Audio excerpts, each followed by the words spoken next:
The road through the mountains narrowed until it felt more like a scar carved into the ridgeline than an actual highway. I'd taken it because the GPS swore it was faster than the interstate, shaving nearly an hour off my trip back from a small town job site in eastern Kentucky. I'd worked late fixing a busted industrial boiler, and by the time I wrapped up, the sun was already sliding behind the peaks. I told myself I'd be fine.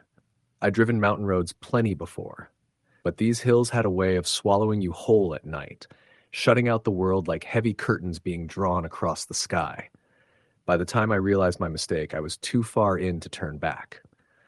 The blacktop was cracked, the paint on the faded double yellow line gone in places, and my headlights only seemed to catch glimpses of fog hanging in the trees ahead. It wasn't just the darkness. It was the kind that pressed on your windshield, as though the woods themselves didn't want to let you pass. I hadn't seen another car in nearly an hour. The houses I did pass weren't much more than leaning shacks with rusting tin roofs, set so far back from the road, I only caught a flicker of them when my lights hit their driveways. Some had faint lanterns glowing in the windows.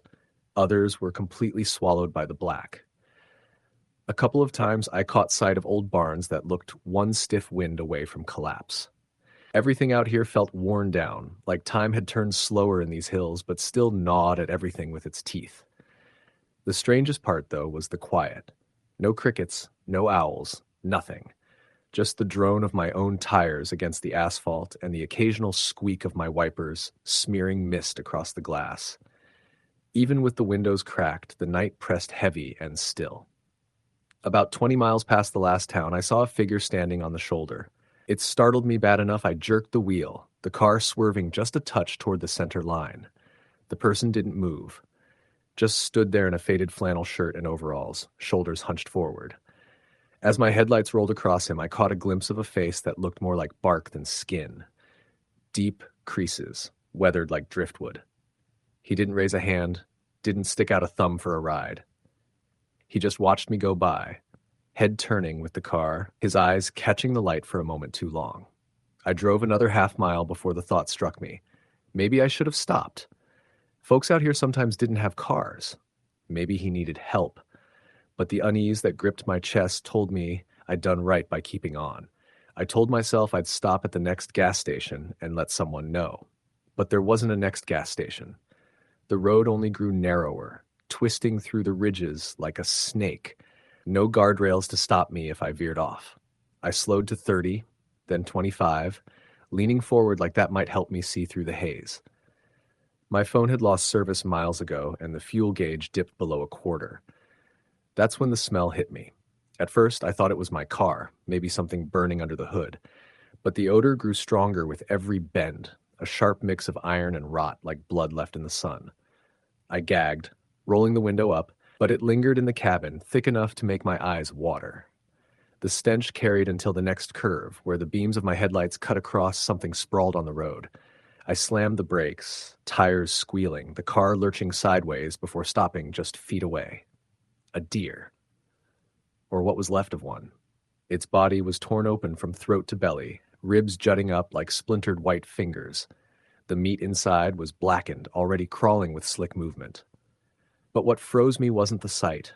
It was the way the carcass had been dragged into the center of the road, arranged almost neat, like someone wanted it to be found. My hands shook on the wheel. Every instinct screamed at me to gun it and swerve around, but something made me sit there longer than I should have, my high beams casting the thing in stark relief. Then, from the tree line just beyond, I saw movement. Not an animal. Someone crouched low among the brush, pale against the dark. Watching me, I slammed the gas and jerked the wheel hard, the car bouncing as it passed the mangled deer. I didn't look back. Didn't want to see if that figure came into the road. My heart hammered against my ribs so loud it drowned out everything else. I drove like that for miles, each bend in the road promising something worse, every shadow at the edge of the headlights threatening to move. I thought maybe I'd left it behind, until I came around a long stretch of straight road where the trees opened slightly. And there he was, the same man in flannel and overalls, standing dead center of the asphalt. I hit the brakes so hard my seatbelt locked, the car stopping only yards from him. His head tilted, and in the beams I saw something that made my blood run cold. His eyes were gone. Not missing, not gouged out, but smooth skin where they should have been, as though they'd never existed at all. Before I could react, before I could throw the car in reverse or slam it around, the headlights flickered. For a moment, the world went pitch black. When they came back on, the road ahead was empty. I didn't sleep that night, not even after I finally found my way out of those mountains hours later, rolling into a 24-hour truck stop off the interstate. The cashier gave me a strange look when I stumbled in, pale and shaking, asking where the hell I was. But that wasn't the end. For weeks after, I saw him again, not just in the mountains, sometimes in the reflection of windows when I drove at night, sometimes in the edge of my vision when I pulled into my driveway. Once, I woke up to the sound of gravel crunching outside my bedroom window. When I pulled back the curtain, the yard was empty, but the smell of rot and iron hung heavy in the night air. I told myself it was exhaustion, a trick of the mind after too many late shifts and lonely drives. But deep down, I knew I'd brought something back from those mountains, something that watched, something that waited, and I've never driven through Appalachia after dark again. Story the end. It was the kind of night where the mountains seemed to swallow light whole, and even the moon looked hesitant, half hidden behind ragged clouds. I had been driving for hours, the headlights of my old pickup barely cutting through the thick Appalachian fog that had rolled down from the ridges. I was headed to a friend's family cabin deep in the woods of West Virginia, a place so remote that GPS only mocked me with the endless searching for signal symbol.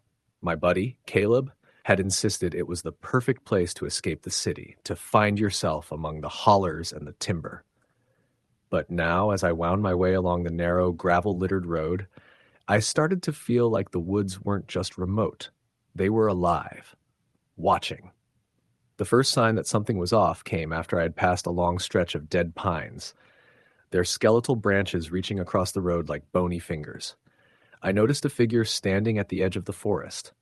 At first, I thought it was a hiker, some late wanderer, but then the way it stood unnaturally still made me catch my breath. Its head tilted slightly, as if listening to a sound I couldn't hear. I slowed my truck, blinking through the fog, and it just vanished. 1 second it was there, and the next nothing but the trees and the wet underbrush. I shook it off as fatigue. Night driving in the mountains played tricks on your mind. When I finally reached Caleb's cabin, the old place was more isolated than I'd imagined. No lights other than the faint glow from a kerosene lantern on the porch. The wind whistled through the gaps in the log siding, making the structure groan. Caleb came out to greet me, grinning, though there was something tense in his posture. He joked about the Appalachian Welcome Committee out there in the woods, but I didn't laugh. I could still see, in the shadows behind him, shapes moving between the trees, or maybe it was just my eyes refusing to adjust.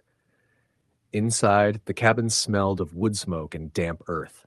We drank whiskey by the fireplace, and Caleb told stories about the area, old tales of moonshiners, vanished children, and revenants in the hollows. I tried to keep my skepticism intact, but every creak of the old floorboards made me glance at the windows. It felt wrong being so far from any road, any other human presence, and I had the growing sensation that we were being observed.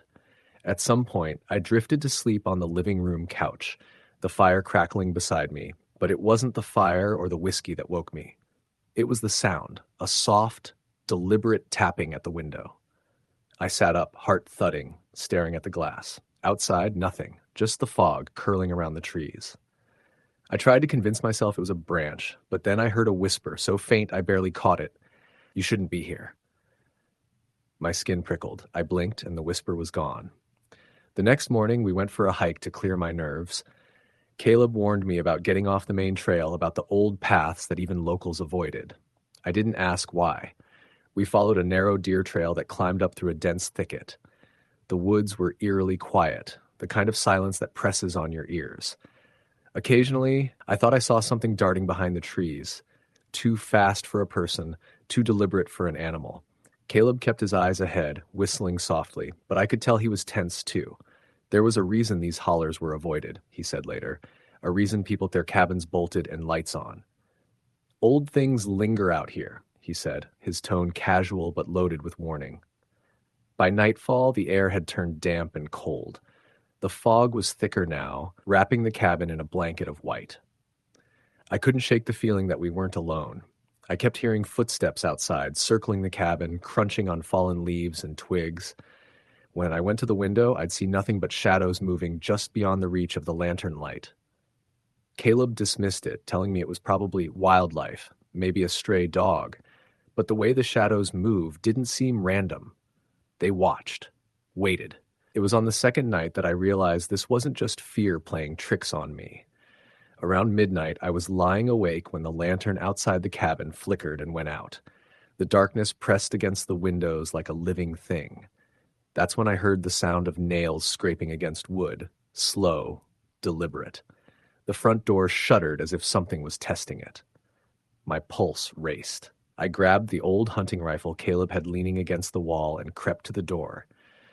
Through the small gap in the curtain, I saw a figure standing there. Not a man, not exactly.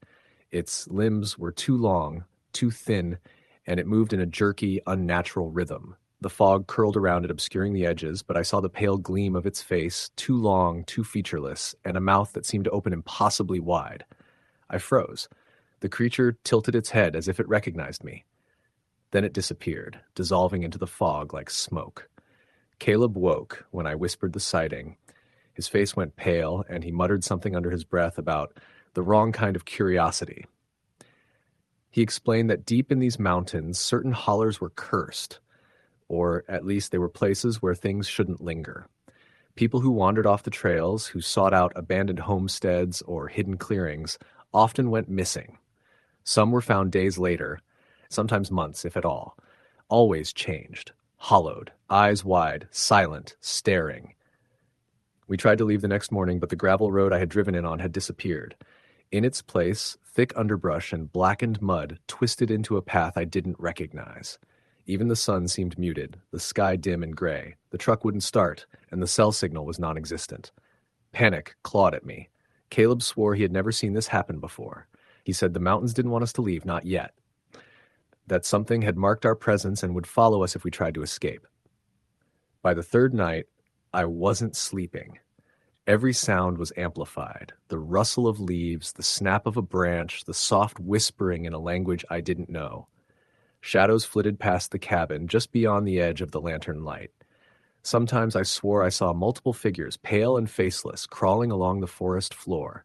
At one point, I stepped outside to confront them.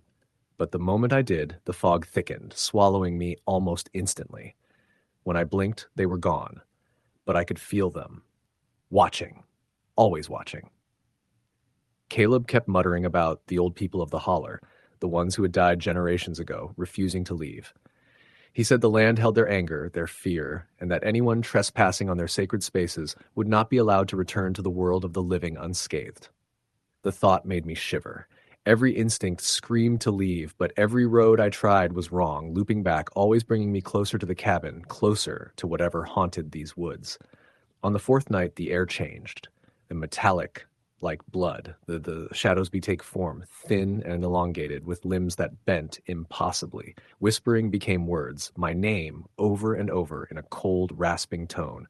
I tried to hold a match to light the cabin interior, but it flickered and died instantly, leaving me in darkness. I realized Caleb was gone. One moment he had been beside me, the next silence. I called his name until my throat was raw. The shadows pressed closer, and I finally understood these weren't just spirits of the dead. They were predators, drawn to fear, feeding on the panic and confusion of anyone foolish enough to wander this deep at night. I ran into the forest blindly, hoping to stumble across the road or some sign of life. Every step seemed to take me further from reality. The fog was thick as soup, and whispers surrounded me. Shapes moved with me, not ahead, not behind, but with me. I tripped over roots and rocks, the ground slick with wet leaves. Then I saw it, a cabin, identical to Caleb's, except this one was blackened as if burned by fire. The door creaked open, inviting. Inside, the shadows coalesced into human forms, pale and featureless, eyes hollow. They reached for me. I turned and ran deeper into the forest, the whispers following, chanting my name, promising I would never leave. Dawn never came. The fog never lifted. I wandered, lost, until exhaustion overtook me and I collapsed against a tree. When I awoke, the woods were silent, too silent. The cabin was gone, the roads were gone. I was alone. I walked for what felt like days until I finally stumbled onto a logging trail that led to a small town where people stared at me like I was a ghost. I tried to explain, but the words sounded empty. My truck was missing, and Caleb was never found. The locals spoke of the mountains in hushed tones, warning of the deep hollers where people vanished and the fog swallowed them whole. They warned that some things never truly leave, that the mountains remembered, and that sometimes, if you listened closely, you could still hear the whispers of the lost calling your name from the dark. I left the town the next day, driving east as fast as I could, but even now, years later, the memories haunt me. I can't drive past the Appalachians without feeling the fog pressing against my skin, the shadows twitching in the corner of my vision.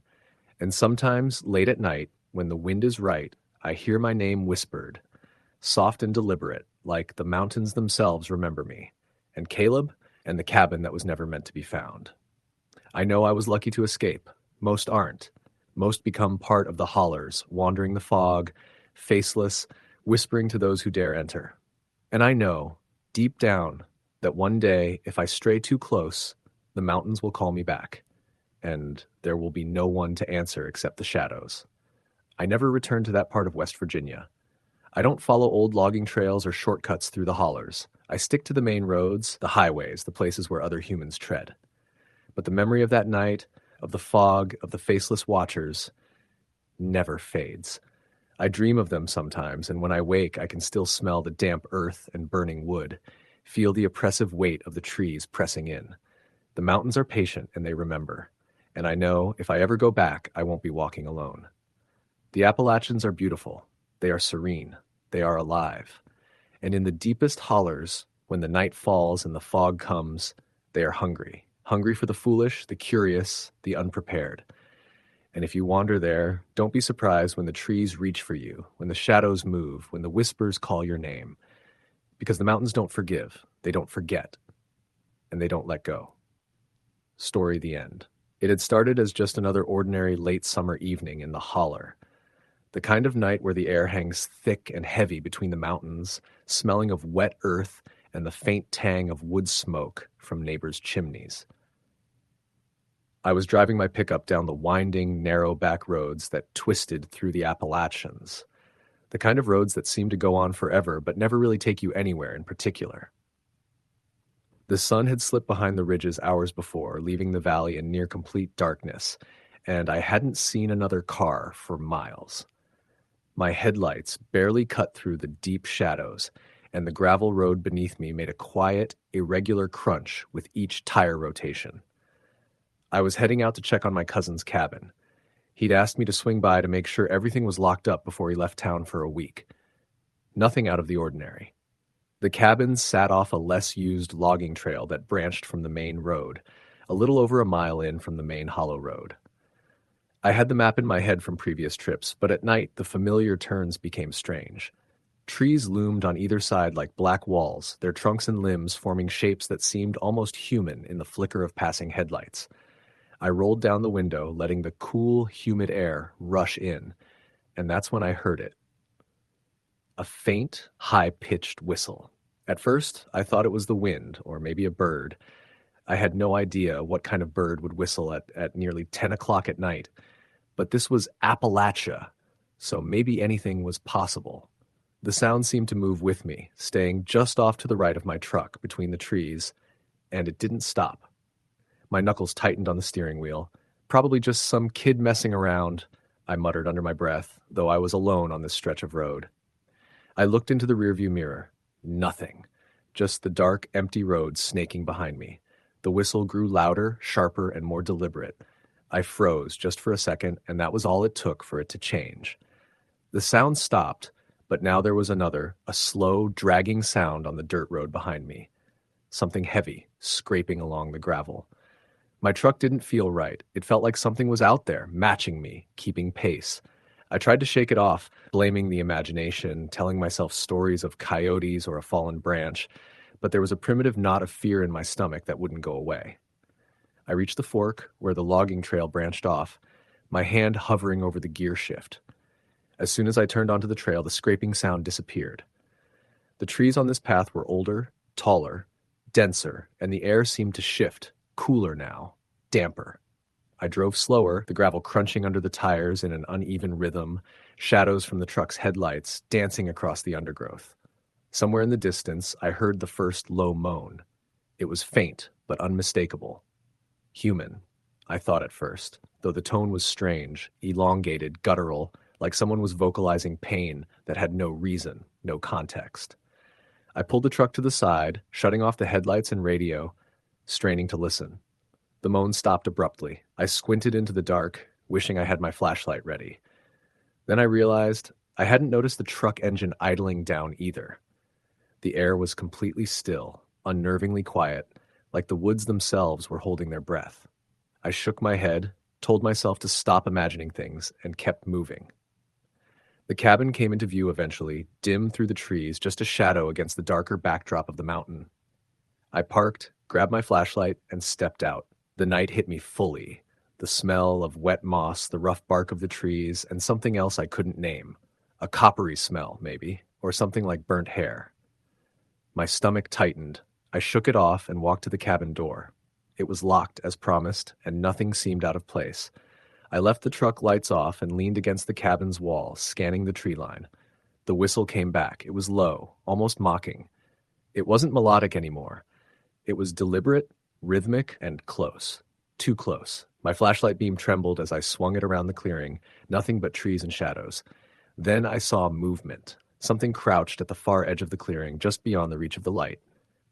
I froze. It wasn't human. It had arms, long, thin, way too long, that dangled almost to the ground. Its body was hunched, grotesque, and its head turned slowly toward me. That's when I realized there were no eyes reflecting back, nothing that looked human at all, just dark hollows where eyes should have been. I stumbled back, heart hammering. It let out a screech, not a sound like anything I'd ever heard, more like metal scraping bone. I fumbled for the truck keys, dropping the flashlight in the process, and it was gone. Vanished into the woods before my eyes.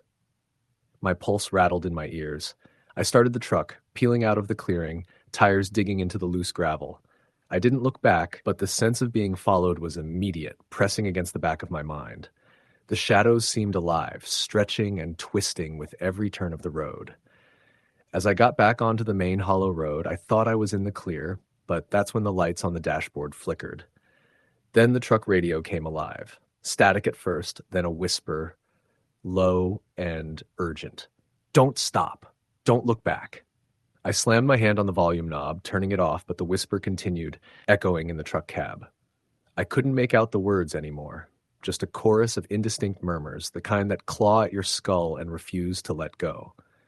I floored the gas, hugging the curves of the road, headlights cutting swaths through the pitch-black night. Every so often I thought I saw something, or someone, on the road ahead. Just a shadow, maybe a figure, moving impossibly fast across the lane and disappearing before I could blink. My stomach churned with nausea and fear. My mind screamed at me to turn around, to stop, to figure out what was happening, but some deep, animal part of me just wanted out, wanted to leave the holler behind and never return. Then the truck headlights caught something, or rather, someone standing on the side of the road. A man, or what looked like a man, tall and gaunt, clothes hanging in tatters, hair matted and stringy. But his face was wrong. Mouth stretched wide in a grin that couldn't exist on a human face, teeth too many and jagged, eyes black pits that seemed to suck the light from the air around them. He raised a hand, slow, deliberate, like he wanted me to stop. And against every instinct in me, I did. The truck idled, engine purring softly, and the figure stayed there, just watching. I thought I could hear the whisper again, coming from the woods, repeating something over and over, a chant I didn't understand. My hands shook as I fumbled for the keys. I tried to reverse, but the truck didn't respond. Not the brakes, not the accelerator, nothing. The figure took a step forward, then another, gliding toward me faster than it should have been possible. Panic surged. I kicked the door open and ran, forgetting the truck, leaving it behind, sprinting into the darkness along the side of the road. The brush tore at my arms and legs, the undergrowth snagging my clothes as I stumbled through the night. Behind me, I could hear the soft, irregular crunch of movement on the gravel. Not footsteps, not quite. Something else. Something wrong. I didn't dare look, couldn't afford to.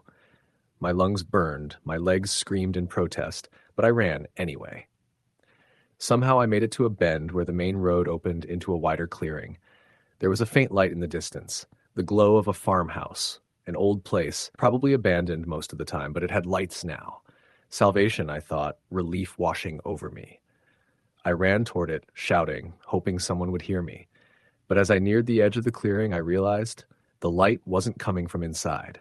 It was in the sky, hovering above the ground like a suspended orb, pulsing slowly, rhythmically, in time with the whispers I could now hear clearly. I tripped on a root, sprawling to the ground, and the light moved closer, shadows stretching unnaturally, wrapping around the trees. My hands clawed at the dirt, trying to pull myself up, but I couldn't. And that's when I saw them, dozens of figures emerging, line, hunched and twisted like the first one. They didn't run. They didn't walk. They glided or limped toward me with the same impossible speed, the same unnatural movements. Their faces were wrong, mouths too wide, eyes too black, teeth too sharp, and every one of them let out that same guttural moan. I screamed. My voice tore through the night, but it seemed to vanish before it reached the horizon. The figures closed in, and everything went quiet. No wind, no sound, nothing but the pulsing light and the moans that filled my head from every direction. And then, just as suddenly, it stopped. I woke up on the side of the road, alone. The truck was gone, the road empty, the trees swaying gently in the night breeze, like nothing had happened. My phone was dead, no signal, and my truck keys lay in the dirt next to me. I stumbled back toward town as the first hints of dawn crept over the mountains, shaking, soaked in sweat, and unable to explain what had happened. I never returned to that road. The cabin stayed abandoned, and every now and then locals whisper about the people or things seen moving in the holler at night, twisted shadows slipping through the trees. Some say they only appear to those who wandered too far off the beaten path after dark, and once you see them, they follow you, waiting, always just outside the edge of your vision. I don't know how true that is, but I do know one thing. The Appalachians at night are alive in ways that aren't meant to be understood, and some roads are better left untraveled. I still hear the whistle sometimes when the wind moves just right through the ridges, and I swear I can hear the moans echoing faintly in the hollows. I don't go back, and I never will. Story the end. Moon hung low over the Appalachian hills, casting an eerie glow upon the dense forest that stretched endlessly in every direction. Air was thick with humidity, and the only sounds were the occasional hoot of an owl or the rustle of leaves stirred by a gentle breeze. In heart of this wilderness, nestled between towering oaks and whispering pines, stood a small, weathered cabin. In's fire crackled in the hearth, its warmth a stark contrast to the chill creeping in from the dark woods beyond. The cab lone occupant, a man named Elias, sat hunched over a wooden table, his gnarled hands tracing the edges of an old map. His face lined with age and hardship, his eyes sharp and alert despite the years that had worn him down. Elias had El alone in these mountains for as long as he could remember, a hermit by choice, seeking solace in the isolation that the vast wilderness provided. But tonight, furrent. Tonight, the four seemed alive with whispers, the trees groaning under unseen pressure, and the wind carrying voices that weren't there. Elias had heard of such nights when the boundary between the living and the dead thinned, when the spirits of the mountains stirred and walked among the living. He had dismissed the Ories as mere superstition, the ramblings of old-timers with too much time and too little sense. But as the hours passed, the strange occurrences grew more frequent. Elias began to wonder if there was more truth to the legends than he cared to admit. The first sign came just midnight. A soft tapping echoed from Aben's door, so faint that Elias thought he had imagined it. But then it came again, louder's time, followed by a low, guttural growl that sent a shiver down his spine. He rose cautiously from his chaya's boots heavy against the wooden floor and approached the door. Peering through the crack, he saw in but the inky blackness of the night. No movement, no sign of life.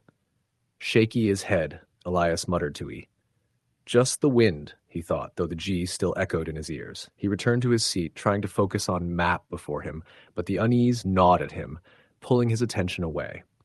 Minutes later, the tapping returned, this TA accompanied by a soft, melodic whistling. It was a tune Elias recognized, a lullaby his mott used to sing when he was a child. His heart skipped a beat. He hadn't heard that song in decades, the whistling louder, more insistent, until it fied the cabin, reverberating off the walls. Elias stood frozen, his breath shallow, his mind racing. He knew the stories, the tales of spirits that mimicked love as to lure the living into the woods, to lead them astray and into the grasp of whatever haunted the dark corners of the mountains. But this was different. This was his mother's song. With trembling hands, he grabbed Tiefel, leaning against the Dodi, approached the door once more. The whistling stopped abruptly, replaced by a soft, mournful sigh. He hesitated, his finger hovering over the latch. He had to know. Rue opened the door. The night greeted him with an sieve silence, and no sounds of the eft, just an unnatural stillness that pressed in for all sides. He stepped outside, his boots crunching on the dry leaves and scanned the darkness. Then he saw it. A figure stood at the edge of the clearing, just beyond the reach to cabin's dim L. It was tall, impossibly tall, with limbs that seemed too long for its body. Its face was cured by a wide-brimmed hat, but Elias could feel its gaze upon him, cold, unblinking. The figure raised a hand, and Elias felt his heart seize in his chest. The hand was wrong. My fingers, too long, like twisted branches reaching out from the dark. It beckoned him. Elias stumbled backward, his mind screaming at him to run, but his body refused obey. The figure a step forward, then another, its movements jerky and unnatural, like a marionette led by unseen strings. With each step, the air grew colder, the shadows deeper. Elias. The voice was a rasp, a whisper car on the wind, but it was unmistakable. His mother's voice, legs, finally responded, propelling him back into the cabin, slamming the door behind. He bolted the low, his breath coming in ragged gasps. The whistling resumed, now accompanied by soft footsteps porch, slow and deliberate. Elias backed away from door, his mind racing for a plan, a way out. But there was no escape, he was trapped. The oteps stopped. Then came the scratching, a slow, deliberate scraping the wood, like claws deeing across the sea. It circled the quay, moving from window to window, pausing at each one as if inspecting the interior. Elias crouched low, clutched the rifle tightly, his eyes darting between the shadows. The scratching stopped abruptly. Silence. Voice, his mother's voice, whispered from the darkness. "Let me in, Elias. It's cold, air." He shook his head, tears linging sies. "You're not her," he whispered hoarsely. "You're not my her." The voice chuckled, a low gut loud that sent a chill down his spine. "Oh, I am. I remember the lullaby, Elias. I remember the warmth of you, mace." The door rattled violently, as if something immense was pressing to it, trying to force its way inside. Elias fired a shot into the air, hoping to scab whoever it was away, but the rattling continued, louder now, more insistent. Suddenly, the door burst open, a deafening crash. The figure stood in the doorway, its form towering and grotesque, the brim of its hat brushing against the frame. Its face was still hidden, but Elias could feel its presence, like a weight pressing down on his chest. Elias. The voice was no longer his mother's. It was something else, something ancient, something hungry. The figure stepped forward, its limbs bending at unnatural gs, its fingers stretching toward him. Elias forgain, but the bullets passed through the figure as if it ad of smoke. With a final, bone-chilling laugh, the figure lunged. The next morning, the sun rose o'er the Appalachian hills, casting a golden light over the landscape. The forest was still full, as if nothing had disturbed its slumber. At the D of the clearing stood the cabin, its door hanging open, the interior dark and silent. Inside, the E was overturned, the map scattered across the floor. A chair lay on it D, and the hearth had long since gone cold. But there was no sign of Elias. Some say he was his soul claimed by the spirits of the mountains. Others believe he head into the wilderness, lost to time and memory. But the locals better. They know that on Sayai nights when the moon is full and the wind carries whispers through the Elias's voice can still be heard, calling out from the darkness, Waji others to stay away. And the legend of Elias lives on, a cautionary tale for those who venture too deep into the heart of the Appalachian wilderness. Story, the end. It was the kind of night that only comes deep in the Appalachian Mountains when the moon hides behind heavy clouds and the wind carries more than just the rustling of leaves. I had grown up in a town not far from these mountains, but never this far in. I'd heard stories, like every local kid does, about people vanishing or seeing things at night that made no sense, but I was 22, stubborn, and working as a field surveyor for a small forestry company.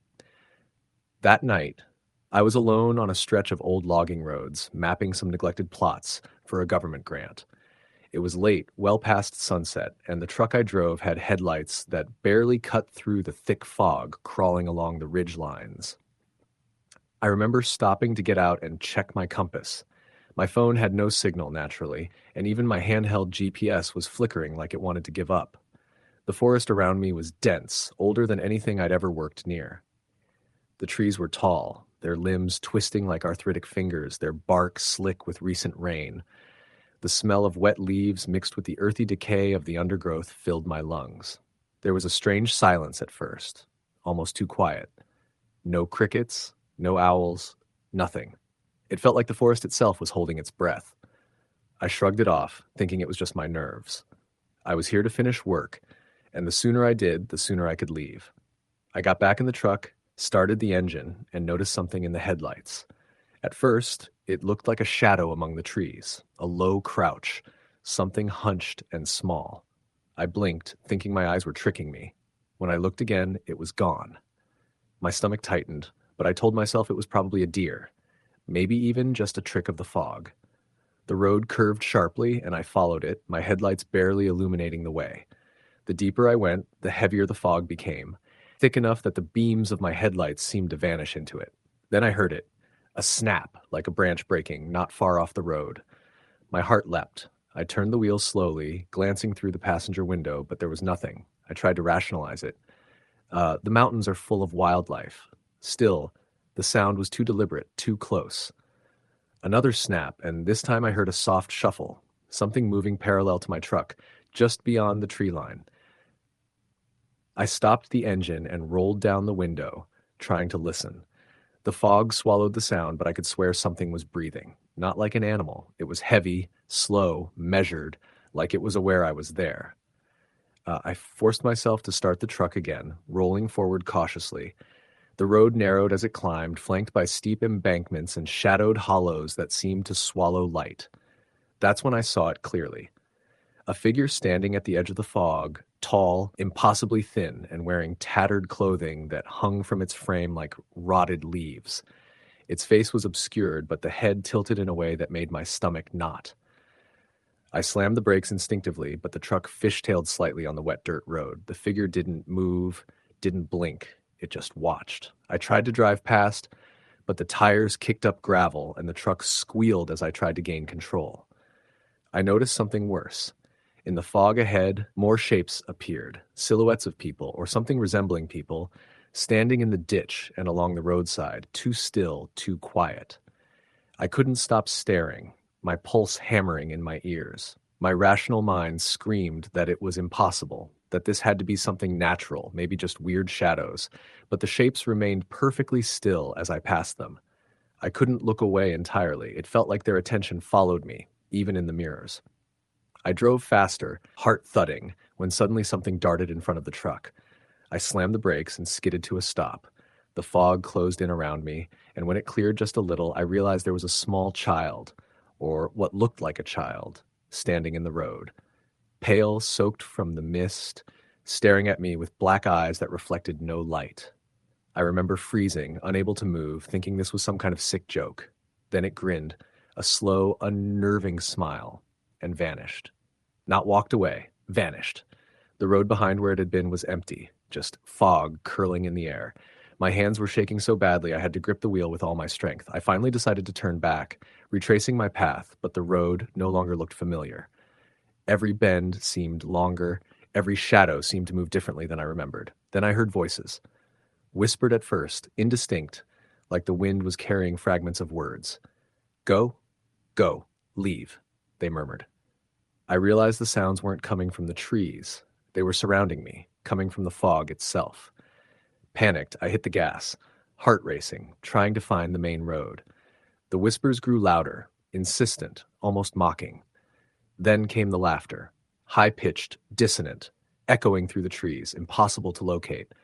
I pressed my face to the windshield, straining to see through the fog, and I saw them, dozens of figures emerging from the mist, standing along the roadside. Some hunched low, others standing unnaturally tall, all facing me. I floored the accelerator, tires churning dirt and rocks, praying I could escape. The truck bounced over ruts and potholes, the engine straining, and that's when I saw it. Something crawling over the embankment toward me. Its limbs were long, too long, the hands reaching, clawing. The face, I couldn't even comprehend the face. It wasn't human. I screamed, pumping the brake and gas in panic, trying not to lose control on the steep slope. The things along the road multiplied, appearing from nowhere, always at the edge of the headlights. I realized then that I wasn't driving through fog. I was driving through them. The truck finally burst onto a wider stretch of road, and I could see a faint yellow glow far ahead, an old farmhouse. Relief surged, irrational and immediate. I drove straight for it, praying someone would be there. But the closer I got, the more I noticed something wrong. The house was dark, the windows blackened, but there were shadows moving inside, crossing rooms, pressing against the glass. I stopped in the yard, trying to get my bearings. That's when I saw the path behind me, and my stomach dropped. Footprints, hundreds of them, leading from the trees, stopping at the edge of the yard. And at the center, the figures, standing perfectly still, watching, waiting. I grabbed the shotgun I kept in the truck, stupidly, because I knew it wouldn't help. But before I could get out, the door of the farmhouse creaked open. A man stepped out, old, frail, wearing a flannel shirt and suspenders. I thought maybe I could run to him. He raised a hand, slow, deliberate, and I heard him speak, his voice low, barely a whisper. "You shouldn't be here. None of us should." Then he turned and walked back inside. I froze. The shadows inside the house moved differently now, pooling at the windows, watching me. The fog began to swirl around the truck, thickening, twisting, and then I saw movement in the rearview mirror. The figures had approached closer, emerging from the mist with unnatural grace, as if the fog itself carried them. I tried the engine. It wouldn't start. I banged the dashboard, screamed, but nothing happened. Then came a noise I'll never forget. A high, keening wail, a sound that seemed to come from every direction at once, filled with anger and sorrow and hunger. The figures closed in, and I saw now that they weren't fully solid, like they were half-formed from smoke and shadows. They leaned closer, long arms stretching through the mist. In a moment of desperate clarity, I remembered the lighter I kept in the center console. I flicked it, and the tiny flame illuminated the cab just enough. And I saw it. A single figure pressed against the windshield, smiling, grinning with impossibly sharp teeth. Its face was human-shaped but wrong, like it had been stitched together from nightmares. Its eyes locked with mine, black voids, and I could feel it staring into my mind, pulling at memories, twisting thoughts. I screamed, threw the lighter out of the truck, and something hit the door with enough force to make the glass shiver. The engine roared suddenly, like it had just remembered its purpose, and I slammed it into gear, tires spinning, wheels clawing at dirt, and somehow I made it onto a main road that led down toward civilization. When I reached the first gas station, I was shaking so badly the clerk looked at me like I was insane. I tried to tell him, but the words sounded absurd even to me. He just nodded, offered a bottle of water, and I left as soon as I could. I never went back. I don't know what I saw in those mountains, and I hope I never do again, but the memory haunts me. At night, when the wind rustles through the trees near my house, I swear I can hear whispers, soft and urgent, calling me back. And I know one day, if I'm not careful, the mountains will claim me too. Story the end. It was one of those nights in the Appalachians where the air felt heavy, thick with the scent of wet leaves and pine, and the wind carried a strange, low whistle through the hollows. I was heading back home from a week-long stint in town, my old Ford rattling down a winding ridge road, headlights barely cutting through the darkness. I hadn't seen another car for miles, just the occasional flash of deer eyes reflecting off the beams. That stretch of road always gave me the creeps, even in daylight, but at night it was something else entirely. Shadows seemed to move of their own accord, and the trees leaned in close, their branches clawing at the sky. I was nearing a stretch locals called the Knob, a high ridge where the road narrowed and dipped sharply on either side. I slowed down, gripping the wheel tighter than I had to, when I noticed something at the edge of the headlight's glow. A figure. I swear, for a moment, it looked human, standing stock still by the roadside, watching me. My first thought was someone stranded, maybe hitchhiking. But as I got closer, something about the way it didn't move unnerved me. I slowed even more, and just as I passed, it disappeared. Just like that, gone. No rustle in the trees, no fading footsteps, nothing. I felt my chest tighten. I told myself it was just my eyes playing tricks in the darkness, a shadow stretching from a tree trunk. But deep down, I knew it wasn't. I kept driving, trying to shake off the feeling, telling myself I had a long night ahead and a warm house waiting. The road wound down the ridge, the moon just a sliver behind clouds, giving the mountains an otherworldly gray sheen. I passed an old abandoned cabin I'd seen a dozen times before. Usually it was just a ruin, roof caved in, windows broken, but tonight there was a faint glow inside like a lantern flickering. My heart hit my stomach. Nobody lived there. Not in years. I slowed down again, my eyes fixed on it. The glow vanished as I blinked. I cursed under my breath, telling myself to stop staring. A mile or two later, I came to a familiar fork in the road, one path that led to the valley and another that wound up toward my property. I turned toward home, and that's when I first heard it, a low, guttural howl coming from somewhere deep in the forest beside the road. Not a coyote, not a dog. Something bigger, something that sounded almost human. I froze for a second, gripping the wheel tighter. The howl repeated, closer this time, echoing through the hollows. My rational mind screamed at me to keep going, but a part of me wanted to look to see what the hell it was. I didn't. I floored the accelerator and prayed the old Ford would get me through. The trees seemed to close in as I drove, branches scratching the sides of the car, though I was alone on the road. Every now and then, I thought I saw movement in the shadows, something crouched by the side of the road, darting behind trees, just out of the reach of my headlights. The howl followed me intermittently, never constant, just enough to make me sweat through my shirt. I told myself it was a bobcat or maybe a coyote pack hunting, but I didn't believe it. It was cleverer than that. Finally, I reached the clearing near my property, where the road leveled out. Relief washed over me. Almost. That's when I saw them. Footprints in the mud, wet and glistening in the moonlight. Not human. Not quite. Large, clawed, dragging across the dirt in a way that suggested something limping, something that didn't care if I saw it. My hands shook as I got out of the car, shining my flashlight across the tracks. They led straight into the forest, disappearing into the darkness. I knew I should call someone, anyone, but the cell service was spotty at best this far back. My rational mind fought against the fear clawing at me. Maybe it was just a bear, a rogue animal. But something told me it wasn't. That night, I stayed in the truck, doors locked, engine running, staring into the woods. Every rustle, every snap of a twig made my heart jump. Around midnight, the howling started again, closer this time, circling the clearing. I could hear branches breaking, footsteps crunching over the underbrush, moving around the truck. I sat frozen, too afraid to breathe, as a shadow passed through the beam of my headlights. It was tall, hunched, moving with an unnatural gait, almost like it was half human, half animal.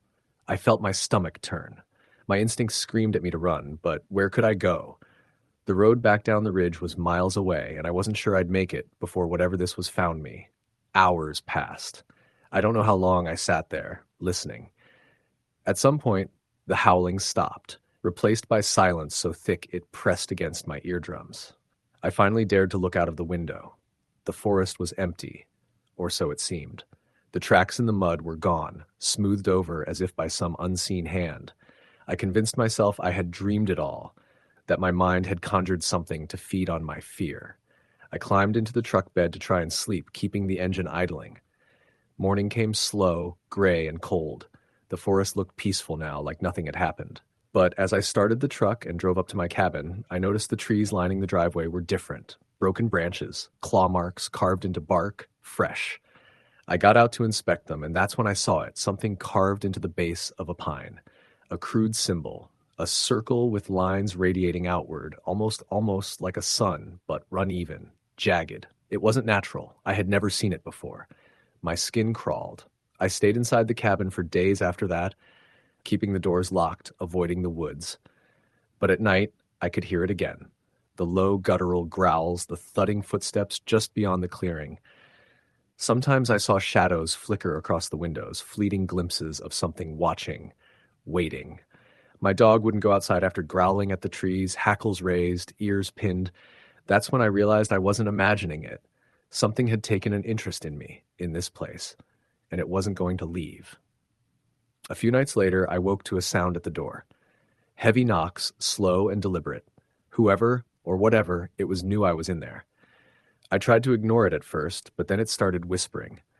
Not words, not human language, just low, guttural sounds, like something trying to imitate speech. The cabin shook with each knock, each whispering sound, rattling windows and doors. I grabbed my rifle and aimed at the door, but I knew it wouldn't stop it. Nothing would. The knocking stopped as suddenly as it started, leaving me in a silence so oppressive I could hear my own heartbeat pounding in my ears. Sleep became impossible. Every time I closed my eyes, I saw it in the shadows, tall, hunched, moving inhumanly fast. I could hear the scratching at the windows, the snapping of branches outside. I began sleeping in short bursts, never leaving the cabin, afraid that even a single night outside could mean the end. I tried to tell neighbors, but no one came near these parts at night. They all knew better. Some older folks muttered about the things that live in the hollers and night hunters, shaking their heads. Superstitions, I thought, until I started seeing them myself. Weeks passed, or maybe months. Time didn't matter out here. The thing, or things, never left. Sometimes I'd hear multiple footsteps circling the cabin at once, or see figures vanish behind trees when I aimed my flashlight at them. Food and supplies ran low, and even venturing into town during the day felt dangerous, like the forest was watching, remembering. Once I saw a man on the road walking slowly, muttering to himself. I thought maybe it was a neighbor, but he turned toward me, his eyes hollow, pupils like black pits, and I swear his mouth twisted into a shape no human face could make. I sped past him, heart in my throat, and he didn't move, didn't react, just stared. I finally realized that leaving wasn't an option. Not really. Every time I tried to drive away, the road would twist strangely, as if the forest itself was moving. Branches would fall across the path, or I'd find the same stretch of road looping back on itself, even though I had memorized every mile. It was like the woods had swallowed the world outside, leaving only this cabin and the night hunters. I learned to live with it, or as best I could. I barricaded the cabin windows, kept a fire going at all times, and never, ever went out after dark. During the day, I collected water from the creek and hunted small game, always alert, always listening. The nights were worse. The scratching, the whispers, the shadows. Sometimes I'd see figures standing at the edge of the clearing, watching me silently, tilting their heads, waiting. I never knew what they wanted, but I knew it wasn't good. And then, one night, something different happened. It came inside. Not through a door or window, but just was there. I woke to the smell of wet earth and decay in the cabin, and the shadows themselves seemed to thicken, pooling into a form I couldn't describe. My dog was gone, vanished without a sound. The fire sputtered and died, and I was left in complete darkness. I tried to aim my flashlight, but it flickered and went out. The whispers were louder now, almost speaking my name, repeating it over and over. I ran, stumbling through the cabin, trying to find a weapon, but it was everywhere at once, impossible to pinpoint, and I realized then that I was completely alone. I don't know how long I lasted that night. The cabin door was open in the morning, the fire gone, and the only evidence of what happened was claw marks on the walls, deep and fresh, and the faint smell of wet pine and decay. I left then, abandoning the cabin, the truck, everything. I drove down the ridge road, never looking back. But sometimes, when I close my eyes at night, I can still hear it. The growls, the scratching, the whispers calling my name. I know it's still there, out in the hollows, waiting for the next fool to wander into its territory. People think the Appalachians are quiet at night, peaceful, serene. They're wrong. Out there, in the deep hollows, the mountains don't just watch, they hunt. And if you're unlucky enough to stumble into the wrong hollow at the wrong time, the night hunters don't just scare you, they make you disappear. Even now, years later, I avoid that part of the mountains. I don't drive the ridge roads at night. I never camp. I don't even go near forests where the hollows are deep and the trees crowd in, because I know in the darkness something is still watching, waiting. And if I ever return, it won't just be a shadow, it'll be real. Story, the end. The road up the mountain had been nothing more than a thin strip of asphalt, cracked and overgrown with weeds that reached out like grasping fingers. I'd been driving since before sunset, and now the sky had turned a heavy, bruised purple that seemed almost unnatural. The forest pressed close on either side, thick with old oaks and maples whose limbs twisted like arthritic fingers. Every so often, a gust of wind rattled the treetops, and the sound carried down the narrow road in a way that felt almost deliberate. I had no business being there, really. The locals had warned me, but the stubborn part of me, the part that always thought it could handle anything, had brushed off their warnings. It had been a foolish kind of pride, the kind you only realize in retrospect when the shadows seem to move a little too quickly and the silence presses like a weight against your chest. I was heading to a small cabin my uncle had left to me in his will. It was in a part of the Appalachians I'd never been before, a stretch of wilderness so remote that the GPS signal had died long before I reached the last fork in the road. By then, I was relying solely on memory and the faint outline of tire tracks that might have been days old. The air had begun to grow colder, even though it was still early September and a faint mist curled around the tree trunks like smoke. I kept my headlights high, straining to see further than a few dozen feet ahead. Something about the fog made the forest feel alive, like it was watching me. The cabin was small, a two-story structure made of dark timber that had weathered decades of storms. When I finally pulled up, I could see that the porch was sagging, the boards warped and splintered. The windows were dark and unwelcoming, their glass streaked with grime and condensation. I parked and stepped out, the gravel crunching under my boots, and immediately felt that familiar chill of being watched. The wind carried a faint smell of rot and damp earth, the kind that clings to your clothes and hair and won't leave. I fumbled with the keys my uncle had left in an envelope on my desk in the city and finally managed to get the door open. Inside, the cabin smelled of mildew and old wood. The furniture was covered in thick sheets and a layer of dust coated every surface. I dropped my bag on the floor, the sound loud in the otherwise silent space. I tried to shake off the unease creeping up my spine. It was just an old cabin, empty and neglected. That's all. Nothing more. I told myself that as I lit a few lanterns, the flames flickering and casting long, trembling shadows across the walls. I explored the main floor, noting the heavy fireplace and the rough-hewn table in the center of the room. The kitchen was small, cluttered with rusty pans and broken utensils, but I didn't mind. The cabin had character, or at least it had once. The upstairs bedroom was where I'd be staying. As I climbed the narrow staircase, each step creaked under my weight, the sound magnified by the oppressive silence. The room was cold, the air heavy with the scent of wood smoke and mold. I set my bag down, trying not to notice the way the shadows seemed to shift in the corners. I told myself I was imagining things. Of course I was. It was a cabin in the mountains. Nothing else. I spent the first hour unpacking, trying to make the place feel like home, even if it was only temporary. I unpacked my clothes, stacked some food in the small cupboard, and checked the fireplace, planning to light it in the evening. The sun had dipped below the mountains now, leaving only a faint, bruised glow on the horizon. The forest outside had become darker, the shapes of the trees blending together into a solid wall of black. I heard the first owl hoot somewhere in the distance, and a branch scraped against the side of the cabin, sending a shiver down my spine. I laughed nervously, trying to convince myself it was just the wind. Dinner was cold, bread and canned beans, but I ate it quickly. I wanted to get the fire going before night fully descended. As I struck the match, I noticed movement out the window. At first, I thought it was a deer, a shadow darting between the trees.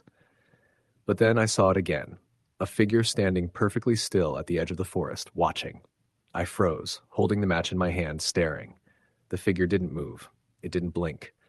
It was just there. I convinced myself it had to be a trick of the light, a tree stump or a rock, but the feeling of being watched didn't go away.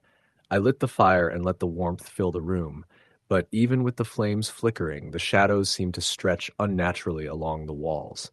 I tried to read, but the words blurred together. Every so often, I thought I heard footsteps on the porch outside, slow and deliberate, but when I went to look, there was nothing. Just the forest, silent and dark. I told myself it was the house settling, the wind, anything but what my gut was screaming at me. Around midnight, I tried to sleep, but the sounds outside made it impossible. Branches snapping, distant howls, and sometimes whispers.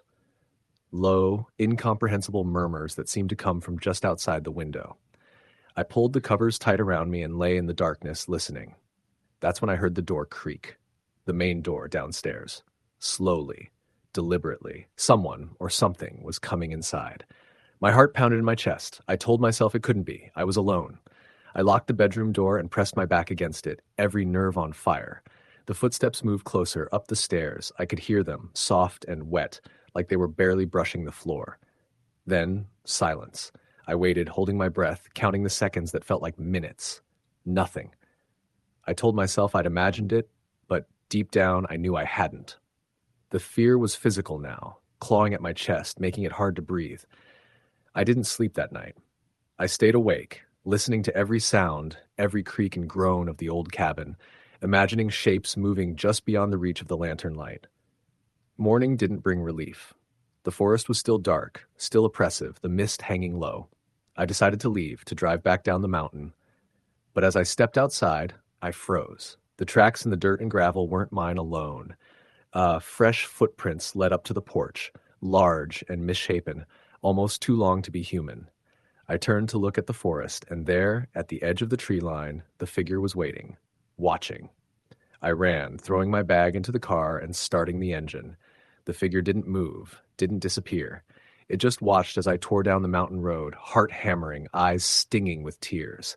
I didn't stop until I reached the town below, a small cluster of houses and gas stations that seemed like a different world entirely. I told the clerk at the general store about the cabin, about the figure, and he just shook his head. "Ain't nothing new," he said. "That mountain, it don't like folks wandering alone at night. Best you stay away." I wanted to argue, to tell him I wasn't imagining things, but I didn't.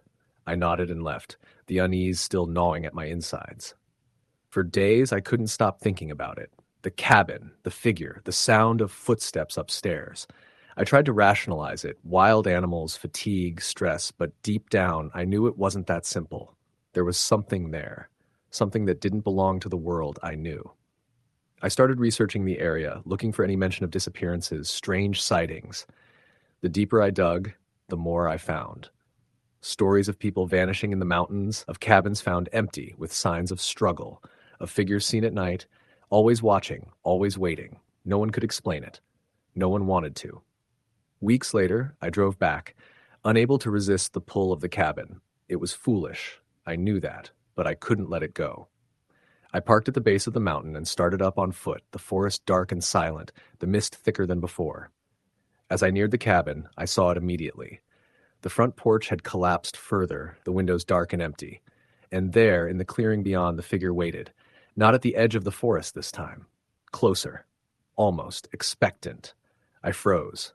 My instincts screamed to run, but my legs wouldn't obey. The figure moved then, slow, deliberate, and stepped into the clearing. It was human-shaped but wrong, too tall, too thin, limbs bending at impossible angles. Its face was obscured by shadow, but I felt its eyes on me, piercing and hungry. I turned to run, but my feet refused. The ground beneath me seemed to shift, pulling me back, and I stumbled, falling to my knees. The figure stopped, cocked its head, and let out a low, wet sound that I could only describe as a laugh. My chest heaved, panic searing through me, and I scrambled to my feet. I ran blindly into the forest, branches slashing my face, roots tripping me. Behind me, I could hear it moving, faster than any human could. The sound of its laughter echoed through the trees surrounding me, closing in. I didn't stop until I broke through to the road, gasping, bloodied, heart pounding. The car was still there, and I threw myself inside, slamming the door and starting the engine. As I drove away, I dared one glance in the rearview mirror. The figure stood at the edge of the tree line, watching, waiting. I never went back. I sold the cabin soon after to someone who didn't know any better. But sometimes, late at night, I see it in my dreams. standing at the edge of the forest, waiting, watching, and I know deep down that it's still there in those mountains waiting for the next person foolish enough to wander alone at night. Story the end. The wind had a way of speaking in the hollers, a low whistle that wound through the ridges and twisted into the hollows of the deep Appalachian woods. I grew up hearing the old-timers talk about it, calling it the whisper of the mountain, but you didn't really understand until you were out there when night fell and the trees seemed to lean in close, listening. I never thought much of it when I first moved back home after college, eager to escape city lights and concrete streets. The idea of living in the mountains in the old family cabin that my granddaddy left me seemed peaceful, quiet, simple, and mine. But there's a kind of quiet out there that isn't just stillness, it's aware. It knows you. I got the cabin in early October when the leaves were beginning to burn red and gold, and the air had that crispness that promised frost by morning. I was alone, and I liked it that way. The town wasn't far, maybe 20 minutes over winding roads that made every drive feel like the path had its own mood, but I could see the lights of the valley below when I stepped out onto the porch. Nights came fast in the mountains, and the darkness felt thick, almost physical, as if you could reach out and touch it. The first night was quiet, just the wind and the occasional creak of the cabin settling. I had a fire going, the glow casting shadows that danced along the walls, and I thought about how good it was to finally be back in a place that felt like home. The second night, I started hearing something else. At first, I thought it was an animal, a deer, a raccoon, maybe even a bobcat moving through the underbrush. But then it came again, a slow, deliberate scratching, almost like nails on wood along the side of the cabin. My stomach tightened, but I convinced myself it was nothing. The mountains have creatures that will do a lot of scratching if they're hunting or curious. It made sense. By the third night, I wasn't so sure. I was sitting at the kitchen table, the fire in the stone hearth flickering, when I heard it again. This time it was closer. Not just along the side, but right at the back, where the old porch overhang met the cabin wall. I grabbed a flashlight and stepped out, sweeping the beam through the trees, down the slope, and along the edges of the clearing. Nothing. Not a deer, not a raccoon, nothing but the swaying branches and the way the wind seemed to mimic breathing. I told myself I was imagining it. I had to be. The isolation does something to your mind, makes you twist every sound into a story you can't quite tell. Sleep didn't come easy after that. Every creak, every rustle in the dark made me jump. Around 2 a.m., I thought I heard a whisper outside. Not a word, not a phrase, just the sound of a human voice, low and strained, almost as if it was carried on the wind, but close enough to be in the clearing. I froze. My heart was hammering. I stepped to the window, careful not to make a sound, and looked out. Nothing. The shadows moved with the trees. Nothing more. I tried to convince myself that it was just my imagination, maybe the wind, maybe an echo. But I knew, deep down, that it wasn't the wind. The next day, I went into town to pick up supplies. The locals eyed me like I was a fool for being out in the mountains alone at night. One older man, sitting on the porch of the general store, nodded at me as I came in. "First time back in the holler, huh?" he asked. I nodded, trying to smile. "You'll learn quick. Mountains got ears at night. They see things, hear things. You don't want to be out there when they get restless." I laughed it off, thinking he meant bears or coyotes, but his eyes didn't smile.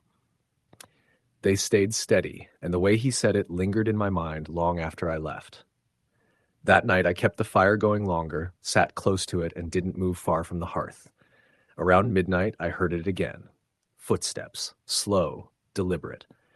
Across the porch, stopping just below the window I was looking out of, I could hear the boards creak under weight. I tried to convince myself someone was just passing by, but the porch didn't have a path leading anywhere. It dead-ended into the trees. And it wasn't just the porch. I could hear movement in the woods around the cabin, something circling, pacing, almost sniffing the air. I grabbed the rifle I kept under the bed, shaking, and went to the door. I didn't open it, just leaned out and called, "Who's there?" The voice that answered was low, wet, and ragged. Not human, not animal, just a hiss. The sound made the hairs on my arms stand up. And then it was gone. The forest fell silent again, but it wasn't peaceful. It was waiting. Watching. I didn't sleep that night. I didn't sleep for the next 2 nights either. Every noise made me jump. Every shadow in the corner of my eye made my stomach turn. I started keeping a log, writing down everything I heard and saw. At first, it was just noises, scratching, rustling, breathing. Then I noticed something strange. Shapes. Not full forms, just glimpses at the edge of the firelight. Figures that moved quickly. Too fast to see clearly. Always gone before I could focus. They didn't make sense. I would see a shadow in one place, blink, and it would be closer, or on the opposite side of the cabin. I told myself I was imagining it, but there was a gnawing fear in my chest that said I wasn't. One night, around 2 weeks after I arrived, I saw it clearly for the first time. I had stayed up, trying to keep the fire alive, watching the shadows, and then I saw a figure, tall, thin, and wrong. Its limbs were too long, bent at angles that didn't feel natural. It had no face, just a dark, featureless void where eyes and mouth should have been. It was standing at the edge of the clearing, watching me. I froze. It didn't move, not really, but the air seemed to thrum with its presence. I wanted to run, but my body wouldn't obey. And then, in the quietest whisper I'd ever heard, it said my name, just my name, and it wasn't the wind. It came from that thing, and it knew me. I fired the rifle, once, twice. I don't know if I hit it. It didn't flinch. It didn't react. It just stayed there. And then it started moving toward the cabin, slow, deliberate, limping in a way that made the sound of each step echo in my chest. I backed into the corner, sliding along the wall, trying to keep the door between us. The fire had burned low, and the shadows in the room felt alive. I don't know how long I stayed there, frozen, but eventually it stopped at the edge of the porch, just stood there, watching, listening. After that night, I started hearing voices more often. Not just whispers, but murmurs in the trees, laughter that didn't belong to any human. Sometimes it sounded like crying, soft and drawn out, like someone was in pain. Other times it sounded like footsteps inside the cabin, though I had locked every door. I couldn't sleep. I barely ate. I couldn't leave, not really. The roads twisted too far, and the town was a good 20-minute drive through those narrow paths. I started to realize something. The deeper you went into the holler, the more it claimed you. The mountains didn't like outsiders, even ones who grew up there. I called an old friend from high school one night, just to hear a human voice. I tried to explain what was happening. He laughed at first, then got quiet. "You know the stories," he said finally. "They're not just stories. People disappear out there. Don't go out after dark, and don't stay alone too long." I wanted to ask more, but the line went dead. I knew he hadn't hung up. Something had cut the call. Something that knew I was talking about it. Things got worse after that. Doors would open by themselves. The scratching turned into banging. I heard footsteps in the attic, though I live alone and there's nothing stored up there but old insulation and the remnants of my granddad's furniture.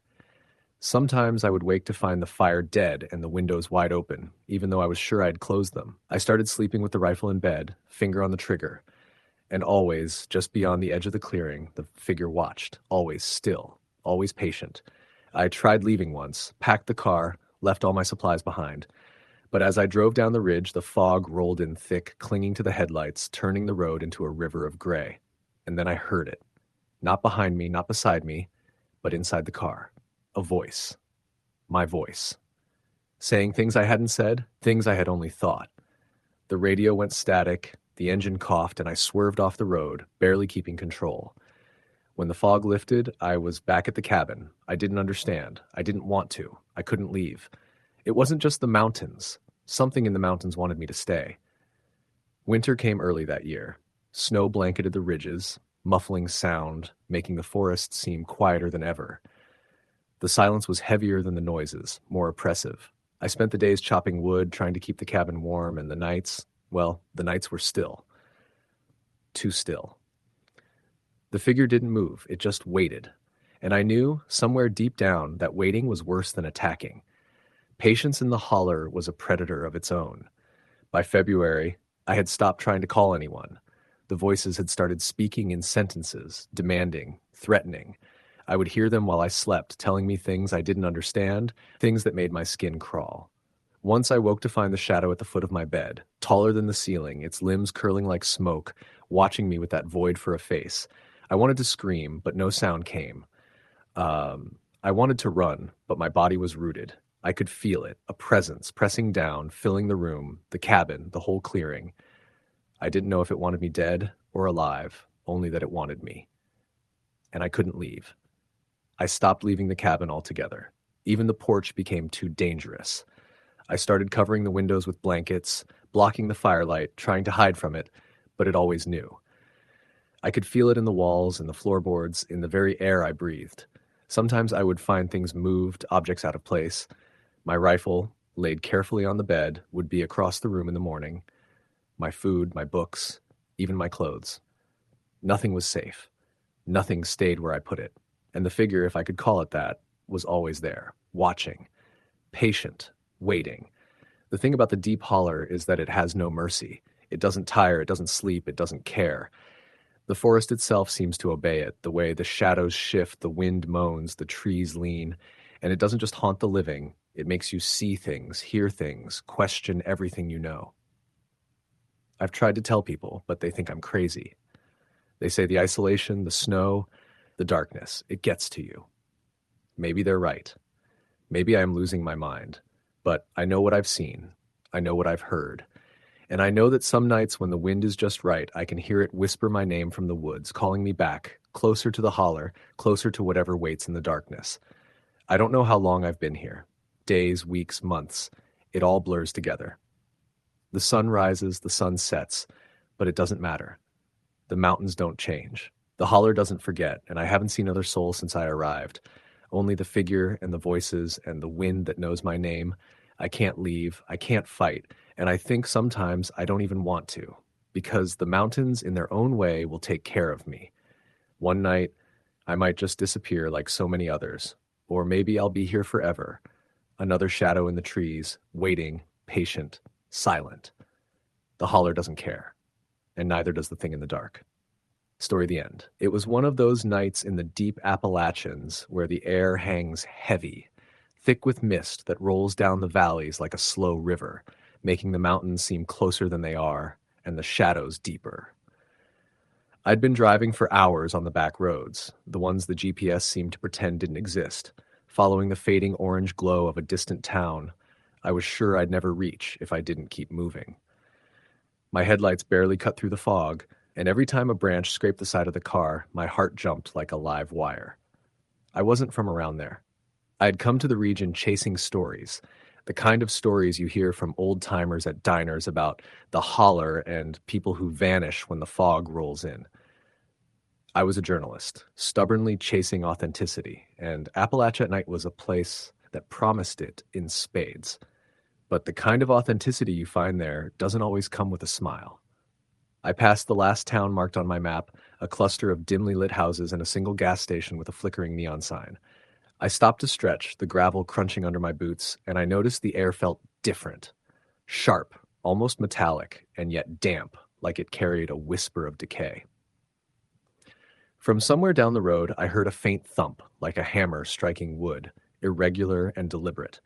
I assumed it was some local working late, maybe repairing an old barn. Still, the sound pricked at my instincts. Back in the car, I continued, the road narrowing with every mile, becoming nothing more than a ribbon of cracked asphalt framed by dense trees.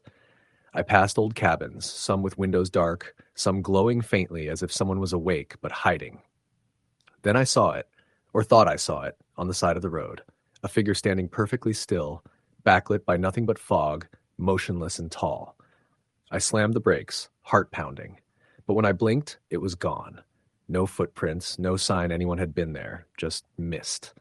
I tried to shake it off and kept driving. I told myself I was tired, maybe imagining things, but then the road forked and the GPS went dead.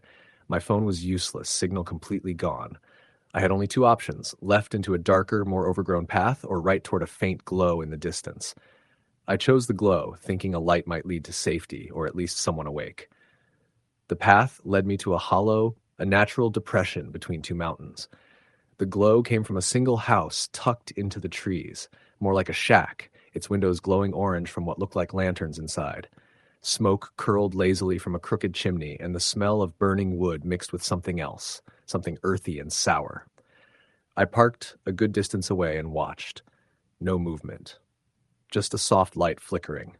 Something drew me closer, a mix of curiosity and a nagging sense of unease. As I approached, I noticed the ground was littered with strange marks, scratches in the dirt, deep gouges like claws, not quite human, not quite animal. The closer I got, the heavier the air felt, like the fog had weight pressing in around me. I reached the porch, its boards warped and rotten. I rapped lightly on the door. Silence. Just the crackle of the fire inside and the faint rustle of the trees. Then a voice. Thin, hoarse, almost a rasp, speaking from inside, though I couldn't make out the words. I stepped back instinctively. The door creaked open on its own, slow, deliberate. I froze, debating whether I should run or call out. Then I heard it clearly.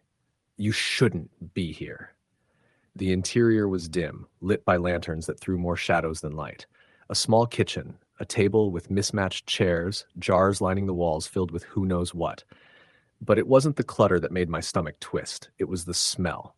Iron and rot, wet earth, something wrong.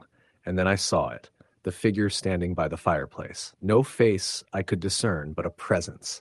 Tall, thin, almost skeletal, like the shadows themselves had taken form. I froze, every instinct screaming at me to run. I opened my mouth, but the words stuck. The figure tilted its head slowly, like it was studying me, memorizing the shape of me, the warmth of me.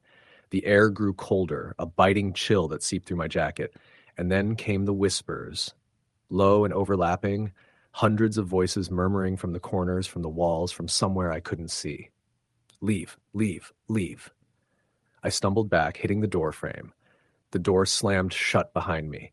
My hands were shaking so badly I couldn't even turn the knob. The whispers intensified, the fog outside pressing against the windows like a living thing. I ran to the back, the porch sagging under my weight, and I leapt down into the muddy ground. I didn't look back. Not once. Branches clawed at me, tearing at my jacket, my hair, but I didn't care. I ran until my lungs burned, until the trees finally thinned and I stumbled onto another road, this one barely better, and I saw headlights in the distance. Relief. A pickup truck, old but working, coming toward me. I waved like a fool, screaming. The truck stopped. A man leaned out the window. His face was weathered, eyes wary. You lost? He asked. I nodded, breathless. I think so. There's a place back there. I don't know how to explain it. He looked at me for a long moment and then shook his head slowly. Ain't no one goes back in them hollers at night, he said. Not unless they're meant to. You've got lucky just finding a road out. I got in the truck and we drove. The man didn't ask much, just the occasional, where you headed? I didn't answer. I couldn't. I kept thinking about that house, that figure, the whispers, the way the air pressed against me, the way the forest seemed to breathe. Every time I blinked, I thought I saw something in the trees, shadow shapes that followed us. We finally reached a town, one with streetlights and signs and people moving about. I wanted to stay, never go back to the hollers. But curiosity is a curse. I kept thinking about it even as I left the Appalachians behind. I told myself it was exhaustion, imagination, fog-induced hysteria. But I've learned to trust the gut, and mine has never been so wrong and so right at the same time. Weeks later, I returned, not to the same path, but to the outskirts of the hollers. I wanted to take photos, maybe validate my story. But the roads were gone, swallowed by forest. The GPS would not recognize anything, and every local I asked just looked at me with something like pity or fear. You don't want to go back there, one man said. They keep watch, always. I didn't go back, but at night, sometimes I dream of the hollow, the figure standing by the fire, whispering. And when I wake, I swear I can still smell the iron in the fog, still feel the press of the mist on my skin.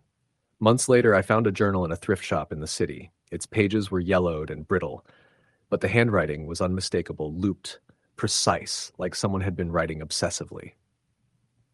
It chronicled disappearances in the hollers, dating back decades, always mentioning a house that appeared at night, always in the same location, always in the fog, and always, at the end, a warning. Do not follow the light. They are waiting. I burned the journal the moment I left the shop, but even as the flames consumed the pages, I felt a chill run down my spine. The Appalachians had followed me in memory, in instinct, in some way that did not care about distance. I knew then that what I had seen was not a figment. That house, that figure, those whispers, they were real. and there was no telling how many more nights they waited, silent and patient, for the next person to wander too far, too late. I never returned to Appalachia. I never will. But the images stay. The mist rolling like water down the mountains, the glow of a lantern in a hollow, the scratching in the mud, the cold, hollow eyes watching me. Even now, sometimes in the city, I feel it. The weight of the fog, the whispers pressing just beyond hearing. And I know deep down that the hollers are still there, waiting, always waiting.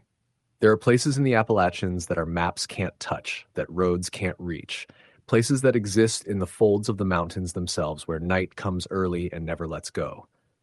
I learned this the hard way, and I know now that some curiosities are better left unpursued. Some lights flickering in the fog are not meant to guide you, they are meant to lure you. Sometimes I can't sleep. Sometimes I hear the faint rasp of a voice whispering through the open window, and I know it is calling me back. But I will not answer, because the hollers I have learned do not forgive. They only wait. Story the end. The wind had been whispering through the pines for hours, carrying with it the damp, earthy scent of the Appalachian forest. I'd been driving all day, skirting along narrow two-lane roads that cut through hollers so deep the mountains seemed to swallow the sky. My truck's headlights barely penetrated the gloom, and every bend felt like it could reveal something waiting for me. A shape, a sound, or just the cruel trick of my imagination. I'd heard stories growing up, tales told around gas station counters and at the local diner about people disappearing in the woods, but I never believed them until that night. I was headed to visit an old family cabin that hadn't seen anyone in decades, a place my uncle had mentioned in passing before he passed. He hadn't left clear directions, just a rough sketch on the back of a napkin and a warning that the road doesn't like strangers. I laughed it off at first, thinking he was just being his usual cryptic self. By the time I turned off the main road onto the gravel path that would take me deeper into the mountains, that laughter felt hollow. The gravel crunched under my tires as I eased the truck forward. Moonlight was scarce, filtered through thick clouds that hung low over the ridges. The trees leaned close to the road, their branches clawing at the sky. I had the radio on, but only static came through most of the time. Every so often, a snippet of a country station or a preacher's sermon would break through, then vanish again. The static itself became unnerving after a while, like the hills were whispering secrets I wasn't meant to hear. I reached a fork in the road that wasn't on the map.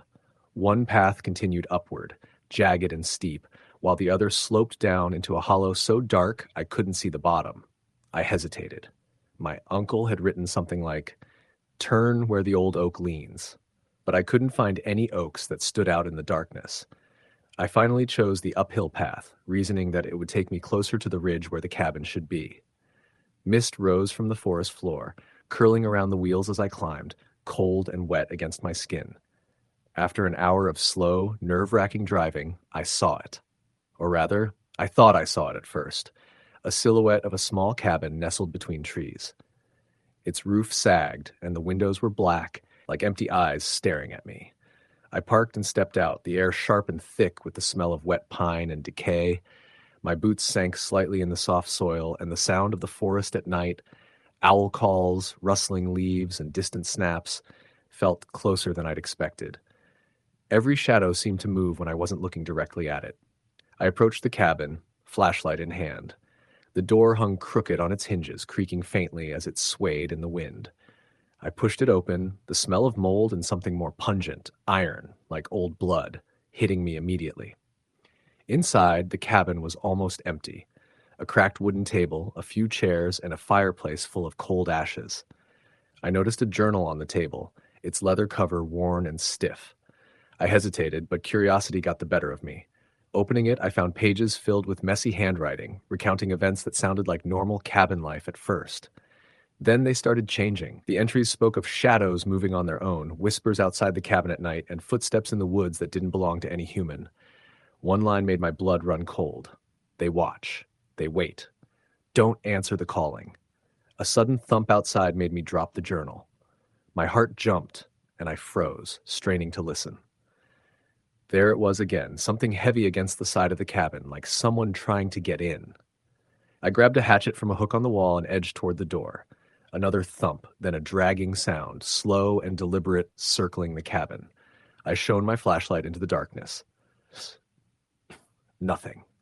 But the shadows between the trees seemed wrong, shifting, elongating, moving in ways no tree should. I backed into the cabin and tried to make sense of it. The journal hinted that whoever stayed here alone eventually went missing, or worse. I didn't want to admit it, but I felt that same creeping dread. Then I heard the voice. At first I thought it was the wind, but it came again, soft, hoarse, whispering my name. James, James. I spun around, swinging the flashlight wildly. The beam caught a figure at the edge of the doorway. Just a glimpse. A tall, thin man, pale and featureless like a corpse that had lost its face. I froze, my instincts screaming at me to run, but my feet were rooted. The figure didn't move, didn't speak, but I felt its gaze, icy and patient. Something compelled me to open the door, and I stepped outside, flashlight trembling in my hand. The forest was silent, almost unnaturally so, the kind of silence that made your own heartbeat sound like a drum. I looked around and the figure was gone, but footprints led away from the cabin, deep into the trees. They were too big to be mine, but human-shaped. I had no choice. I had to follow them, to understand what had been here.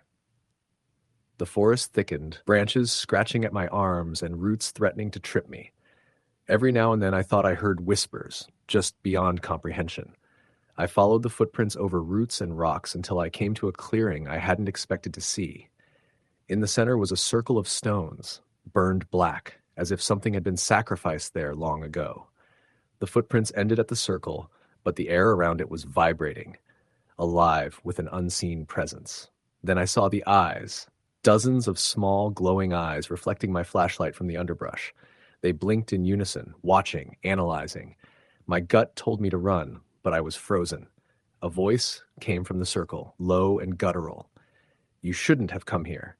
Everything in me screamed to turn back, and I did, running blindly through the forest, branches tearing at my clothes and skin. I didn't stop until the cabin was far behind me, until the fog swallowed the clearing entirely. I didn't dare look back, even when I thought I heard footsteps behind me, keeping pace. Eventually, I reached my truck, jumped in, and started the engine. The lights of the dashboard were the only comfort, the only thing separating me from whatever had been following me. I didn't drive straight home. Instead, I spent hours weaving through the mountains, trying to put distance between myself and that hollow, that cabin, that circle of stone. But the forest never truly left me. Even in towns, even on highways, I caught glimpses of those eyes and shadows, reflections in windows, always watching. The journal I'd left behind haunted me as well, the words replaying over and over. They watch, they wait. Don't answer the calling. It was weeks before I could sleep properly. Every night I dreamed of the cabin, of the circle, of faceless men standing silently in the trees. I told myself it was stress, exhaustion, my imagination running wild in the isolation of the mountains. But deep down I knew better. I had crossed into something ancient, something that didn't belong to the world of men. Then one night I heard it again, my name, whispered so clearly that it made the hairs on my arms stand. James. James. I bolted upright, drenched in sweat. My truck had been parked in my driveway. The whispering wasn't in my dream this time. It was outside my window. I haven't returned to the cabin since. I've tried to convince myself that it was all a hallucination, that the forest and its shadows played tricks on me. But the scratches on my door, the footprints in the soil outside my house in the morning, and the occasional glimpse of glowing eyes in the woods behind my home tell me that the mountains didn't let me go.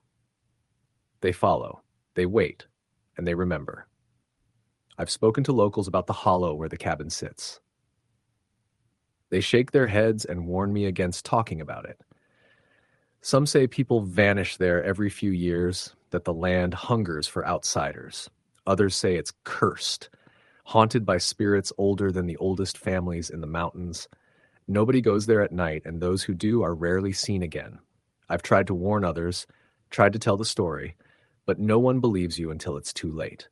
The forest takes its due, and it doesn't care about who you are or why you came. I know now that the shadows aren't just in the mountains. They follow you home. They remember your name.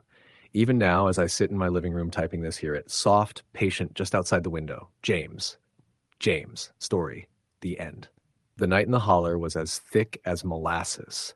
a kind of darkness that seemed to crawl over the hills and cling to the holler like a wet blanket.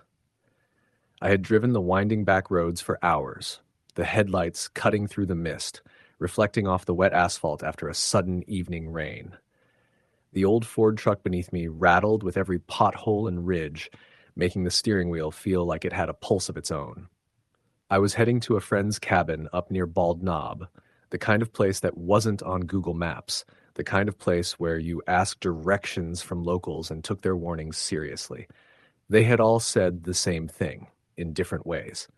Be careful out there. Don't drive too fast. Don't be alone past dark. I laughed it off at first, thinking it was just typical Appalachian superstition, a way to keep city folks from wandering into the woods and getting lost. But as the sun dipped below the mountains and the trees started swallowing the road behind me, I realized that maybe there was a reason people said those things. The holler seemed alive in a way that made the hairs on the back of my neck stand up. It was a long stretch before I saw anything resembling civilization. An old gas station loomed out of the darkness, its sign swinging in the wind, creaking like a ghost. The flickering light made the place look abandoned, but a faint silhouette moved behind the window. I slowed, and a man came out, wiping his hands on a rag. "Evenin', stranger," he said, voice rough and low. "You headin' up Bald Knob?" "Yeah," I said, trying to sound casual, though the gravel under my tires made my stomach twist.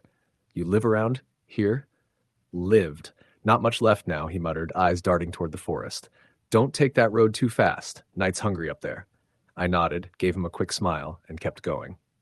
The road narrowed, twisting and rising, every turn revealing another steep drop into black voids between the hills.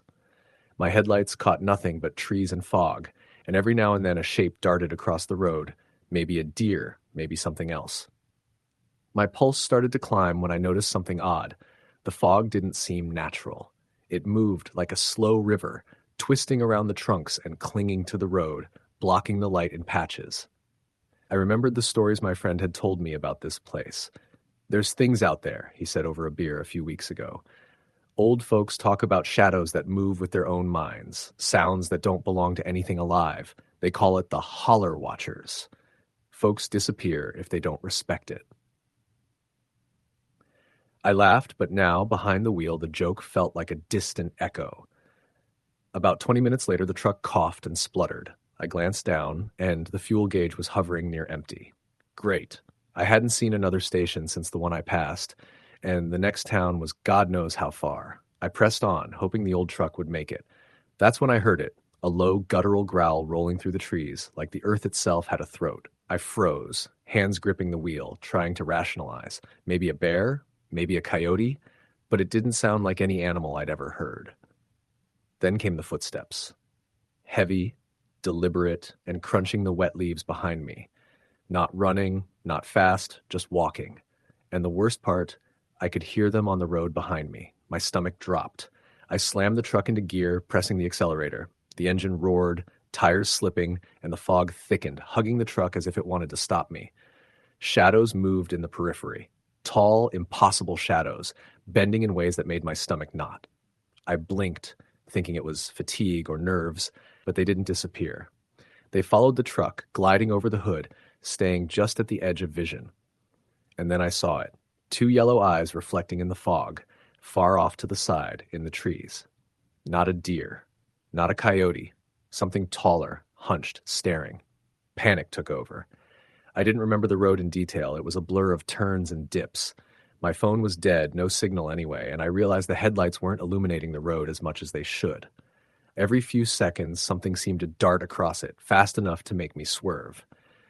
Once, I thought I saw a figure sitting on the road, but when I blinked, it was gone. Eventually, I saw the faint glow of the cabin lights shivering behind a stand of trees. Relief was instant, but it was short-lived. The moment I slowed, the sounds behind me picked up again. Breathing, low and wet, echoing off the hills. Footsteps crunching the leaves, closer, faster. I slammed the truck into drive, tires spinning over the slick dirt driveway. I pulled up, skidding, and threw the door open. I ran inside, slamming it behind me and leaning against it. The old log cabin smelled of dust and damp wood. My friend wasn't there yet. I grabbed a flashlight and shone it out the window. Nothing. But the fog, It had come down on the driveway, rolling around like smoke, and then I saw it just at the edge of the trees, the two yellow eyes staring straight at me.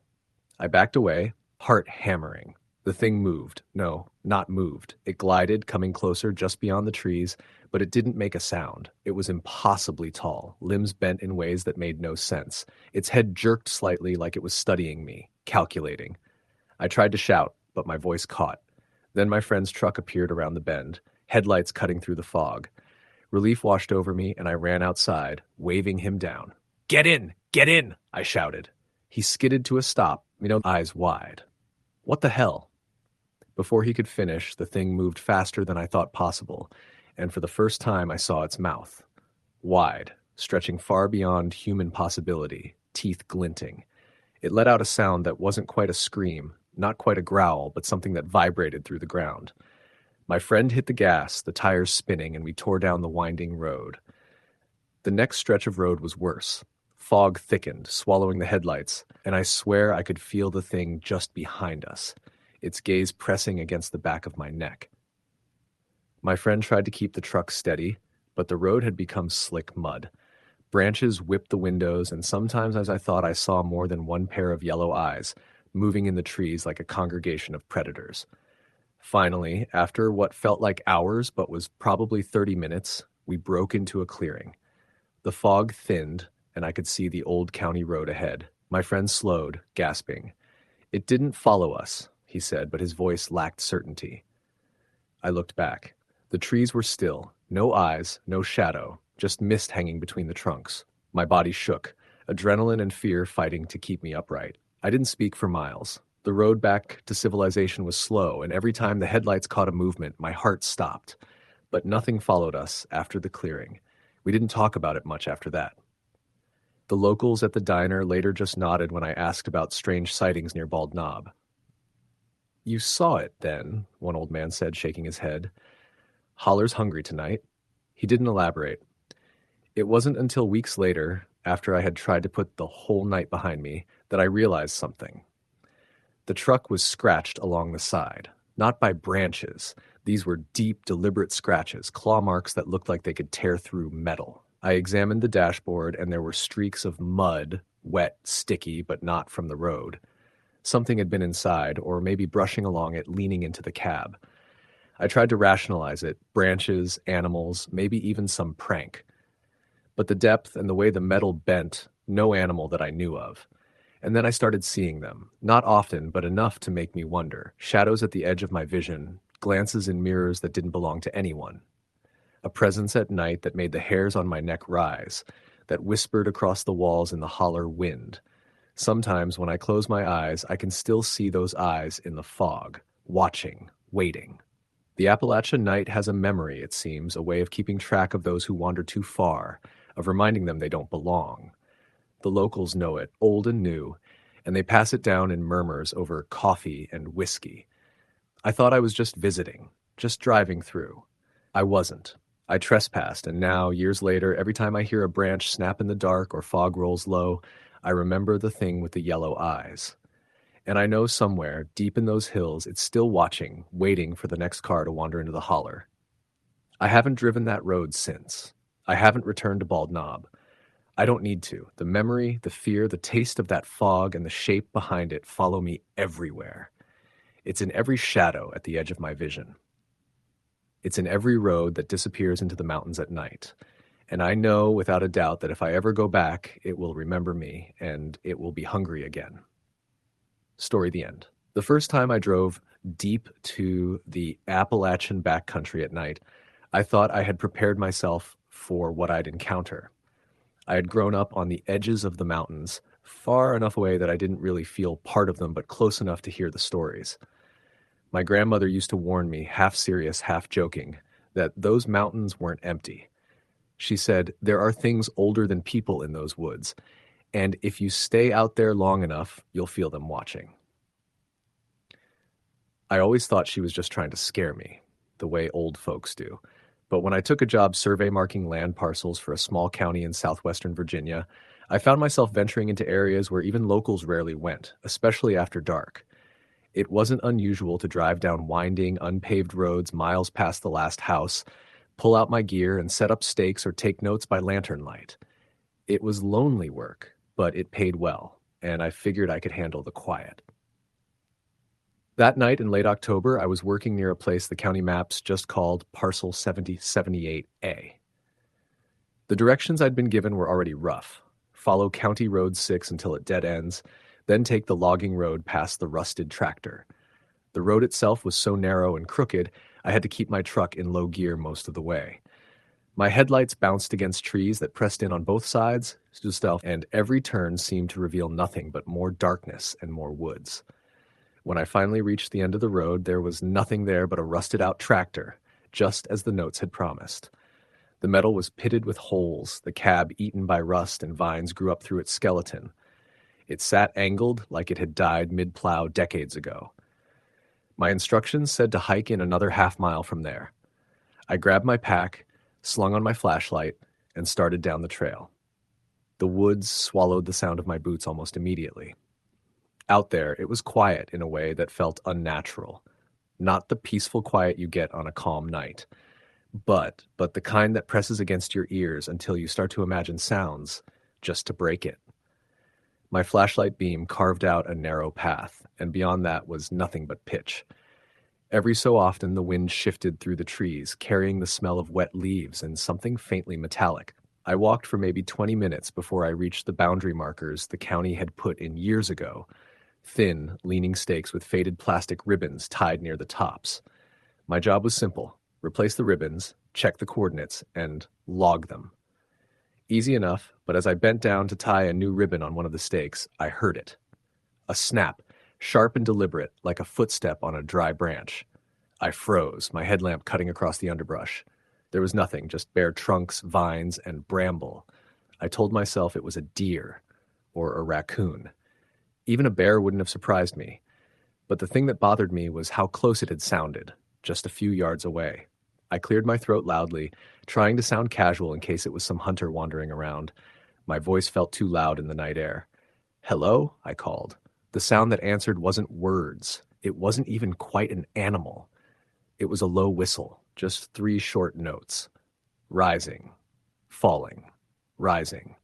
I stood there, listening, my skin crawling. I couldn't place it as any bird I knew, and it didn't sound like it had come from far away. I told myself I was just letting the dark get to me. I finished tying the ribbon, forced myself to keep moving along the line, but the feeling of being watched was strong enough that the hairs on the back of my neck stood up. After maybe 10 minutes, I heard it again.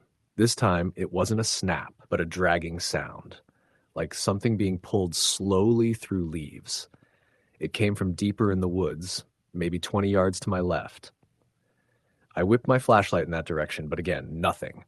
No deer crashing off, no raccoon's eyes glowing back. Just emptiness. My stomach nodded. I wanted to head back to the truck, but I had 2 more markers to check. I figured if I finished fast, I'd be out in under an hour. So I kept moving, working quicker, keeping my light steady. My ears strained for every sound. By the time I reached the last stake, I was sweating under my jacket despite the cold. My fingers fumbled tying the ribbon. That was when I noticed something that made me stop dead. The ribbon I was replacing, bright orange plastic, was shredded. Not frayed like it had aged in the weather, but torn into strips as if cut with something sharp. The stake itself had gouges running down its length, deep scratches that didn't look like rot or normal wear. They looked deliberate. I leaned closer, running my hand over the wood, and when my light hit the ground, I saw something beside my boot. A footprint. Not a boot print, not a shoe. Bare, human. Pressed deep into the mud. And the size of it, it had to be nearly twice as long as mine. The forest around me seemed to contract, pulling in tight. My chest felt heavy, and suddenly the silence was louder than before. I backed away from the stake, my light shaking in my hand. That's when the whistle came again. Closer this time, 3 notes. Rising, falling, rising. I turned and started moving fast, not quite running, but not walking either, every nerve in my body screaming to get out of there. I could feel the woods watching, listening, and then the dragging sound started again. Only now it wasn't off to the side, it was behind me. Leaves crunching, slow and deliberate, as if something was following just out of the reach of my light. I finally broke into a run, crashing through the trail, branches whipping against my face. The whistle echoed again, almost playful. Always three notes, always the same rhythm. By the time I saw the faint reflection of my truck's taillights in the beam of my headlamp, I was gasping for breath, my legs trembling. I didn't look behind me. I didn't dare. I slammed into the cab, locked the doors, and sat there with my chest heaving. For a long minute, there was nothing, just the sound of my breathing and the faint tick of the cooling engine. I reached for the ignition, ready to get the hell out of there. That's when something brushed against the truck. Not hard, just a scrape, like a hand dragging across the metal. I froze, staring at the driver's side window. The glass was black with the reflection of my headlamp inside, so I couldn't see out. Then, very faintly, from just beyond the door, I heard it. Three notes. Rising, falling, rising. My hands shook so bad I nearly dropped the keys trying to start the engine. The headlights cut across the trees, and for a split second I thought I saw something at the edge of the beam. Tall, too tall, standing between the trees, pale against the dark. And then it was gone. I drove out of there faster than I've ever driven in my life, my tires skidding on gravel, my headlights bouncing across the road. I didn't slow down until I hit pavement again. I told myself afterward that it was just the dark, just my imagination, just the stories my grandmother had planted in my head. But the thing is, when I got home, I walked around my truck. On the driver's side door, near the handle, the paint was scratched. Not like a branch had hit it, not like gravel spray. 4 deep gouges, angled down, the metal bent in thin curls at the edges. I never went back to Parcel 78A. I told the county the markers had been replaced and left it at that. But sometimes, late at night, when the wind comes down off the mountains, I swear I hear it again. 3 notes. Rising, falling, rising. Story the end. It was well past midnight when I realized I was alone on that stretch of road in the heart of the Appalachian Mountains. The headlights of my old Chevy barely cut through the thick fog that had rolled in from the hollows. I had been driving for hours, winding along narrow, overgrown back roads that seemed to have no real purpose other than to get lost in. I'd been chasing a job opportunity in one of the tiny, forgotten towns dotting the Appalachian spine, but something about the drive tonight felt wrong, like the mountains themselves were watching, waiting. I passed an old gas station, its windows dark and the pump long rusted over, the paint peeling and flaking. It looked like it had been abandoned for decades, yet something about it made my stomach tighten. The air smelled damp, earthy, like rotting leaves and wet wood. I checked the gas gauge, barely a quarter tank, and cursed under my breath. There was no way I could turn back. The road stretched endlessly in both directions, the fog thickening with every mile. The first sign that something wasn't right came when I heard the sound of footsteps. Not the crunch of tires over gravel or the soft scuff of my own shoes as I had stopped to stretch earlier, but light, deliberate footsteps on the edge of the road. I slowed, squinting into the fog. There was nothing. I pressed the accelerator down, the engine growling in protest. The footsteps seemed to follow, keeping pace with me, fading when I sped up and returning when I slowed. After what felt like hours, I came across a small wooden cabin, half hidden among the trees, with a thin wisp of smoke curling from its chimney. The idea of stopping made my skin crawl, but I was desperate for gas, and more importantly, a moment to breathe. I pulled into a rutted driveway, the tires sinking slightly into the soft mud. The cabin looked like it hadn't been touched in decades, but smoke rising from the chimney suggested otherwise. I knocked on the door, my knuckles aching from the force. There was no answer. I tried the handle. Locked. The footsteps returned, only this time they weren't outside. They were inside. The sound of soft, dragging steps across wooden floors. My hand froze on the doorknob. I told myself it was just an animal, maybe a raccoon or a stray dog. But then I heard it again, heavy, deliberate, and moving closer. I backed away from the door and looked around the clearing. The fog clung to the trees, curling like smoke itself. The forest felt alive, whispering, breathing. And then I saw him, or it, standing just beyond the tree line, shrouded in the fog. A figure, impossibly thin with long spindly limbs, unnaturally still. Its face was hidden in shadow, but the moment I locked eyes with it, a cold panic settled over me. It wasn't human, not fully. Its movements were wrong, jerky, as if it was learning how to walk for the first time. I ducked back into my truck, locking the doors, heart hammering. I thought about driving off, but the figure stepped onto the road and I slammed on the brakes. The headlights caught its face, pale and glistening, with hollow eyes that seemed to draw the light into them. I had no choice but to reverse, the truck sliding on the wet gravel. I tried to go around it, but every time I thought I had an opening, it was there, closer than before, waiting, patient. Desperation pushed me forward. I floored the accelerator, weaving through the fog, trying to remember which road led back to the main highway. But the mountains are a maze at night, and the more I drove, the more lost I became. Every bend in the road looked the same. Every tree seemed to lean closer. Every shadow whispered. And then the radio, which had been dead since I entered the hollow, crackled to life. At first it was static, then a voice, low and rasping, speaking in a dialect that wasn't quite English. Yet I understood it. You shouldn't be here. You shouldn't be here. The voice repeated, echoing as if it came from every direction. I tried to change the station, slammed the radio off, but it only grew louder, more insistent. My hands shook on the wheel. I remember turning down a narrow side path, hoping to lose whatever it was following me. The trees closed in overhead, forming a tunnel of branches that scraped the roof of the truck. I could see shadows moving along the sides, just out of reach of the headlights, but always there, always watching. My headlights caught a movement, a flash of pale skin, a long hairless arm reaching toward me, but when I blinked, it was gone. The truck finally gave out on a hill, sputtering and dying. I was trapped.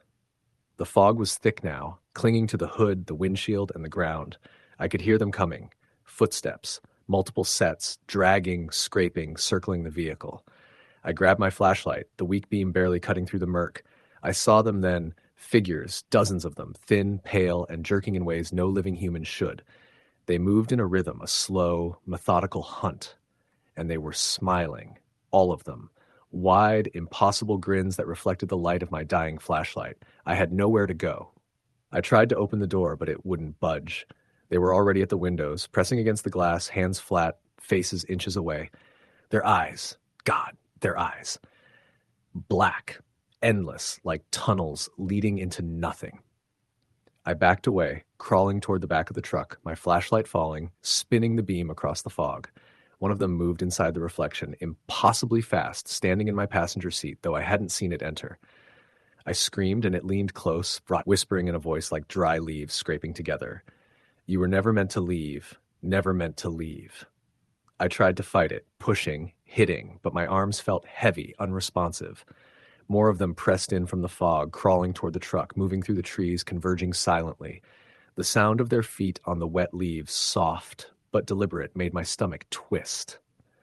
I don't remember how long I was there, trapped, paralyzed by fear.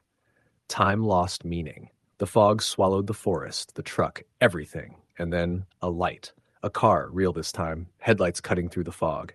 The figures recoiled, hissing like animals before retreating into the mist, leaving only shadows in their place. I stumbled into the road, waving my arms, screaming for help.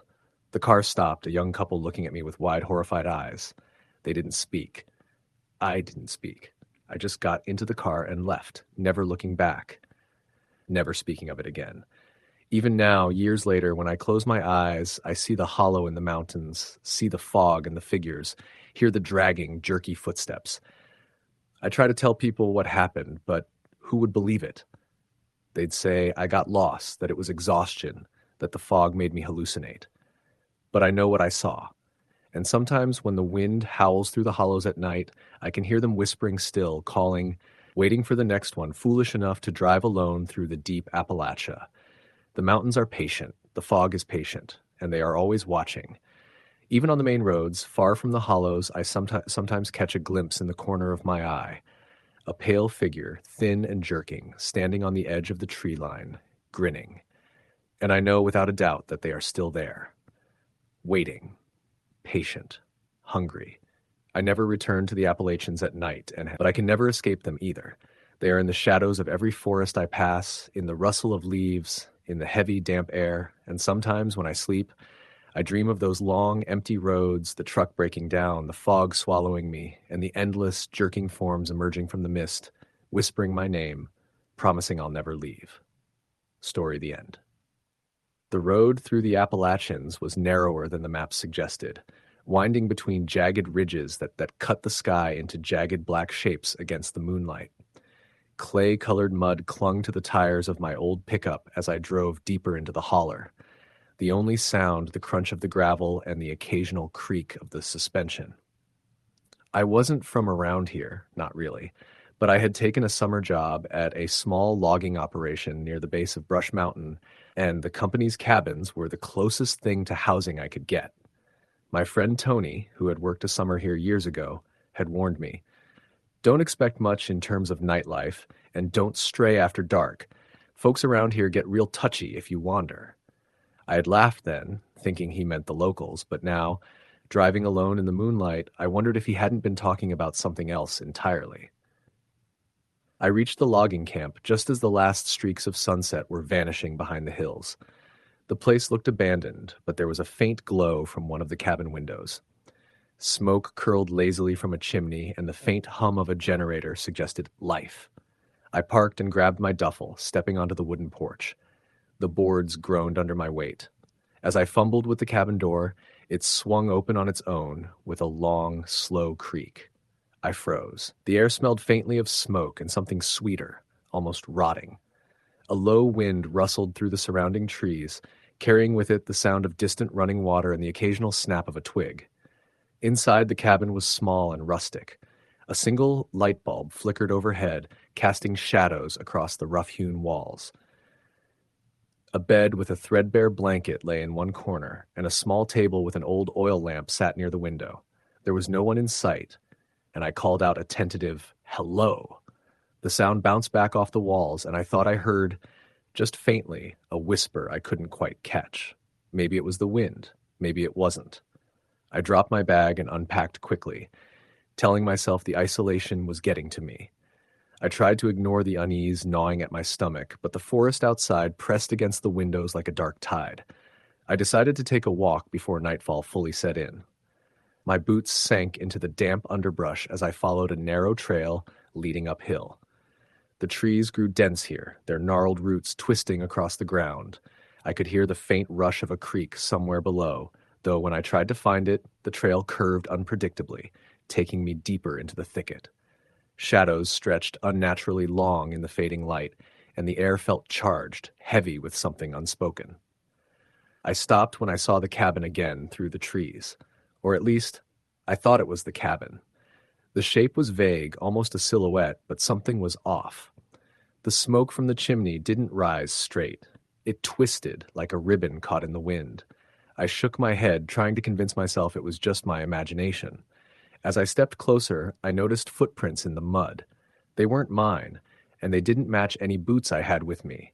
They were bare, or at least, the impression suggested something barefoot, moving with a deliberate, dragging step. A rustle behind me made me spin around. Nothing. The forest seemed to hold its breath. I hurried back down the trail toward the cabin, but the further I went, the more disoriented I became. The trees seemed to shift when I looked away, the path curling back on itself as if I was walking in circles. Panic pricked at the edges of my mind. I heard a faint humming, low and melodic, like someone singing off-key somewhere ahead. I stopped, straining to catch the words, but they were just a jumble of noises, vague and eerie. I called out, "Hello? Is someone there?" The humming stopped immediately, replaced by silence that was thick enough to press against my ears. By the time I made it back to the cabin, the sun was gone, and the forest had turned to ink. I flicked on the lamp inside and double-checked the locks. That's when I noticed them. Scratches on the doorframe. Not deep, not violent, but deliberate. Vertical, like fingernails. I touched them lightly and felt the residual warmth. My stomach sank. No one should be here. And yet, something had been. I told myself to stay calm. Maybe it was another worker playing a prank. Maybe it wasn't. The first night was restless. Every time I dozed off, I thought I heard footsteps outside, circling the cabin. Sometimes it was a slow shuffle, sometimes a rapid skittering, like something small and fast. I dared not look out the window. Around midnight, I heard a whisper right outside the door. Clear this time. A single word, leave. I froze. My heart hammered, and the lamp trembled in my hand as I edged closer to the window.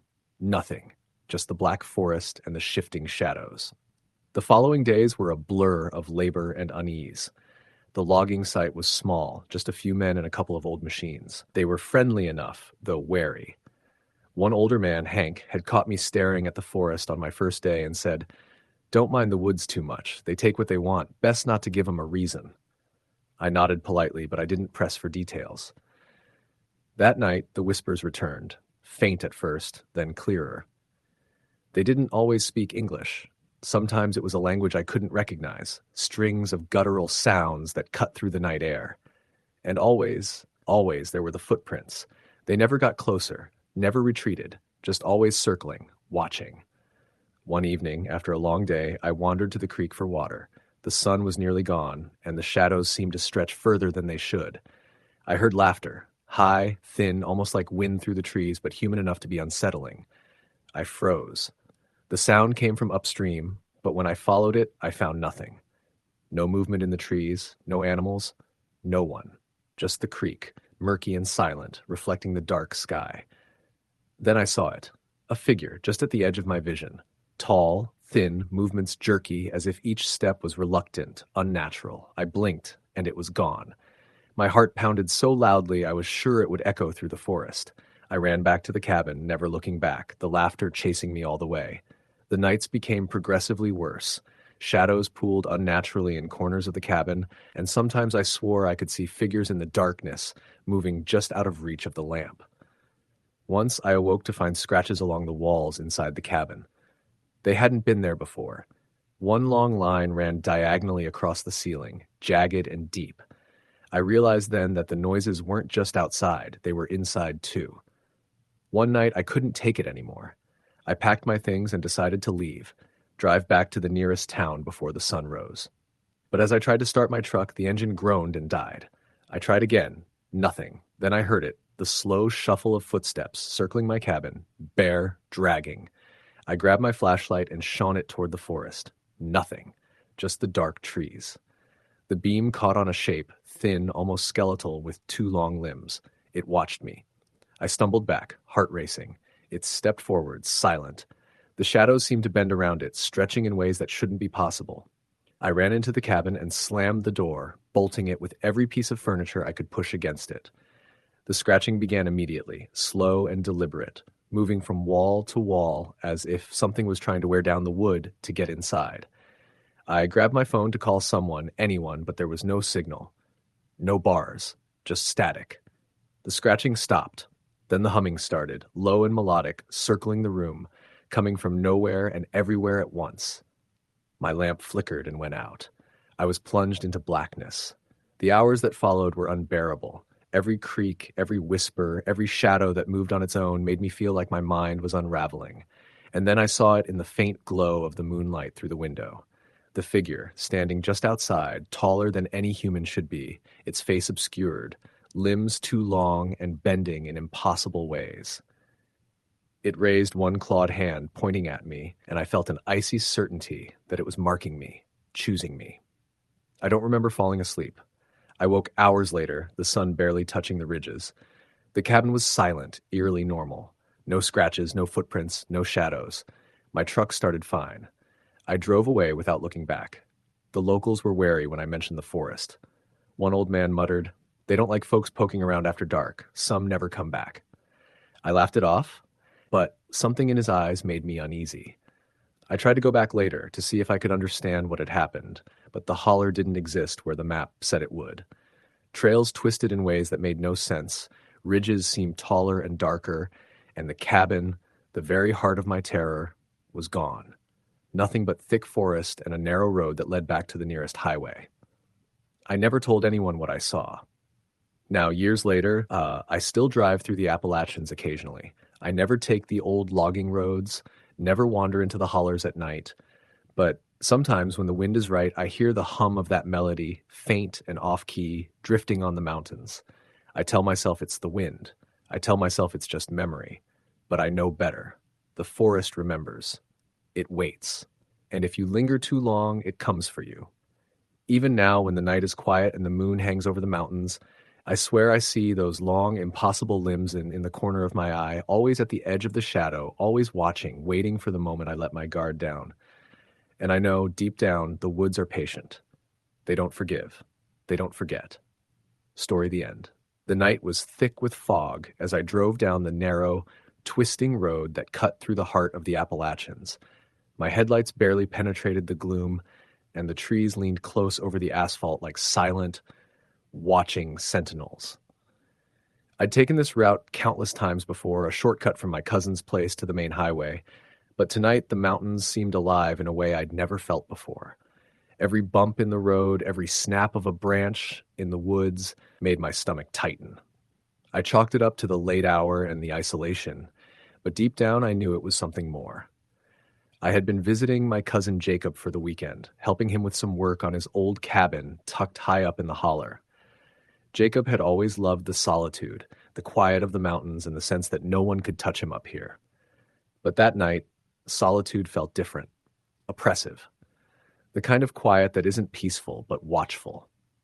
Earlier in the evening, Jacob and I had sat on the porch, the sun long gone, nursing beers and listening to the wind stir the branches. He kept telling me stories, the sort of local legends that seemed harmless in daylight. Lost miners wandering the hills, moonshiners who vanished without a trace, and the shadow folk that locals swore they saw when the fog rolled in.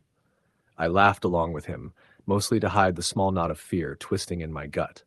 Around 10, I decided to head back down to my truck. Jacob's cabin was up a steep incline, and the path was nothing more than a dirt trail with roots and rocks jutting out. I grabbed my flashlight, careful not to trip over the uneven ground. The beam barely cut through the fog, and as I walked, I felt the weight of the night pressing in. I kept telling myself I was imagining things, but every now and then I thought I saw movement in the mist, quick, fleeting shadows that disappeared when I tried to focus. By the time I reached the road, the fog was almost solid. My truck's headlights were swallowed immediately, leaving me feeling like I was floating in a void. I climbed in, started the engine, and eased onto the road. That's when I noticed it, a figure standing at the edge of the road, barely visible in the fog. At first, I thought it was a deer or some other animal, but it didn't move like any creature I'd ever seen. It stood unnaturally still, human-shaped but impossibly thin, with arms that hung too long. My heart pounded. I blinked, and it was gone. I laughed nervously, trying to shake off the fear. The road was winding, and I tried to focus on the familiar turns. But soon I realized something was wrong. The road ahead twisted differently than I remembered. The curves weren't where they should have been. I slammed on the brakes, trying to backtrack, but the truck skidded slightly on the wet leaves. I could hear something moving in the trees, low and deliberate, like heavy breathing just beyond the tree line. I thought about calling Jacob, but my phone had no signal. Nothing. Panic started to creep in, cold and tight in my chest. I tried to tell myself it was just a trick of the fog, my mind playing games in the isolation. But deep down, I knew I wasn't imagining it. There was something out there. Something that had been watching me since I left the cabin. Then I heard it. A low, guttural whisper carried on the wind. It was just a sound, not words, but it made my blood run cold. I slammed the truck into reverse and sped back toward the cabin, hoping to see the familiar porch light. But when I reached the clearing, the cabin wasn't there. There was only trees and fog. I stopped the truck, heart hammering, and tried to get my bearings. I knew the cabin was up the hill, but the incline I remembered wasn't there either. It was as if the land itself had shifted while I wasn't looking. I tried to drive forward, hoping to find another road or a familiar landmark, but the fog thickened and the whispering returned, closer this time. It wasn't random. There was intent behind it. I could feel it moving around me, circling, watching. I thought I saw the thin, elongated figure again, just at the edge of my headlights. I floored the gas, and the truck jolted forward over unseen ruts and rocks. Hours seemed to pass, or maybe it was minutes. Time lost meaning in that fog-choked nightmare. Every turn I took led me deeper into a maze of trees and mist. The whispers became voices, faintly human but distorted, echoing off the trunks in impossible directions. I realized I wasn't alone. Something, or some things, were out there with me, moving in ways I couldn't track. Every so often, I glimpsed shadows that weren't my own, fleeting reflections in the truck mirrors that vanished when I tried to look directly. At some point, I saw a light in the distance, a flickering orange glow like a lantern. Relief surged through me. Finally, a sign of civilization. I aimed the truck toward it, but as I got closer, the shape of the light became clear. It was a fire, but no one was around it. The logs burned unnaturally slow, smoke rising in thick, curling tendrils that seemed to twist against the wind. And standing around the fire were figures. Too many to count, all human-shaped but impossibly thin, with hollow faces that glowed faintly in the firelight. They didn't move, didn't speak, but I felt their gaze piercing me through the fog. Panic overtook me. I threw the truck into reverse again, tires skidding on the leaf-strewn road, and slammed it into the trees at one point. The impact barely slowed me down. Branches scratched the paint, glass rattled, but I didn't care. I just needed out. I drove blindly, the whispers now all around me, echoing from every tree, every shadow. I could swear some of them were behind the wheel, moving as I moved, keeping pace with me despite the impossible terrain. Eventually, I came to a creek, the water black in the fog. I tried to cross, but the truck bottomed out on rocks hidden beneath the surface. The whispers intensified, a cacophony of voices, some screaming, some laughing, some just sighing. I pounded the steering wheel, screaming for someone, anyone, to help me. But there was no answer, only the night, thick and alive, pressing in from every side. I thought I might be dreaming or losing my mind. I tried to remember what Jacob had said. The holler doesn't like outsiders after dark. It's alive, feeds on fear. I laughed bitterly through tears. That's just stories, I whispered, but deep down I knew it wasn't. Hours, days, or maybe minutes later. I couldn't tell anymore. I saw the faint glimmer of lights ahead. Real lights this time, steady and bright, not flickering like the fire. A road? A town? Hope surged. I steered toward it, the truck bouncing over roots and rocks. But as I got closer, I realized the lights weren't from a town. They were headlights, far too many of them, forming a circle around the road ahead. And standing in front of each one, blocking my path, were figures. The same thin, hollow-eyed shapes I had seen by the fire, dozens of them now, stretching into the fog as far as I could see. I slammed the truck into reverse, but it was too late. Something struck the hood, a heavy, wet impact that rattled through the frame. The whispering turned into screaming, a sound so sharp it made my teeth ache. The figures moved impossibly fast, surrounding the truck in a blur of limbs and pale skin. I hit the gas again, and the truck lurched forward. But the road had disappeared. Trees pressed in on all sides. I was trapped. I don't remember how long I drove that night, or if I ever left the holler. At some point, I hit another clearing, and the fog lifted just enough to see the stars above. I thought I might finally be free. I slowed down, trying to catch my breath, but then I saw it, Jacob's cabin. Or at least, it looked like his cabin. The porch light burned, warm and inviting. Relief, pure and unthinking, surged through me. I parked the truck, heart still hammering, and stepped out. The air was cold and damp, but familiar. The porch steps creaked under my weight as I climbed them, and I knocked on the door. No answer. I called Jacob's name. Still nothing. I tried the door. It opened. Inside, everything was normal, at least at first glance. Furniture, dust, the faint smell of old wood and smoke. I walked further in, calling Jacob again. That's when I saw him, or at least a figure on the couch. He looked up, smiled, and waved. Relief washed over me. But as I approached, the figure's face stretched unnaturally, the eyes hollow and black, the mouth opening impossibly wide in a grin that shouldn't be possible. The voice that came out wasn't Jacob's. It was a whisper, low and rasping, filled with malice. "You shouldn't have come back," it said. I ran. I didn't look back. I don't remember how I got back to the truck, only that when I did, the fog had lifted and the road was familiar again. I drove all night without stopping until I reached the highway. I've never returned to the holler. I don't talk about what happened, but sometimes late at night I see movement at the edge of the trees, shadows that are too thin, too long, and I hear the whispers, faint and persistent. They never stop, not really.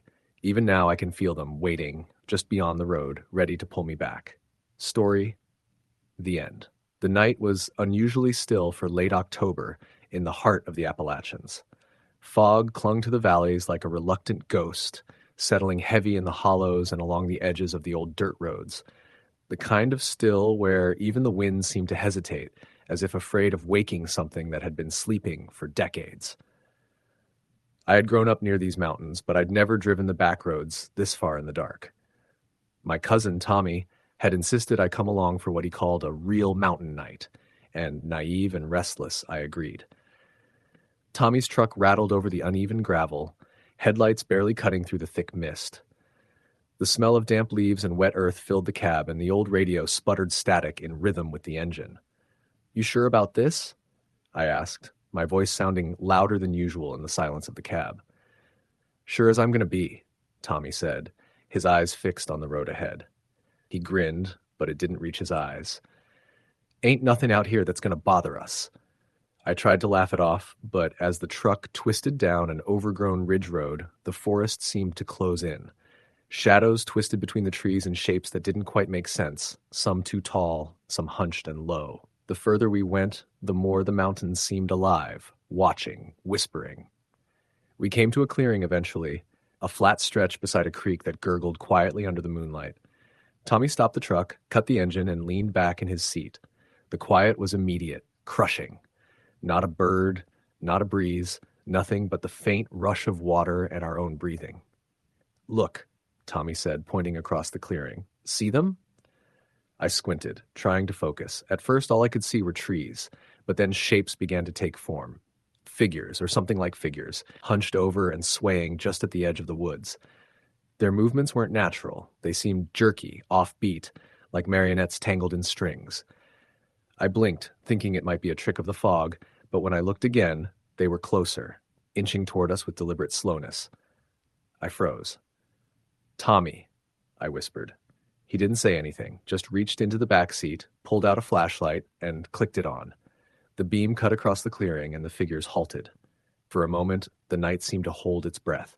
Then they melted back into the trees. "You see why I wanted to bring you out here?" Tommy muttered. "Most folks don't get this close." I didn't answer. Something about the way he said it made my stomach twist. It wasn't pride, it was warning. We sat there for a long while, the fog thickening until it seemed to swallow the truck whole. The air felt charged, electric. Then came the noise, a low, guttural whispering from the trees. Not words I could understand, just syllables that seemed to crawl under my skin. I turned to Tommy, but he was silent, his jaw tight, eyes fixed somewhere deep in the forest.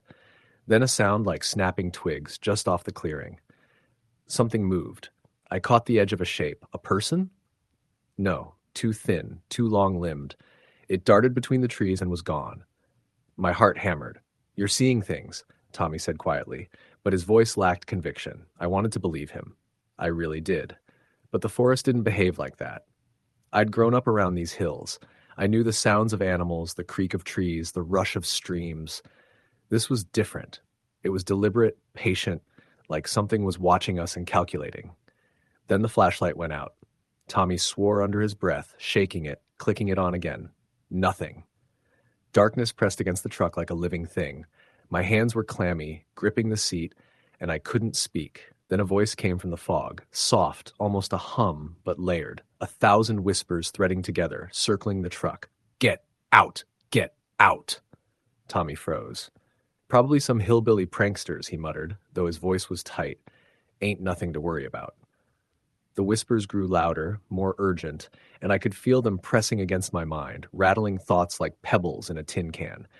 I tried to shut my eyes, tried to convince myself I was imagining it, but when I opened them I could see figures forming in the fog again. Closer this time, dozens of them, hunched and twisting, faces obscured, moving in unnatural jerks. "Tommy," I shouted. "We're leaving. Now." He started the truck, wheels spinning on wet gravel, and we tore down the road, the beams of our headlights cutting jagged lines through the mist.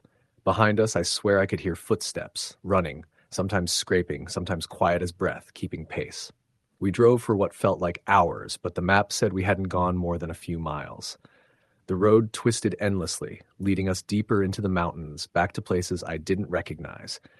Every time we rounded a bend, the fog thickened, and the whispers returned, layered and incomprehensible. Tommy kept muttering about old mountain ways, about people who never left, about things that didn't die. I didn't want to hear it. I just wanted out. At one point, the truck stalled. No warning, just died, the engine cutting off like someone had snapped it in two. The whispers surged, louder now, pressing at the doors. I could see shadows moving against the fog beyond the headlights, shapes that bent in ways no human body could. My hands shook on the steering wheel as I tried to start the truck again. Nothing. Then came a knock. On the window. Soft at first, then harder. I jerked back. The glass rattled. I could see a hand, thin and gray, pressing against it. Another, then a face, pale and elongated, features twisted as if melted in heat. My stomach dropped and I felt bile rise. "Tommy!" I screamed. He was frozen, staring at the road ahead. Slowly he muttered, Don't look at him." But it was too late. One of the shapes reached the cab, pressed its face against the glass. I could see hollow eyes, sunken deep, staring. I felt my vision swim. My body wanted to run, wanted to scream, but I was paralyzed. Then the truck roared to life. Tommy slammed it into gear, and we bolted down the road. The figures didn't follow, not immediately. Only their whispers trailed behind, curling into the air, seeping into the mountains like smoke. We drove until the fog thinned, until the familiar lights of a small mountain town appeared in the distance. By then, the night felt normal again. The wind blew, the leaves rustled, the world returned. But I could still hear the whispers in my head, faint, just at the edge of thought. We didn't speak much after that. Tommy dropped me at my cousin's cabin, saying nothing about what we'd seen. I wanted answers, but he only shrugged. "Some things in these mountains, they don't like being watched," he said, as if that explained everything. I stayed the night, sleep eluding me. Every time I closed my eyes, I saw the faces at the window, heard the whispers in the trees. I tried to convince myself it was exhaustion, imagination, or too much caffeine. But deep down, I knew better. Something in those mountains had been waiting, something patient. Over the next week, I tried to research old newspapers, local legends, stories passed down in hushed tones at the diner. People spoke of the ones who wait, creatures that haunted deep hollows, stalking roads that weren't on maps, disappearing without a trace. They were said to follow travelers, sometimes for hours, days, even weeks, until the unlucky lost their way entirely. I wanted to dismiss it. But then I started noticing signs. Small things at first, shadows in the corner of my eye, a scratching at the window late at night, whispers too faint to catch clearly. Then more. My dog refusing to go into the backyard, finding rocks stacked in impossible formations outside my door, seeing figures from my window that vanished when I blinked. Tommy wouldn't talk about it again. Every time I tried to bring it up, he'd just shake his head. "You saw it once," he said. "That's enough. Best not to see it twice." Months passed, life went on, but I couldn't shake the feeling of being watched. The mountains became a silent presence, looming even when I was far away. And then one night, I received a call. No one on the line, just breathing, ragged and slow. Then a whisper, "You left too soon." I hung up, heart pounding, and for the first time understood that the mountains didn't care about maps, roads, or people. They waited. And if you wandered too far, or too curious, or too scared, they followed. Patiently, relentlessly, I moved, far away, to a city where the fog doesn't linger, where the roads are straight and well lit, where the mountains are just shapes on the horizon. But the whispers never stopped. Sometimes late at night, I hear them beneath the hum of the city, soft, pressing, insistent. And I know, no matter how far I run, they are still out there in the hollows, waiting, watching, patient as the mountains themselves. I've tried to tell people, friends, coworkers, strangers online. Most think I'm crazy, that it's stress or old mountain stories twisting my mind, but I know the truth. Those mountains, those hollows, they remember, they wait. And if you ever wander into the deep night of Appalachia, past the places where roads end and fog clings like a second skin, you might see what I saw, and you might never come back. Even now, I check the windows, the doors, every night. Sometimes I see shadows in the corner of my eye, shapes too long, too bent, moving in ways that feel wrong. I hear whispers in the dark, faint but insistent. And I remember that night on that ridge road when the fog was thick and the trees watched us, and the mountains themselves seemed alive with something older than the earth, something patient, something hungry. I've learned not to wander at night, not in the mountains, not in the hollows. And I've learned that some roads are meant to be left alone. Because if you go too far, if you stare too long, if you hear the whispers and think you can ignore them, they will follow. And sometimes, no matter how far you run, no matter how bright the lights of civilization, the mountains come with you. Story, the end. It started as a routine delivery. I drove a beat up white van for a small logistics company, mostly hauling supplies to isolated towns and rural homes in the Appalachian Mountains. The kind of route that makes city drivers uneasy, not because the roads were hard, but because the darkness seemed to press in like a living thing. I'd done this job for over a year and had grown used to the long stretches of nothingness, the dense woods on either side of narrow roads, the occasional deer darting out at the last second. But nothing could have prepared me for what happened one October night. The order was simple: deliver a package to a remote property in southern West Virginia near a hollow tucked between two ridges. The GPS led me down a winding two-lane road that quickly narrowed into dirt, rutted and overgrown in places.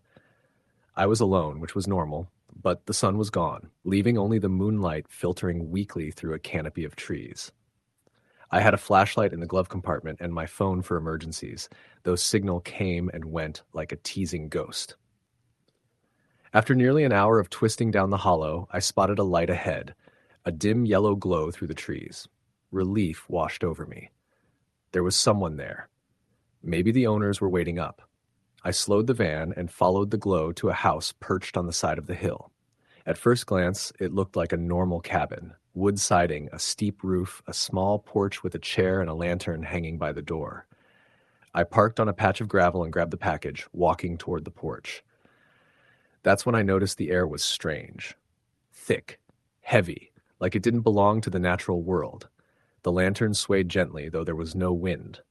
The porch boards creaked beneath my boots, and I thought I heard a whisper, soft, almost lost in the night.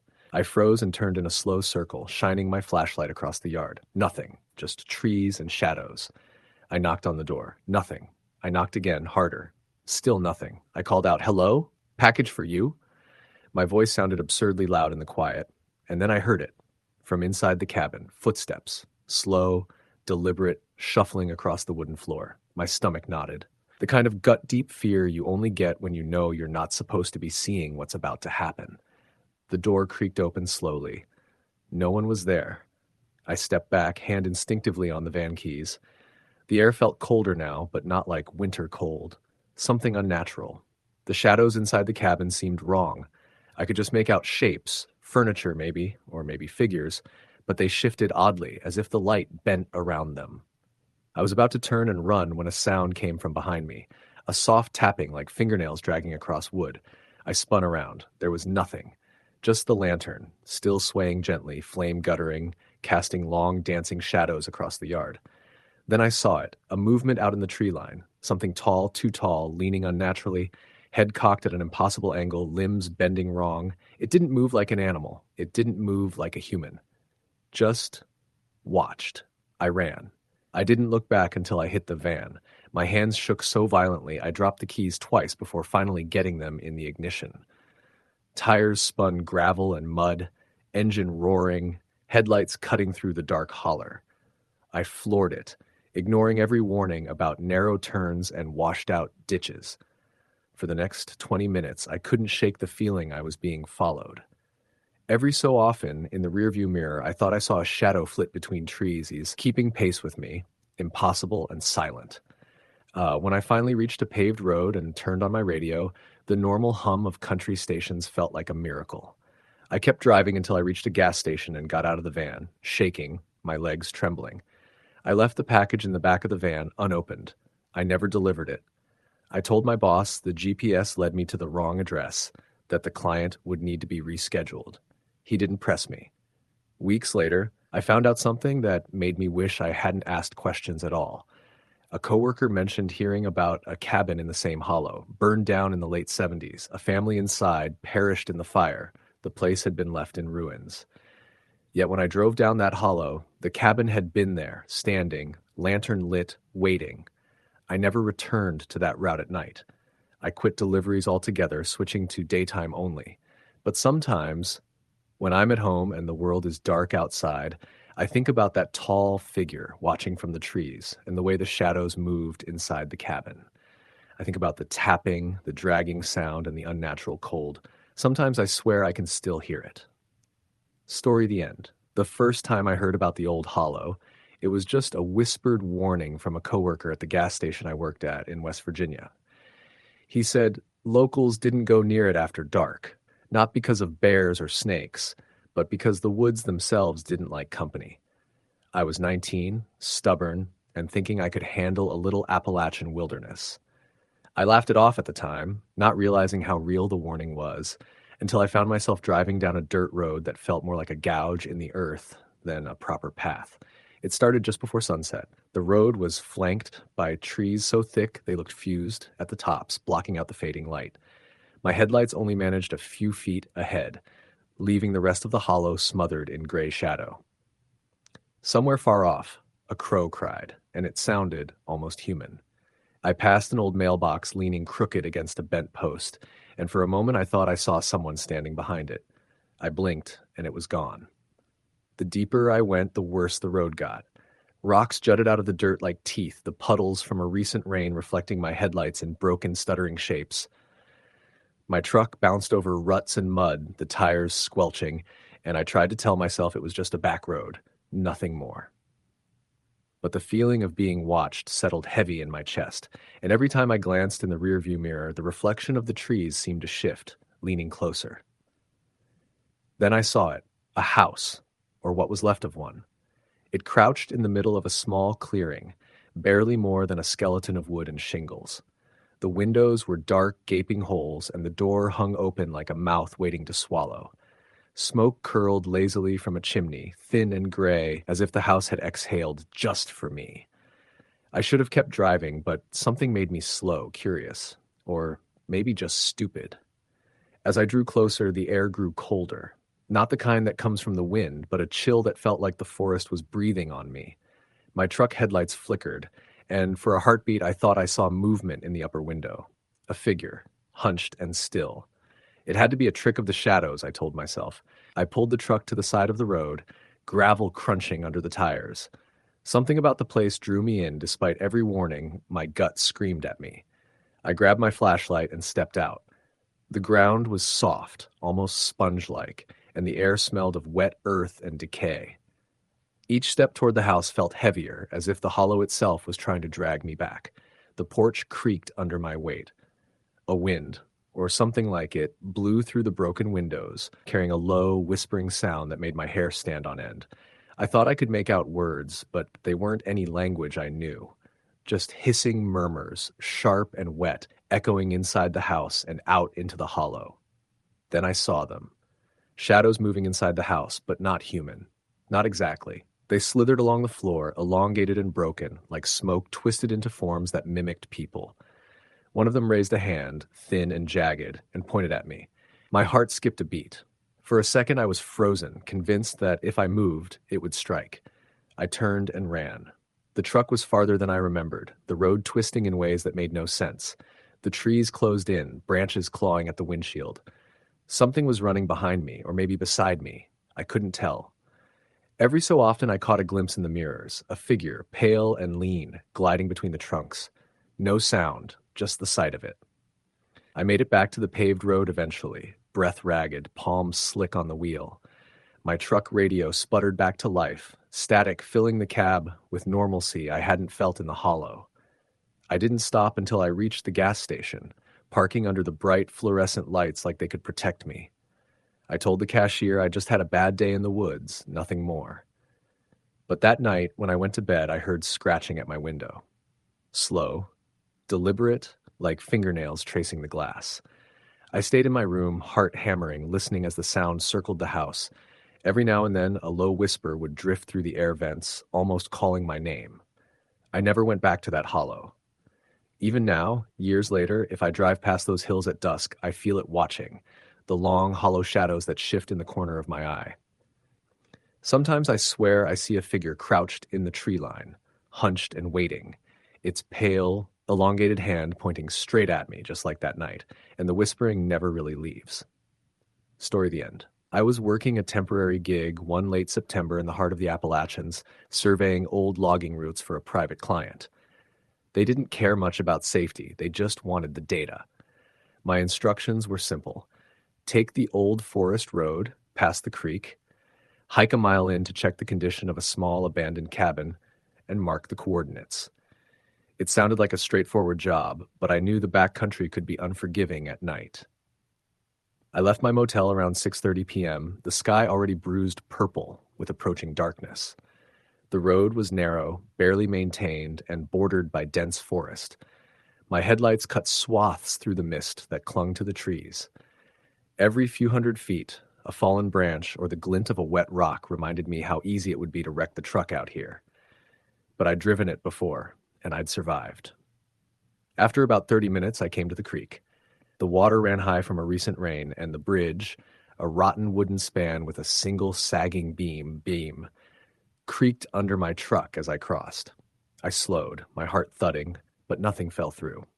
On the other side, the forest closed in even tighter, shadows pooling under the headlights. I parked at the trailhead and grabbed my flashlight and backpack. The instructions said the cabin was about a mile in. I started down the narrow dirt trail, my boots sinking slightly in the damp soil. The woods were alive with the usual night sounds, distant hoots, the rustle of small animals, and the whisper of wind through the canopy. Still, there was an unnatural quiet between those sounds, like the forest was holding its breath. About 10 minutes in, I saw the first signs that someone, or something, had been there recently. A tree trunk had been scorched black in an area where no fire should have reached. Small pieces of burnt cloth were tangled in the roots. My stomach tightened. Whoever had done that had been here in the dead of night, and the smell of smoke still hung faintly. I pressed on. The trail narrowed and became overgrown. Thorny vines tore at my sleeves, and the flashlight flickered. I shook it, cursed under my breath, and kept going. That's when I heard it. Footsteps. Slow. Heavy. Crunching along the trail behind me. I stopped immediately, listening. The sound didn't match any animal I knew. Too deliberate, too rhythmic. I called out, "Hello? Is someone back there?" My voice sounded small and foolish against the vast darkness. No reply. I started moving again, faster this time, trying to convince myself it was another hiker. But the trail was barely wide enough for one person, and I'd passed no one. The footsteps kept pace, stopping whenever I stopped, resuming when I moved. By the time I got to a small clearing, I could make out the cabin, its roof sagged, windows broken, the wood blackened with rot and age. The door hung open on one hinge. I'd seen cabins like this before, abandoned in the mountains, but there was something wrong about this one. The shadows around it seemed deeper than natural, stretching out like fingers. I forced myself forward, telling myself I just had to get the coordinates. That's when I saw the footprints in the mud. Bare, enormous, and not quite human. They led from the trees right to the cabin and disappeared inside. I froze. My mind raced. I had my phone, but there was no signal. I could call no one. Every instinct screamed at me to leave. But the job required proof, and I couldn't just walk away. I stepped closer to the cabin and shone my flashlight inside. The interior was empty, at least at first glance. Broken furniture, a collapsed ceiling, scattered leaves. But then I saw something that made my stomach knot. On the far wall, carved into the wood, were symbols. I didn't recognize them, but they were jagged, angry-looking, arranged in a pattern that felt like a warning. That's when I heard the whisper. Not human, not words I could understand, just a low, hissing breath that seemed to come from every direction at once. The temperature dropped sharply, my breath puffing in front of my face. I felt the hairs on my arms stand on end, and then the dragging started. Something moved across the floor inside the cabin, slow, deliberate, scraping against the wooden planks. I stumbled back, my flashlight shaking so badly I almost dropped it. The sound wasn't coming from outside. It was inside, moving toward me. I turned and ran, crashing through the clearing, branches slapping my face.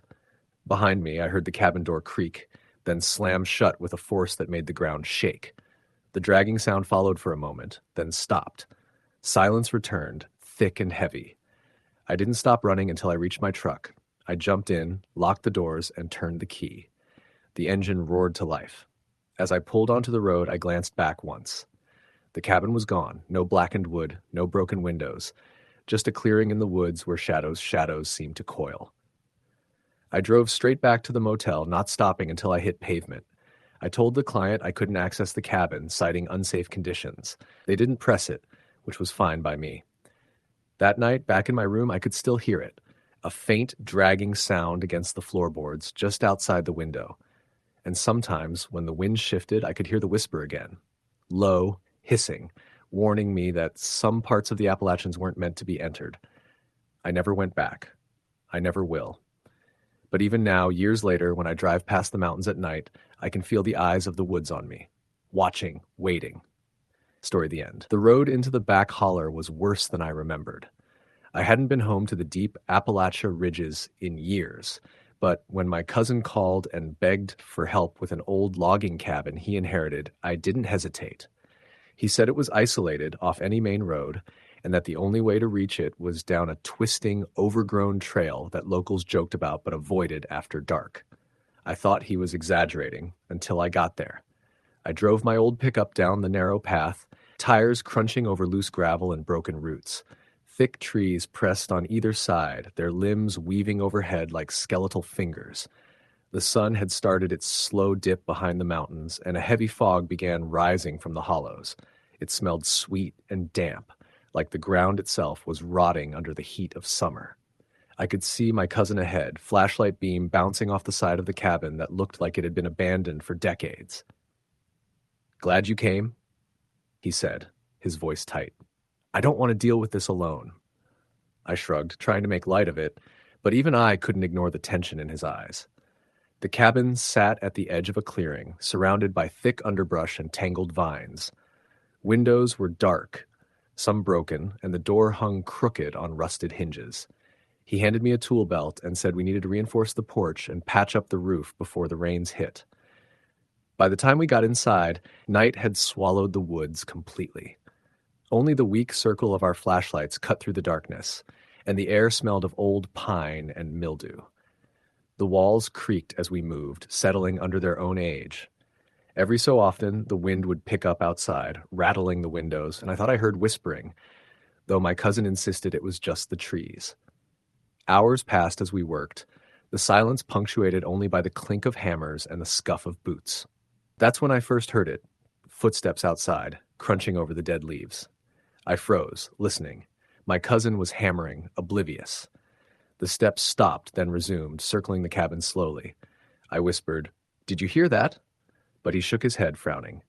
"Probably a raccoon," he said. I wanted to believe him, but then the tapping started, soft at first, like someone running their fingernails along the wood of the porch.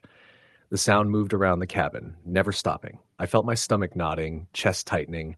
I shined my flashlight through the windows, sweeping the fog outside. Nothing, just the trees, the night, and the slow, deliberate movement of shadow across the mist. Then came the voices.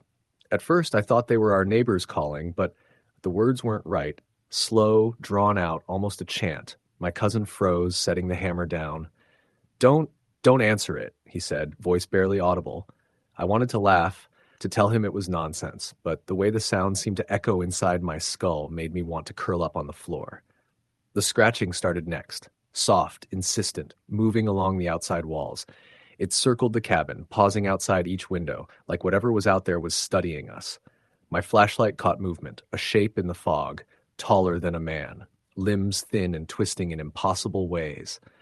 I blinked and it was gone. When I looked again, the shadows stretched across the clearing as if the fog itself was alive. "Go outside," my cousin hissed. "We have to get the generator started." I shook my head. "No, we stay inside." The cabin groaned, and for a moment the wind carried a voice, mine or a version of mine, screaming from somewhere I couldn't see. I grabbed my cousin's arm and he pulled me into the far corner. The scratching turned into pounding, and the windows rattled as though someone or something was trying to get in. I could smell it then, the metallic tang of blood mixed with damp earth. My stomach turned. We stayed pressed against the wall, hearing the footsteps circle, the whispers calling our names in wrong tones. Every instinct told me to run, but somewhere deep I remembered stories the old-timers told. You don't run. You don't look directly. You survive by staying still, by keeping your fear contained. Hours passed, or maybe minutes. Time was meaningless in that blackened hollow. Eventually, the pounding faded, the whispers withdrew, and the fog thinned. When I dared to move, I realized the cabin was untouched. No footprints, no signs of anyone outside. My cousin and I didn't speak. We just worked through the night, finishing what we could by the faint light of the old lantern. When dawn broke, we finally stepped outside. The fog had lifted completely, and the woods looked harmless again, just ridges and trees stretching endlessly. No signs of what had been there the night before. But I knew. My cousin knew. Something had been out there, and it had followed us, watching, learning, waiting. I never returned to that cabin, and I don't talk about that night. Folks in the holler whisper about places like that, calling them haunted or cursed, but you don't need a label to know what you felt. I can still hear those voices sometimes, soft in the wind, calling my name in the wrong way. And I know that if I ever go back, it will be waiting, patient, and silent, ready to make the dark its own again. Story the end. I had always thought I knew what remote meant, until that summer in the Appalachian backwoods. I was hired to check out an old homestead that a developer wanted to buy, survey the land, and make notes for restoration. The place was tucked into a hollow so deep that the sunlight barely reached the valley floor by midday. GPS barely worked. There was no cell service. Even the topo maps were outdated, showing roads that hadn't existed in decades. I drove my truck up the last stretch of gravel road, climbing steep grades with switchbacks that seemed to vanish into thick fog rolling off the ridges. The air smelled of wet pine needles, rotting leaves, and something faintly metallic like iron. I parked near a collapsed barn and got my pack ready. Flashlight, notebook, compass, thermos of black coffee, and a handheld radio, though I knew it was likely useless. As I walked toward the old house, the forest swallowed sound. Birds, insects, even the wind seemed to disappear. The only thing I could hear was my own boots crunching on the leaf-littered path. The trees were massive, their trunks twisted, branches reaching across the trail to form an almost solid canopy above me. The sky was already deepening into twilight when I reached the clearing. The house was worse than I expected. Logs rotted, roof caved in, windows broken. The porch sagged, nails protruding like teeth. I shone my flashlight across the front door. For a moment, I swore I saw someone standing inside. A shadow, maybe a man, just beyond the broken doorway. I blinked. It was gone. I forced myself forward. My job was to document the property, not speculate about ghosts. The floorboards creaked under my weight, each groan echoing unnaturally. Dust hung in the air, disturbed by my flashlight beam. In the corner of what had once been the living room, I noticed scratch marks on the wall. Deep gouges, jagged, as though something had tried to claw its way out of the house. I stepped outside to examine the yard, and that's when I heard it. Footsteps. Behind the house, soft, deliberate, walking parallel to me. I froze, listening.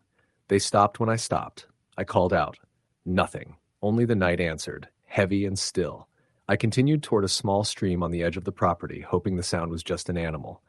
That's when I saw them, footprints pressed into the mud, barefoot, elongated, with toes splayed unnaturally wide.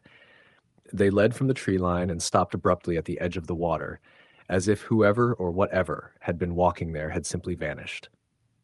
I took a step back, the beam of my flashlight shaking in my hand. The air felt suddenly cold, heavier, pressing down on me. I considered leaving immediately, but I wanted to finish my survey. The homestead sat in the hollow, and the property line continued up the ridges. I had to get some measurements. The deeper I went, the darker it became. Twilight vanished into blackness, and the forest closed in so tightly that my flashlight only showed a few feet ahead. Then I heard it again. A faint whistle, 2 notes, low and deliberate. Not a bird, not the wind. Someone or something was out there. I started walking faster, heart hammering. Branches snapped underfoot, or perhaps behind me.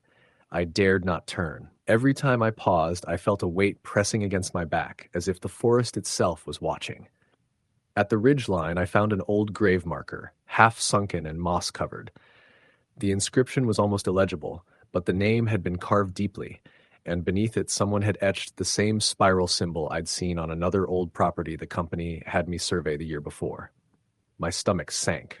I stepped back, and that's when I heard breathing. Close, shallow, deliberate. Something moved in the trees. I turned my flashlight toward the sound, and the beam caught a figure. Barefoot, tall, and unnaturally thin, its head tilted, eyes reflecting the light like coals. Then it vanished. I ran. Branches whipped my face, roots caught my boots, but I ran. The whistle followed me, rising and falling in pitch, echoing from the ridges surrounding me. When I finally burst onto the gravel road, gasping and bleeding from scratches, my truck was just as I left it, but the bark on the windshield wiper had changed. The spiral was there again, carved deeper this time, jagged, almost alive. I yanked it off and threw it into the woods, but the sense of being watched did not leave. I started the truck and drove down the winding road, headlights slicing through fog that seemed to press against the windshield. I didn't stop until I hit the main highway, city lights glowing in the distance. Even now, I hear it sometimes. Late at night, two notes of a whistle, soft and deliberate, echoing just at the edge of hearing. And in my dreams, I see the hollow, the rotted house, the spiral carved into bark, waiting for me to return. Story the end. The road to the cabin had felt long even in daylight, but at night, it stretched into something endless. My headlights cut through a mist so thick it looked like milk pouring down the mountainside. I'd taken a short-term job for a forestry outfit documenting old boundary markers in the backwoods of eastern Kentucky, deep in the Appalachian range. The boss handed me a key to a cabin they owned way back in the holler and told me it was quiet. I didn't know quiet meant the kind that feels alive, the kind that listens. The cabin itself sat at the base of a ridge where the trees crowded so close they almost formed walls. Built sometime before the 1950s, it sagged a little on its foundation, but the logs were solid, the roof patched with tin. A single room with a loft, a fireplace blackened from decades of use, and a porch that faced the dark woods. There was no cell service and only a battery lantern for light. When I first unlocked the door, the smell of damp wood and something faintly sour hit me, like old leaves that had been wet too long. For the first couple of days, it felt almost like camping. I rose at dawn, hiked ridge after ridge with a GPS unit and an old paper map, hammered bright orange markers into trees, and returned at dusk. By the time I cooked dinner on the propane stove, I was so tired I barely noticed how dark it got. It wasn't until the third night that I realized how absolute that darkness really was. No porch light, no glow from a nearby farmhouse, no distant highway hum, just blackness pressing in from all sides. The lantern threw a weak pool of yellow, but beyond that the trees were just silhouettes that seemed to lean closer as the night went on. The first sound came around midnight. I had been dozing on the cot when a faint crunching of leaves woke me. At first, I thought it was a deer moving through the brush, but the steps were slow, deliberate, and heavy, like boots. They circled the cabin once, then stopped near the front porch. I held my breath. The doorknob rattled softly. My heart pounded so hard it hurt. I sat up, grabbed the .38 revolver I'd brought along, and whispered, "Who's there?" No answer. The knob stilled. After a minute, the footsteps moved off into the woods and faded. I told myself it was a hunter, maybe someone lost, and tried to go back to sleep. But I couldn't shake the feeling that whoever it was had been listening to me breathing. The next day, I hiked farther than before, as if distance from the cabin might shake the unease. I found a stretch of old barbed wire embedded deep in oak trees, so old the bark had swallowed it, and took photos. Coming back near dusk, I noticed a shape carved into one of the markers I'd driven in the day before, a crude symbol like a handprint with too many fingers. I hadn't carved it. Nobody else should have been out there. The hair on my neck prickled. That night the sounds came again, but closer. First at the back wall, then at the side window. A soft scraping like fingernails on wood, then the tap, tap, tap on the glass. Slow, deliberate. I lay frozen on the cot, revolver in my hand, staring at the ceiling. The lantern flickered once, twice, then went out. The dark came down like a weight. I could hear breathing, slow, shallow, not mine, from just beyond the cot. My mouth went dry. I fumbled with matches, my fingers shaking so badly it took 3 tries to strike one. In the flare of light, the corner of the room was empty. The breathing stopped. I lit the lantern and sat up all night, eyes on the door. By morning, everything looked normal, but I found prints in the mud outside. Not boot prints. Bare feet, long and narrow, toes splayed too wide apart. They circled the cabin and disappeared into the tree line. I told myself it was some kind of animal, but no animal I knew left tracks like that. I drove to the nearest store, 20 miles of winding mountain road, and tried to bring it up casually to the old man behind the counter. He just shook his head and muttered, "You stay inside after dark. Some things don't need your attention. That night, it rained. Hard. The creek by the cabin swelled, roaring loud enough to cover smaller sounds. Around 11, I heard a voice outside, faint but clear, calling my name. My first name. Nobody in town knew it. I froze, heart hammering. The voice came again, closer. Evan, drawn out, rasping like someone who'd been smoking their whole life. I grabbed the revolver and pointed it at the door. The knob turned slowly, creaking. I shouted, "Get away from here!" But the only answer was a low chuckle that seemed to come from everywhere at once. Something brushed against the wall, heavy enough to make the logs creak. Then the window darkened, as if a shape stood right outside, blocking the lantern light. A hand pressed to the glass, long fingers, too many joints, streaked with mud. My breath came fast and shallow. I fired through the window. The sound was deafening. For a split second in the muzzle flash, I saw it. Tall, thin, its head cocked too far to one side, eyes like wet coal. Then it was gone. Silence fell heavy, broken only by the rain. I stayed awake until dawn, revolver empty on the floor, the lantern flickering. When daylight came, the window was cracked, but no blood, no body, no sign of anything but deep gouges in the wood around the frame. My hands wouldn't stop shaking. I packed up my gear, shoved it into the truck, and drove out without looking back. At the edge of the holler, I stopped long enough to see the cabin one last time. It looked small and harmless in the daylight, but the trees behind it seemed darker, like a curtain drawn around something waiting. Weeks later, back home, I woke one night to the sound of tapping at my apartment window. 3 slow taps. When I pulled the curtain aside, nothing was there, just my own pale reflection in the glass. But in the reflection, just behind me, I thought I saw a tall, crooked shape leaning in close, its fingers almost brushing my shoulder. Story, the end. The mountains of Appalachia look different after dark. In the day, they're just hills rolling in every direction, heavy with trees that seem older than the town settled in their shadows. But when the sun drops and the hollers fill with night, those woods change. Shadows crawl where they shouldn't, and silence feels heavier than it ought to. Locals who've lived their whole lives tucked deep into these ridges will tell you the night air carries things you don't want to hear. That was something I learned for myself in the summer of 2012, when I agreed to help my uncle with a stretch of land he was trying to clear out past an abandoned coal road in eastern Kentucky. I wasn't new to the mountains. I'd grown up in Breathitt County, in a one-stoplight town that most maps forgot, but I'd been living in Lexington for a few years. Coming back home always felt strange, like stepping into a place that had stopped moving while the rest of the world kept rushing on. My uncle still worked the land the way his daddy had, stubborn as a stump, with no interest in selling off the family acreage, no matter how much harder it got to hold on to. He called me late one July evening and asked if I'd come help him move some equipment up an old logging trail. He said the job would go quicker with 2 sets of hands, and I owed him more favors than I could count. So I drove down that 2-lane road, past sagging barns and half-collapsed trailers, deeper into the ridges where cell service didn't exist. The sun had already started bleeding behind the tree line by the time I reached his place, and the smell of honeysuckle and damp earth clung to the air. His house sat on a cutout of hillside. The paint weathered down to gray wood, porch light flickering weakly. He waved from the steps with a cigarette glowing in his fingers, told me we'd need to get moving quick before the trail disappeared in the dark.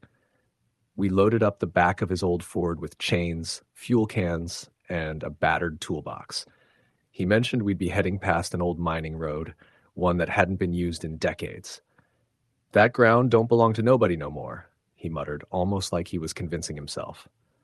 They pulled out, and the woods took it back, but the path's still good enough if you know how to follow it.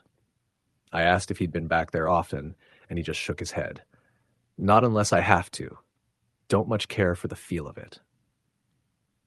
That caught me off guard. My uncle wasn't a man who scared easy. He hunted alone in the dead of winter, ran traps before daylight, and walked ridges most men my age wouldn't dare without GPS.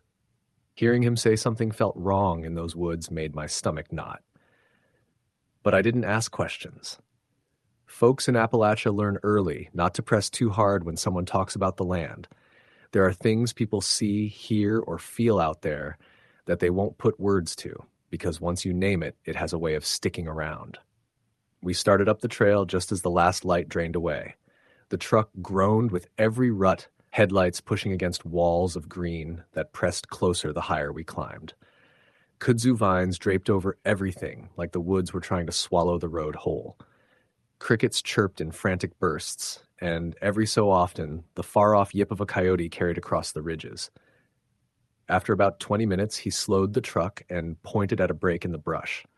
The dirt path there was narrower, washed out in places, with weeds sprouting through gravel that hadn't been disturbed in years.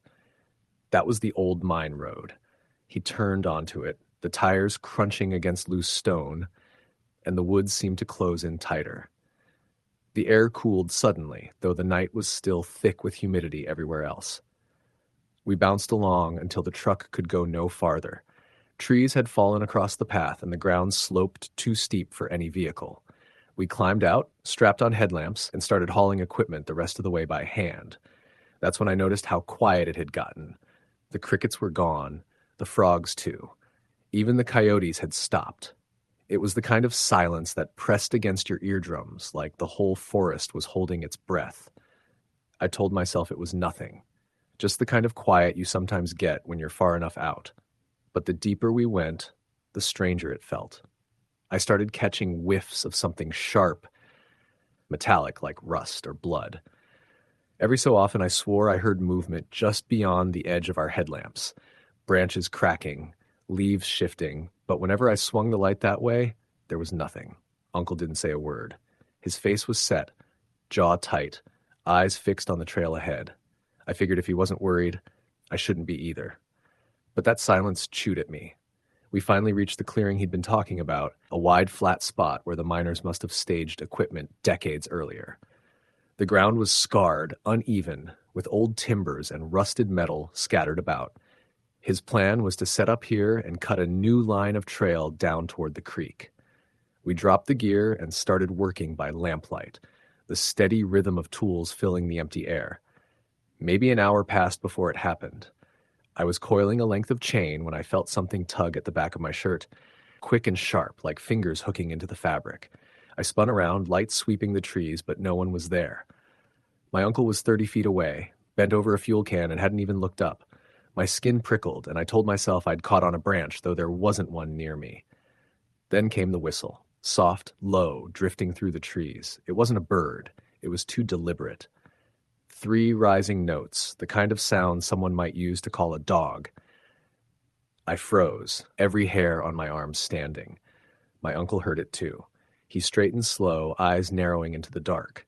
The whistle came again, closer this time, though we saw no light, no movement. "Pack it up," he said suddenly, voice low but firm. "We're leaving." I didn't argue. We shoved the tools back into bags, chains rattling loud against the silence. The whistle came a third time from a different direction, almost like whoever, or whatever, made it was circling us. My chest tightened, breath coming shallow. We started down the trail fast, gear clanging against our legs. The headlamps carved weak tunnels through the black, but every few yards I swore I saw shapes shifting just out of range. Not animals, too tall, too still. Halfway down, the smell hit again, stronger than before. Metallic and sour, thick enough to make me gag. My uncle muttered something under his breath, words I didn't catch but weren't meant for me. Then the whistle stopped. What came next was worse. A voice, low, drawn out, almost like it was imitating us. It called my uncle's name first. Not shouted, just spoken, like someone standing a few feet away. Then it said mine. Drawn out wrong, the syllables stretched too long, but close enough I knew it wasn't a mistake. We didn't run, though every nerve in my body screamed to. In Appalachia, you learn not to run from what lives in the dark. If it wants you, running just makes the chase sweeter. We kept walking, steady, fast, but not panicked, until finally the trail spat us back onto the gravel road where the truck waited. Only then did my uncle let out the breath he'd been holding. He tossed the gear into the bed, hands shaking, and slid behind the wheel. We didn't speak until the engine roared to life and we'd put a mile between us and that old mine road. Finally, I asked him what the hell that was. He shook his head, eyes fixed hard on the windshield. "Ain't nothing you need to name. Don't go back there. Don't follow if you hear it again." We drove the rest of the way in silence, headlights cutting through the endless black. Even back at his place, with the porch light buzzing and the night sounds returned, I couldn't shake the weight of those woods. The sound of my own name, spoken wrong, still echoes in me sometimes, late at night when the house is quiet. That was over a decade ago. I've never been back down that mine road. My uncle won't set foot there either, though he never tells folks why. Every so often, though, someone in town will mention hearing whistles up on the ridge, soft and low, drifting through the trees after dark. They laugh it off, call it coyotes or wind through the hollers, but I know better, and I know enough to keep my mouth shut when the mountains call. Story the end. I remember the first time I drove into the heart of the Appalachians at night.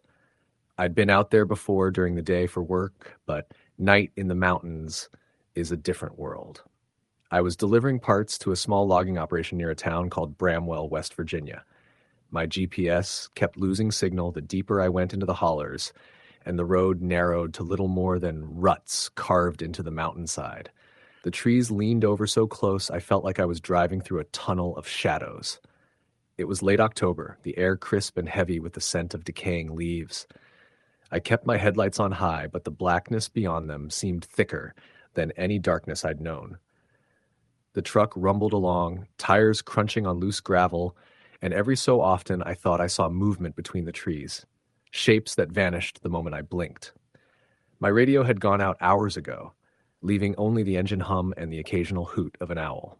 I was following a narrow dirt road my client had described vaguely. Past the old mill, then take the fork near the big rock, you'll see a clearing with logs stacked. I didn't see the big rock at first, only a shadowy mass that looked like it might fall on the truck if I got too close. I slowed, navigating the road carefully, and that's when I noticed it. Footprints in the soft soil at the edge of the road. They were large, bare, and pressed deep into the mud. At first, I thought maybe someone had been hiking, but there were no campsites nearby, and the prints led from the woods toward the road, stopping just at the edge, as if whoever had made them had hovered there. I shrugged it off, telling myself it was probably some hiker or hunter. I didn't see anyone around, but out here in these mountains at night, things can move quietly. I'd seen deer jump through the trees without a sound before. Still, the feeling of being watched crawled over me. My hands gripped the steering wheel tighter as I pressed on. Eventually, I reached the clearing my client had described. Logs stacked neatly, a faint light coming from a small trailer set back among the trees. I pulled up and parked.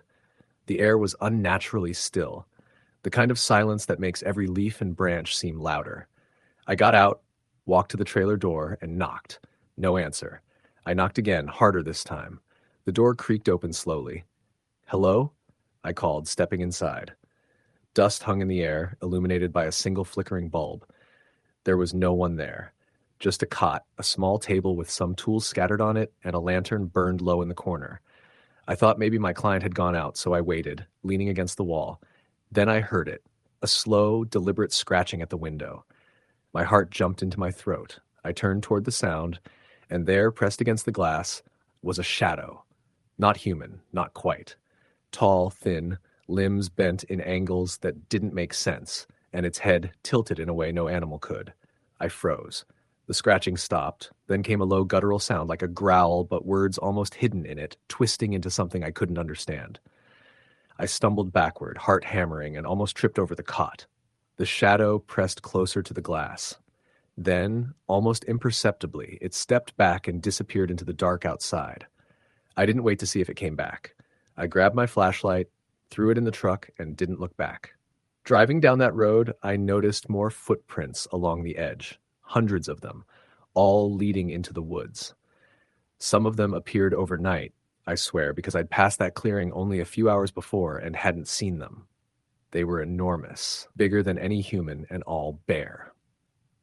By the time I reached a road with cell phone service, I called my client, who sounded groggy and annoyed. I asked him about the trailer, the lights, the footprints. He laughed nervously. "You probably just spooked yourself. Ain't nobody around out there after dark but deer and coyotes." I didn't argue, but I didn't go back that night. Or ever. Weeks later, I heard from a friend in Bramwell that the area had been mostly abandoned. The logging operation had shut down years before, and people rarely went back into that hollow after dark.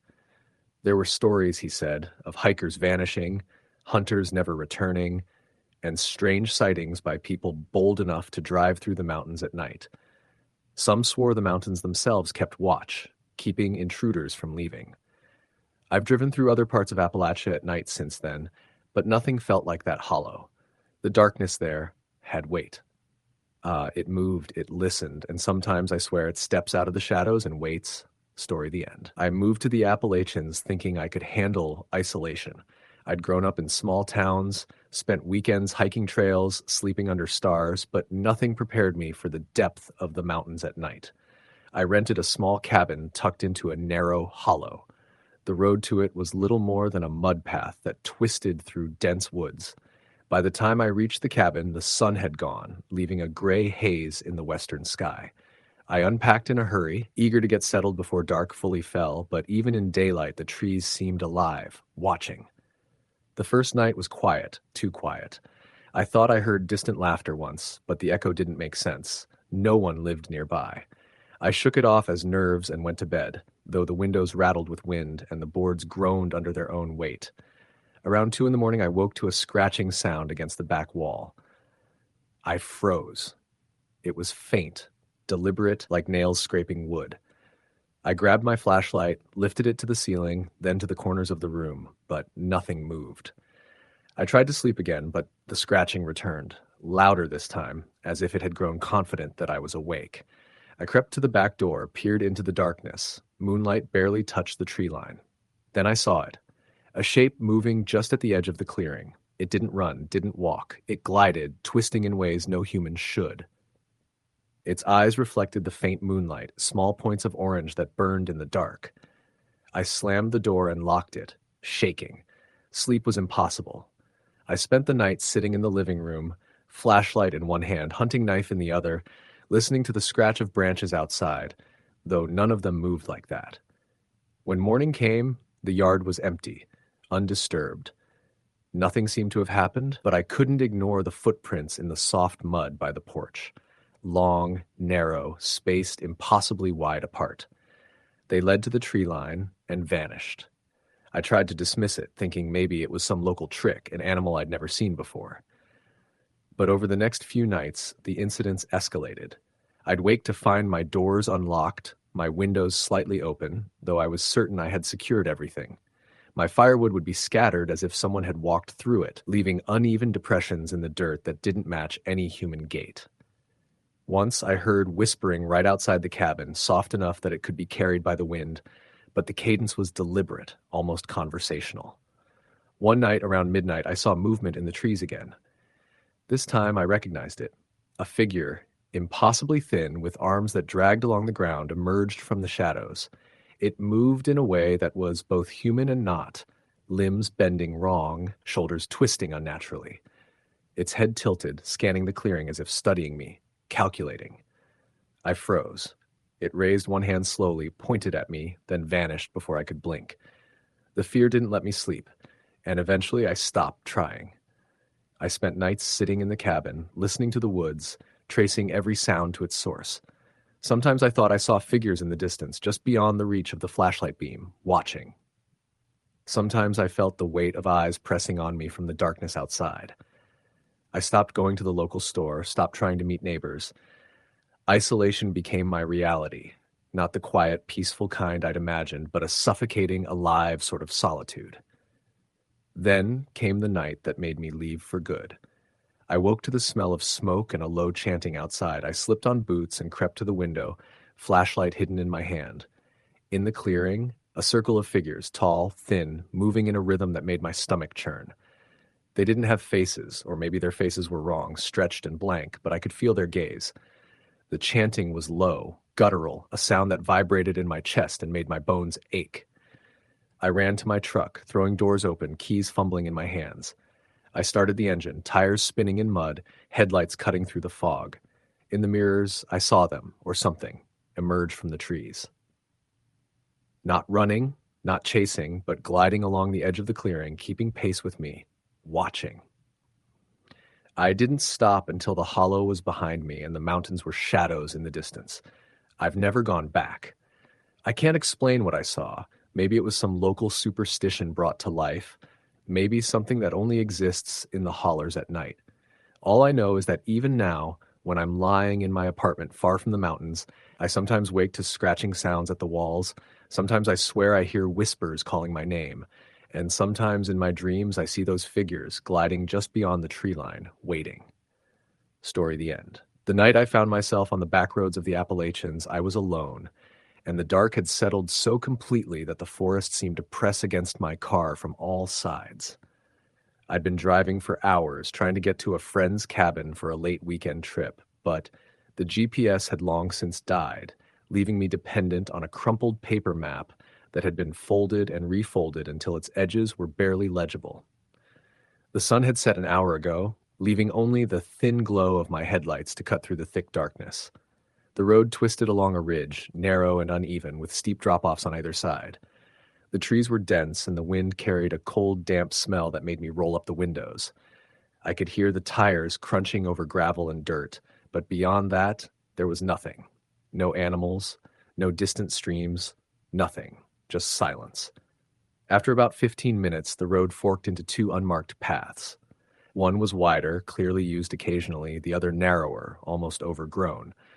According to my map, the cabin should have been along the narrower road, but something about it made my stomach tighten.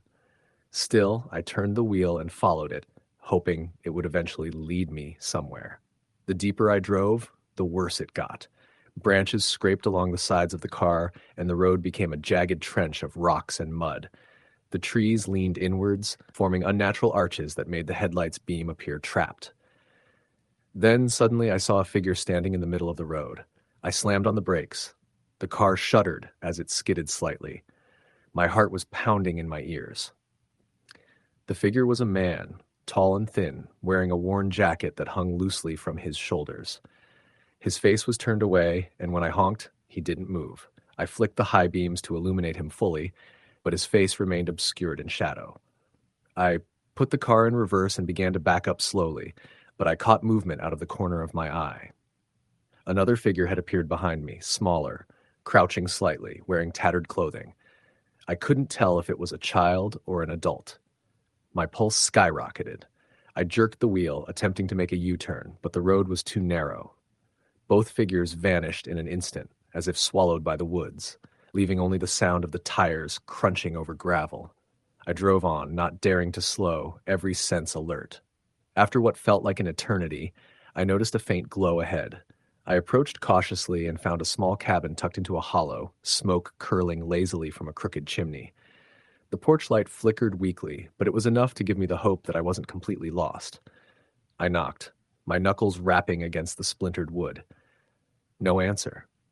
I tried again, louder this time. The door creaked open slightly on its own. Inside, the cabin smelled of wet wood and something I couldn't identify, like iron mixed with decay. The single room was dimly lit by a dying fire in the hearth. Shelves lined the walls, filled with jars of unidentifiable substances, bones, and dried plants. The feeling in the room was suffocating, like the air itself was thick and watching. I heard a voice, faint and almost like a whisper. "You shouldn't be here." I froze. "Hello?" I asked, my voice shaking. No response. I stepped further in, noticing a rocking chair slowly moving back and forth, though the room was empty. My chest tightened. Every instinct screamed at me to leave. A shadow moved across the wall. I spun around, and for a moment I saw figures standing at the edges of the room, thin, pale, featureless faces turned toward me. They didn't speak. They didn't move, except for the subtle sway of their forms. The fire flickered, casting grotesque shapes onto the walls. I backed toward the door. The whisper came again, closer this time. "Don't go outside. They'll follow." I fumbled with the doorknob and flung the door open, running into the cold night. My car was just where I left it. I jumped in, locked the doors, and started the engine. The headlights pierced the blackness, but as I drove away, I saw them. Figures standing at the edge of the tree line, watching. One of them raised an arm slowly, almost like a wave, though it wasn't friendly. I didn't stop until I hit a larger road, the first faint orange glow of distant streetlights finally appearing on the horizon. I didn't dare glance back. Even now, the memory of those faceless watchers standing silent and waiting in the shadows makes my stomach twist. The worst part? Weeks later, I found the map I'd used folded neatly on my kitchen table. I live alone. I had never placed it there. Story the end. I had been working the late shift at the mill for weeks, a job that chewed up hours and spat you back into the night. I was used to the quiet when the machines stopped and the town went to sleep, but nothing could prepare me for what happened the night I took the old shortcut through the holler. The shortcut was a skinny, twisting road that cut through the deep woods of Appalachia, a place even locals avoided after dark. It saved time, 10, maybe 15 minutes, but it had a reputation. Folks said people had gone missing there. I never paid much mind to it. Until that night. The air was thick with mist as I turned off the main road, headlights barely cutting through the fog. My pickup rattled over potholes and loose gravel, every shadow among the trees feeling like it was reaching for me. I tried to focus on the road, tried to ignore the way my stomach was tightening, but the woods had a presence, a weight that pressed against the cab. I could feel eyes on me before I even saw them. Halfway down the hollow, the truck jolted as if it had hit something, but the road was empty.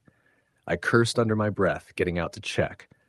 The gravel was undisturbed, no tire marks but mine. I shook my head, muttering, "Just your nerves," and climbed back in. As soon as I did, the truck lights flickered and my radio sputtered with static. Then, faintly, a voice whispered something I couldn't quite catch, just on the edge of hearing. I froze, listening. It didn't sound like any voice I knew. I kept driving, eyes darting into the darkness. That's when I saw it, a figure standing in the middle of the road. Tall, thin, hunched forward, and impossibly still. I slammed the brakes. My tires skidded on the loose gravel. When I looked again, it was gone. My heart pounded so hard I could feel it in my throat. The truck shuddered violently, but like something was slamming against it from the side. I grabbed the wheel, hands trembling. That's when I realized the engine had died. Total darkness pressed in. I sat frozen, listening. Then came the sound of dragging footsteps circling the cab, slow, deliberate. My flashlight shook in my hands as I grabbed it from the glove compartment. I swept the beam across the woods, catching nothing but shadows. Then I heard a low, guttural laugh. It came from everywhere and nowhere at once. My mind raced, thinking of every story I'd heard about people vanishing in these woods. I tried the ignition again. The truck coughed, then roared to life. I floored it, tires throwing gravel into the trees. Every curve made me think something was there, right behind me, matching my speed, waiting. Halfway through the hollow, I noticed the fog thickening unnaturally, curling around the trees, swallowing the light from my headlights. Then, suddenly, the trees thinned, and I saw something on the road ahead. Dozens of footprints, human-sized but impossible, leading into the woods and back onto the road in a continuous loop like something was tracing a path for me. I tried to swerve, but the truck veered toward them anyway, as if compelled. My stomach turned. A figure appeared on the left, just past the ditch. It was closer than before, taller, limbs too long, and joints bending wrong. Its face caught the dim glow from the dashboard for a second. Hollow eyes, stretched skin, a grin that didn't belong to a human. I swerved, tires skidding, and it vanished. I knew then I wasn't alone. Something was hunting me, following me, and it knew this road better than I ever could. The trees themselves seemed to lean closer, branches scraping the roof of the truck like claws. My radio crackled, and the voice came again, this time calling my name. Clear, deliberate, and wrong. It sounded like me, but distorted like an echo from a deep pit. I floored the truck, trying to reach the main road, but the hollow stretched endlessly and the shadows moved with me. I could feel its gaze on me through the glass, its patience like a weight. Then the truck jolted hard. Something slammed against the side. I swerved into a ditch, but when I looked, nothing was there. Only the fog, curling, pressing, hiding whatever had been attacking me. Finally, I saw the faint lights of the town. Relief washed over me, but it was hollow. I didn't stop. Tires spun, gravel spraying, until I hit the main road. The shadows of the holler faded behind me, but I knew they weren't gone. I knew whatever had been in those woods was patient. It didn't chase recklessly. It waited. And now, having seen me, it would never forget. Years later, I still avoid that road. I don't take shortcuts through the holler. Sometimes, when the wind carries the scent of wet leaves and moss through the valley, I swear I hear that guttural laugh.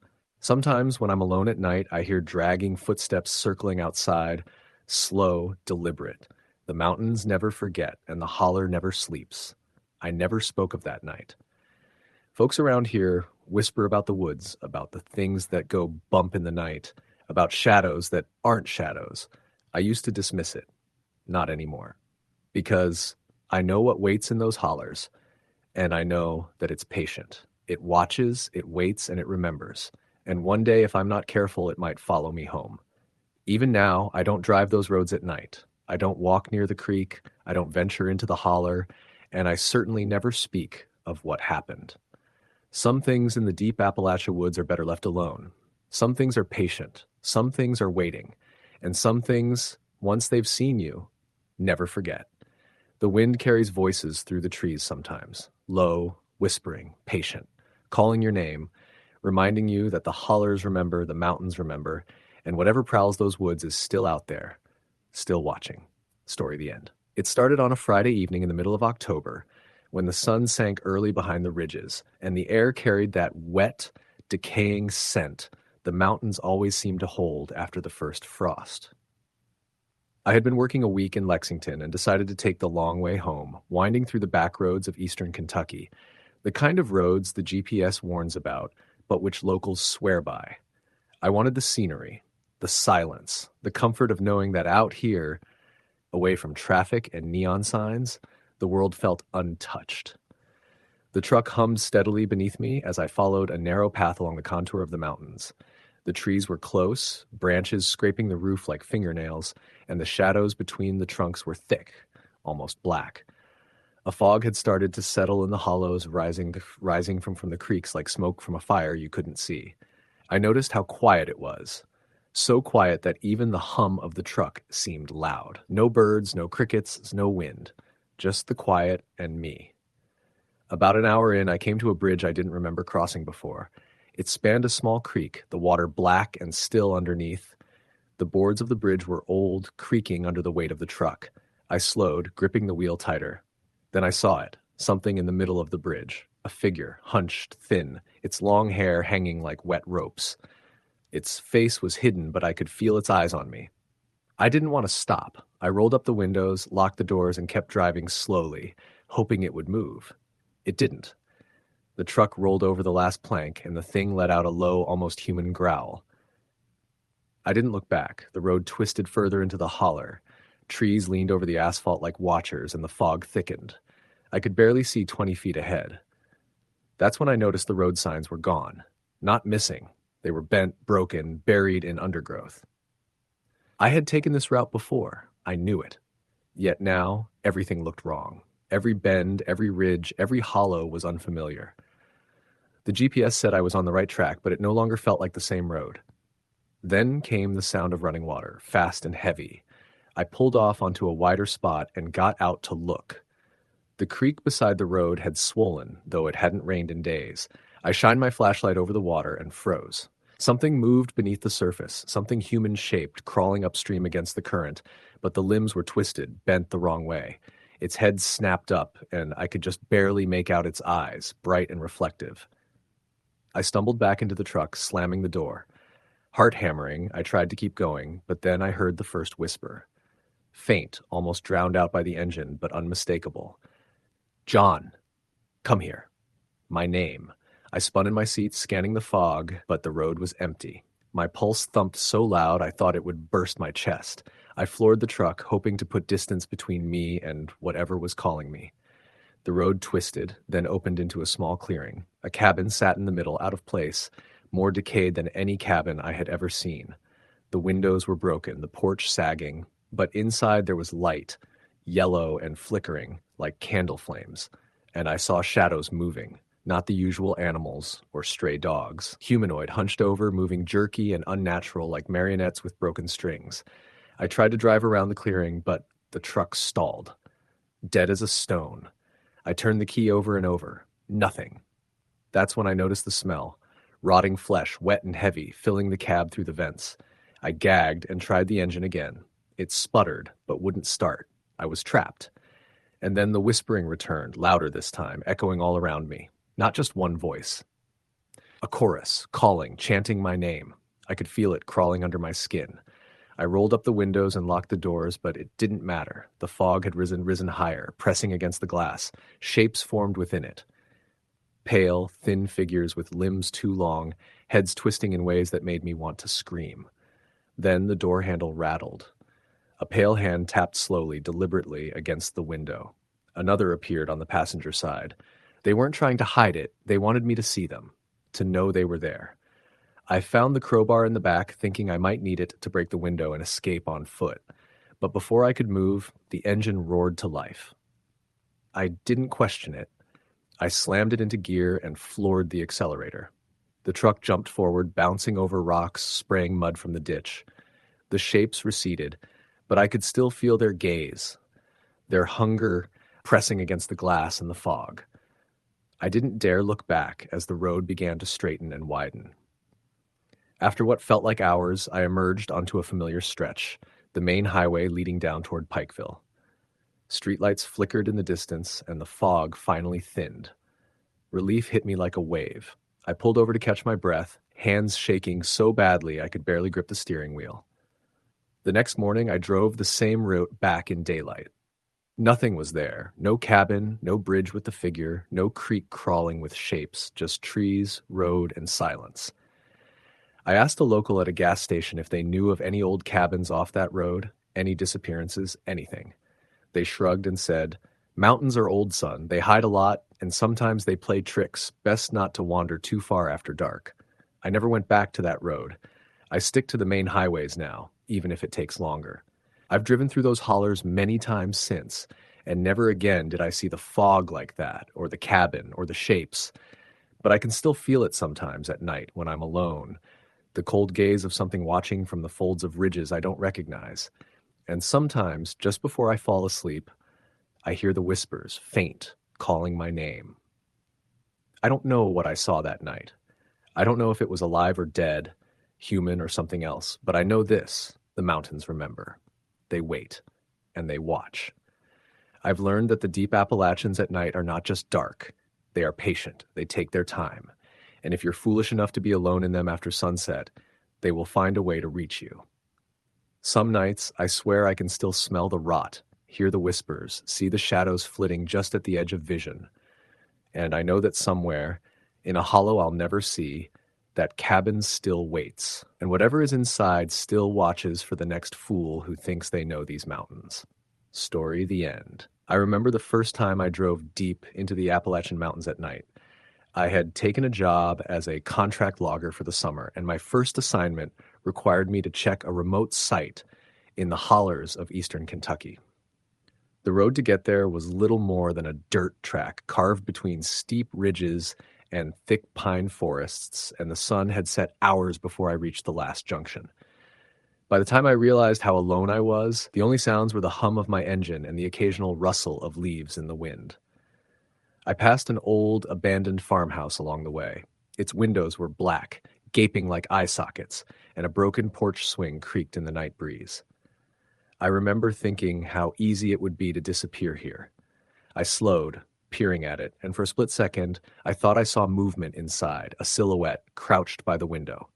But when I blinked, there was nothing. Just the house decaying in silence. I arrived at the logging site just as the last light disappeared, leaving me with only my truck's headlights and the weak beam of a flashlight. The forest around me was dense, almost suffocating, and I felt the first real pang of unease. The air was different here, heavier, like it had weight, pressing down on my shoulders. My instructions were simple: check the equipment, make sure the logging machinery was operational, then report back. But the woods had a way of swallowing your sense of direction. Trails I thought I'd followed before looped back, and the trees seemed to shift when I wasn't looking directly at them. By midnight, I had finished inspecting the equipment and was ready to head back. That's when I noticed the sounds. At first, it was just branches snapping, distant, like animals moving through the underbrush. But then there were whispers, faint, too soft to make out, but unmistakably human. I froze, scanning the dark forest, flashlight trembling in my hand. The whispers stopped immediately. I convinced myself it was just wind, though the rational part of my brain had a hard time explaining the shape that seemed to flicker between the trees. Tall, thin, impossibly still. I got back in my truck and tried to start the engine. It sputtered and died. Panic began to creep in. I tried again. Nothing. I was completely alone. My phone had no signal. That's when I noticed footprints in the dirt around the truck. Too big for a person, uneven, claw-like at the edges, and circling the vehicle, never braking. I couldn't tell if they were approaching or retreating, just that they were there. I climbed into the cab, locked the doors, and tried to steady my breathing. The whispering returned, now closer, moving in the dark around the truck just beyond my headlights. My name, soft, deliberate, carried on the wind. I had never been so terrified in my life. Hours passed. I couldn't see anything, but the sounds never stopped. Eventually, I realized the figures were moving in patterns, circling the truck, always in the fog just beyond the beam of my headlights. Then, without warning, the engine roared to life. I thought I might escape, but the truck refused to shift out of park. The whispering rose into a cacophony, human words overlaid with something else, something inhuman. Faces, pale, elongated without features, flickered at the edge of the windshield. I couldn't breathe. I couldn't think. I slammed my head against the steering wheel and closed my eyes, and when I opened them again, the truck was moving on its own, inching down a path I hadn't noticed before, deeper into the forest. I don't know how long I drove. Time lost meaning. The fog thickened until I could barely see the road, and the shapes in the trees grew bolder. They moved closer to the truck, sometimes tapping on the hood, leaving streaks of wet, dark substance I didn't want to look at directly. At one point, I thought I saw someone sitting in the back seat, but when I spun around, there was nothing. The whispers became words I could understand. Don't leave. Stay. You belong. I realized then that these weren't just spirits or lost souls. They were predators. They had been waiting for someone to wander too deep into the holler, and now I was caught. Eventually, the road opened into a clearing. In the center was another cabin, this one freshly built but strangely familiar, as if it had been crafted from my own memories. The truck stopped on its own, idling at the edge of the clearing. Shadows moved inside the cabin, and one of the faceless figures approached the driver's side window. It raised a thin hand, tapping on the glass, and I couldn't move, couldn't speak. The whispering intensified. Come inside. You're safe here. Forever. I don't know why, but I opened the door. The moment my feet touched the ground, the truck engine died and the headlights went out. I was plunged into darkness. I walked to the cabin, drawn by the whispers. The air inside smelled of earth and decay, like the forest had been pressed into the walls. Figures were there, tall and pale, swaying slowly. I tried to retreat, but the door slammed shut behind me. My flashlight flickered, revealing more faces, faceless, endless, all watching. One leaned close, and I could feel the cold breath on my neck, whispering secrets I didn't want to hear. Days, or maybe weeks, passed. Time had no meaning inside the cabin. The whispering never stopped. Every night, the shadows pressed closer. Every day, I wandered the woods outside the cabin, lost in loops of fog and trees, chased by shapes I couldn't comprehend. I tried to scream, but the sound never left my mouth. I tried to run, but my legs moved like I was wading through water. Sometimes I would catch glimpses of other people, but when I approached, they dissolved into mist, leaving only the echoes of screams behind. I learned quickly that the mountains don't forgive. They don't forget. They trap you, shaping the land around you, feeding off your fear. I tried to mark trails to leave breadcrumbs, but the forest swallowed them. Every time I thought I found the way out, the mountains shifted, the fog thickened, and I was back at the cabin. The whispers told me I was home, told me I was safe, told me to stay. And I wanted to, because the alternative was too terrifying to face. Alone in the hollers, hunted, always running, never seen again. I don't know if anyone will ever find me. I've tried to leave dozens of times, but the mountains always reclaim me. Sometimes I hear trucks on the distant logging roads or see lights flickering in the hollers, and I want to call out to warn them. But I know it won't help. The mountains are patient. The hollers are patient. They wait for the curious, the careless, the lost. And once you enter their domain, there is no leaving. The shadows follow, the whispers follow, And one day they will drag you inside, into the cabin where time has no meaning and fear is eternal. I still dream of it. The fog, the faceless watchers, the endless loops of trees and whispers. Some nights I wake up with scratches on my arms, like the trees themselves tried to claim me while I slept. I can't explain it. I can't understand it. And I know that if I ever stray too far from the beaten path again, the mountains will remember me, and the hollers will call my name. And this time I might not get to walk out. The Appalachians are beautiful, and they are deadly. They are patient, and they are alive. They watch, and they wait. And if you wander too deep, if curiosity or foolishness guides your steps, they will find you. And then the whispers begin, and you are never alone again. Story the end. It was late September when I decided to make the drive up into the backwoods of the central Appalachians. I had an old friend who owned a hunting cabin out past the last patch of cell service. The kind of place you only find if you've been born here or have a map that's been scribbled on 100 times. I was alone, my truck loaded with supplies, thinking it would be a quiet weekend of fishing, some whiskey by the fire, and sleeping under the hum of insects. I never expected the night to turn like it did. The sun had dropped behind the ridges hours before, leaving the holler steeped in dark. My headlights barely reached past the next curve, and the air was dense with the smell of damp leaves and pine sap. The road was nothing but ruts and loose gravel, snaking its way through trees so tall they blocked the stars. I kept expecting to see deer or raccoons in the headlights, but nothing moved. The silence was absolute, the kind that presses down on your chest. I was halfway up the logging road when I first noticed it, a shape on the side of the road just beyond the edge of my lights. At first I thought it was a deer, but it didn't move like a deer. It stood perfectly still, unnaturally straight, like a wooden figure. Then it turned its head toward me. That's when I realized it didn't have eyes. Not eyes like a human, anyway, just dark voids that seemed to suck in the light. I slammed on the brakes, my heart pounding so hard it was all I could hear. For a moment, nothing happened. Then a low, guttural laugh, deep and wet, rolled out from the woods. It wasn't human. I couldn't place it, though I knew instinctively it belonged to whatever was standing there. I floored the truck and ripped around the bend, tires skidding on loose gravel. The laughter followed me, echoing off the ridges, bouncing around the holler in a way that made it feel like 100 voices were laughing at me at once. When I finally reached the cabin, the relief was brief. The front door hung slightly open, though I remembered locking it when my friend left. I grabbed my flashlight and stepped inside. Everything looked normal at first. Cabin furniture, fishing gear, the faint smell of old wood. But then I noticed the scratches. They weren't small like a raccoon. They were long, deep, and deliberate, running from the floorboards up the walls, some even across the ceiling. They were fresh. I turned to leave, but the door slammed shut behind me.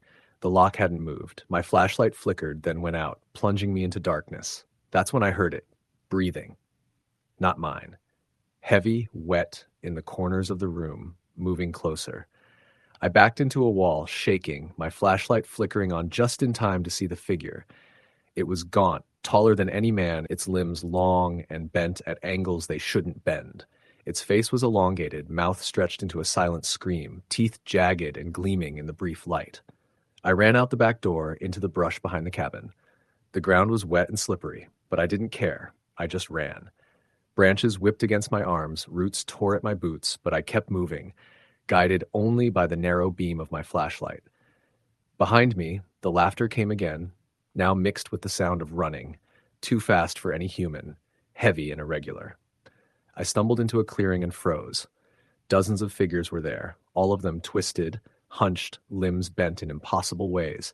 They weren't moving like animals, not like anything I'd ever seen. They just glided toward me, slowly, their heads tilting unnaturally as if examining me. One of them let out a screech, and the sound pierced through my chest like a physical thing. I tried to run again, but my legs felt like they were moving through water. Then the lights came. Not from the cabin, not from my truck, but from above, a pale, flickering glow that hovered just beyond the trees. The figures paused, almost like they were afraid of it. I didn't stop to think. I ran toward the light, scrambling over roots and rocks, tripping, falling, cutting my arms on branches. Every time I looked back, the figures were still there, circling, whispering, laughing in that guttural way. Somehow, I made it to the old logging road. The lights faded, and the figures disappeared back into the holler, vanishing into the trees like smoke. I ran until I hit the first paved road, exhausted, bleeding, and shaking. I didn't look back, not once. I didn't stop until I reached my cousin's house in the next town over, nearly an hour away, and even then I felt the presence lingering behind me, like shadows pressed against my back. I've never gone back to that holler. I know the cabin is still there. I know the logging road still twists through the trees, but I can't bring myself to drive those roads at night again. Some people say the backwoods of Appalachia are haunted by old spirits, lost souls, or just the echoes of the past. I don't know what I saw or what it was that followed me, but I do know this. Some things in the mountains move in the dark, waiting for you to wander off the path, waiting until the night swallows you whole. Even now, when the wind howls through the ridges near my house, I swear I can hear it. The scratching, the laughter, the impossible footsteps moving just behind me, and I know better than to ever go back. Story the end. I remember the first time I got truly lost in the deep Appalachians. I was 24, freshly graduated, and desperate to get away from the city. I thought I'd take a solo hiking trip, the kind people warned you about but didn't explain fully. The kind where the mountains swallow you whole if you're careless. I drove my old truck up a narrow logging road that wound its way far past the last gas station, past the last house, until even the radio died, and the sky was a velvet black, broken only by the occasional glimmer of stars through the canopy. I parked near a bend in the road where an old trailhead began. My plan was simple: hike until I hit the ridge, camp there, and return the next day. I had my pack, a flashlight, some food, water, and a sense of confidence I'd later regret. The first hour went fine. The trail was steep, overgrown, but navigable. Then the sun went down faster than I expected. The forest changed entirely in darkness. Sounds amplified. The snapping of twigs, the soft drip of water from leaves, the low hum of some creature moving unseen. I laughed nervously to myself, telling myself it was all natural, that I'd grown up around the woods, and this was just the mountains reminding me who was in charge. Around the second hour of hiking, I noticed something strange. Every so often I would glance to the right or left, and there would be movement, a figure between the trees, just standing there, watching me. I could never see details, just a dark silhouette, always gone if I turned to face it directly. I tried to ignore it, convinced it was my mind playing tricks in the shadows. By the time I reached what I thought was the ridge, I realized I was completely disoriented. The moon was hidden behind clouds, the trail vanished under a blanket of wet leaves, and my flashlight's batteries were dying. I set my pack down and tried to get my bearings. That's when I heard it, soft, deliberate footsteps in the underbrush behind me. I froze, telling myself it was a deer, but the steps didn't match a deer's gait. They were human, slow, careful. I turned my flashlight toward the sound, and for a split second I caught a glimpse of a figure. Tall, impossibly thin, with limbs that bent wrong, standing just at the edge of the light. Then it vanished. I started walking downhill, trying to find the trailhead, but the forest seemed to shift around me. Every turn brought me to what looked like the same place. The trees, the rocks, even the fog that began to roll in, everything repeated as if the woods were mocking me. And the footsteps followed, sometimes close, sometimes far, but always there. I could hear whispers in the wind. At first, I couldn't make out words, just faint murmurs. Then I realized they were calling my name. Not my full name, just the first, like they knew me, had been waiting. My pace quickened. Panic surged through me. Hours, or maybe minutes, I couldn't tell. Later, I stumbled into a clearing. Moonlight broke through the clouds enough to illuminate a decaying cabin in the middle. The smell hit me first. Rot, mold, and something metallic beneath it. I thought about ignoring it, but the footsteps had grown faster, more insistent, and I had no other options. I approached cautiously. The cabin's door was ajar. Inside, the air was thick and musty. I shined my flashlight, and the beam fell on the walls covered with old photographs, yellowed and curling. Faces stared back at me, some smiling, some twisted in agony, and all of them were missing eyes. I spun around, heart racing, and saw footprints in the dirt floor, leading toward a small staircase in the back. Against my better judgment, I followed. The steps groaned under my weight, and at the top, I saw a small room with a single chair. In it sat a figure. Its face was hidden in shadow, its body hunched. I raised my voice, demanding it leave, but it didn't move. Then the whispers intensified, echoing all around me. Stay, stay with us. The air grew cold, my breath forming mist in front of my face. The chair rocked slightly. I turned to run, but the door slammed shut. My flashlight flickered and went out. In that darkness, I could feel them. Shapes pressed close, leaning over me, their whispers filling my ears. I could hear breathing, low and wet, from all directions. Then I felt a hand, or something like a hand, on my shoulder. I bolted blindly, stumbling down the stairs, through the door, into the night. The fog had thickened. The trees seemed to close in around me. I ran until I could no longer tell up from down, left from right. Eventually, I found the logging road again, my legs raw, my lungs burning. The truck was where I had left it. I got in, locked the doors, and just sat there, shaking, listening. Behind the windshield, shadows moved between the trees, too fast, too many, always circling, watching. I didn't dare start the engine. I just sat until first light, and when the sun finally pierced the fog, the shapes were gone. I left that day and never returned. I've tried to tell people about the cabin, the figures, the whispers, but no one believes me. They say it's the isolation, the mind playing tricks. Maybe it was, but some nights when the wind blows from the mountains just right, I swear I can hear them calling my name. And I know if I ever go back, they'll be waiting. Story the end. I was 22 when I decided to take a solo trip deep into the Appalachian Mountains. The kind of trip that people around town would warn you against, but never really explained why. I told myself I wanted peace, fresh air, a few days away from work, and the stress of living in a city that never sleeps. My plan was simple. Hike into a remote section of the forest, camp near a creek I'd read about on some old map, and keep my phone off so I could disconnect. What I didn't realize was that remote in Appalachia wasn't just about distance from roads. It was about being swallowed by the mountains themselves, a place where the world you know ceases to exist. I started the trail mid-morning, backpack loaded with supplies and a small tent. The forest was thick with mist, the scent of damp pine filling the air. Birds called out occasionally, but their songs felt hollow, distant, as if they weren't really there. The path wound up a ridge, roots and rocks clawing at my boots, and I could feel the silence pressing down in ways that made my skin crawl. I shrugged it off, telling myself it was just nerves. By late afternoon, I had found a clearing near a narrow creek. Perfect spot, I thought. I set up the tent, gathered firewood, and started a small fire. The sun was dipping behind the ridges, and shadows stretched long, merging with the trees until the forest became a wall of black. The air turned cold, despite the warm day, and I felt a prickling at the back of my neck, a sense that I wasn't alone. I tried to shake it off, telling myself the forest was full of animals, but then I heard it. A low, deliberate scrape, coming from the tree line above the creek.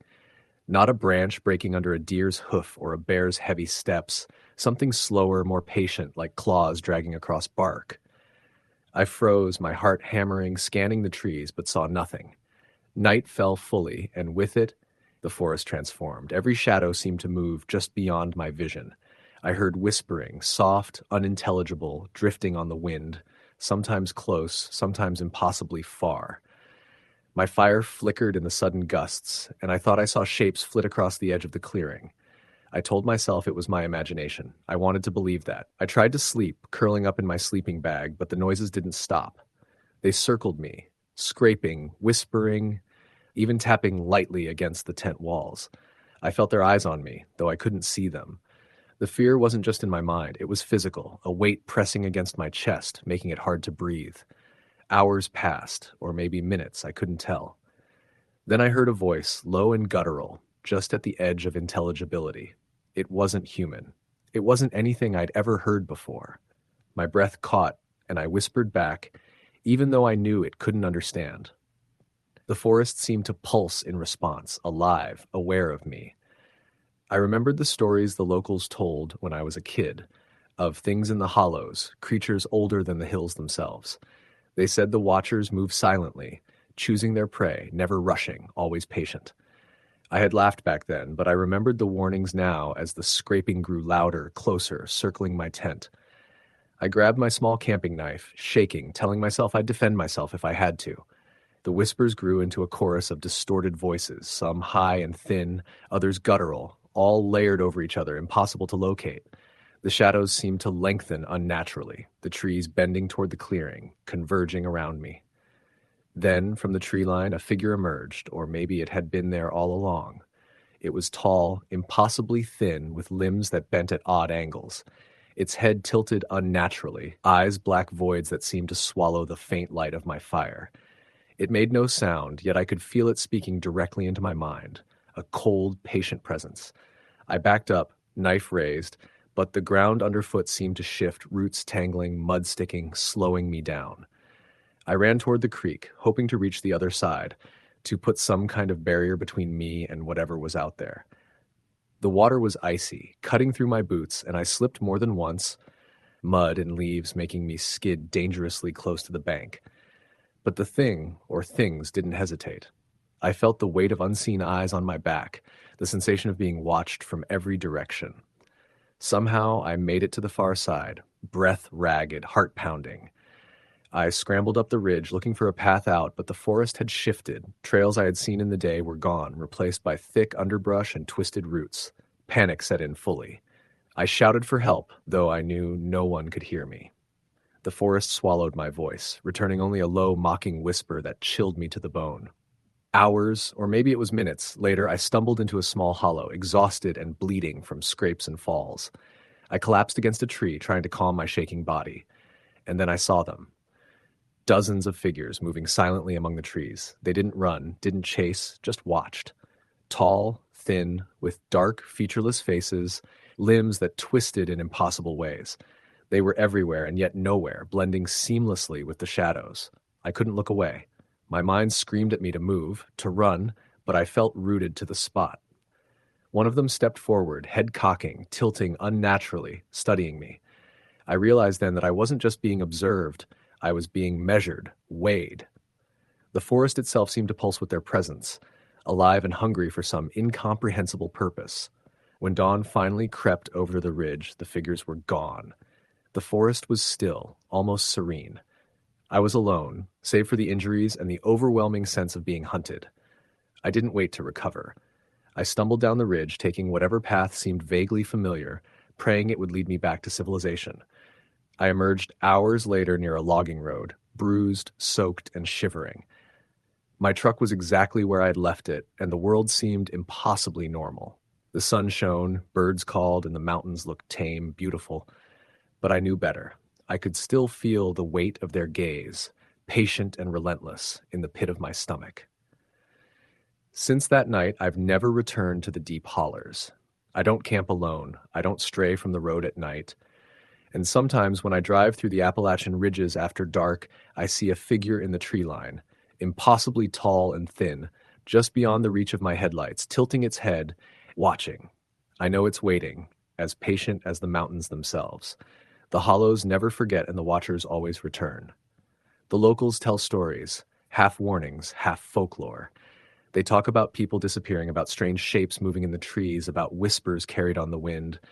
I don't tell anyone about my experience. I know what I saw, and I know it's real. The forest doesn't forgive mistakes.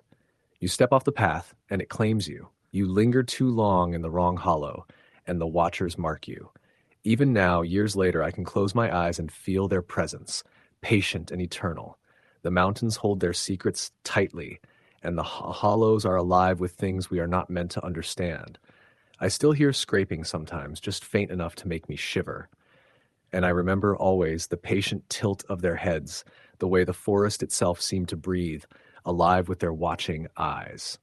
I will never return to those hollers. I will never forget the shapes in the dark, the whispers, the weight of their gaze. The Appalachians are beautiful, yes, but they are alive, and they are hungry for attention, patient in ways we cannot comprehend. Some nights I can still feel it, the watchers waiting and knowing and never forgiving. Story the end. The night had fallen heavy over the Appalachian Mountains, the kind of darkness that pressed down on everything like a living weight. The trees swayed in the cold wind, their skeletal branches creaking against each other as though whispering secrets no one was meant to hear. Somewhere far off, a creek gurgled over rocks, the sound distant and hollow, echoing unnaturally in the silence. A full moon hung low in the sky, pale and sickly, casting long, distorted shadows across the forest floor. At the edge of a narrow, unpaved road, a rusted pickup truck struggled up a hill, its tires crunching on loose gravel. Behind the wheel sat Jacob, a man in his late 30s, who had grown up in these mountains but had left for the city years ago. He was returning for a short visit to handle his late uncle's property. The isolation that had once been comforting now felt suffocating, the roads winding endlessly into darkness. As he drove, he noticed the woods seemed too quiet. There were no sounds of wildlife, no rustle of small animals in the underbrush. Even the wind had died down, leaving only an oppressive stillness. Jacob shook his head and muttered to himself, "Just nerves. Been a long drive." But a gnawing unease settled in his chest, and he found himself gripping the steering wheel tighter, glancing into the shadows beyond his headlights. He arrived at the cabin just as the moon reached its apex, illuminating the small wooden structure perched precariously on the hillside. It had been abandoned for years, the roof sagging, the paint peeling, and the porch boards warped from neglect.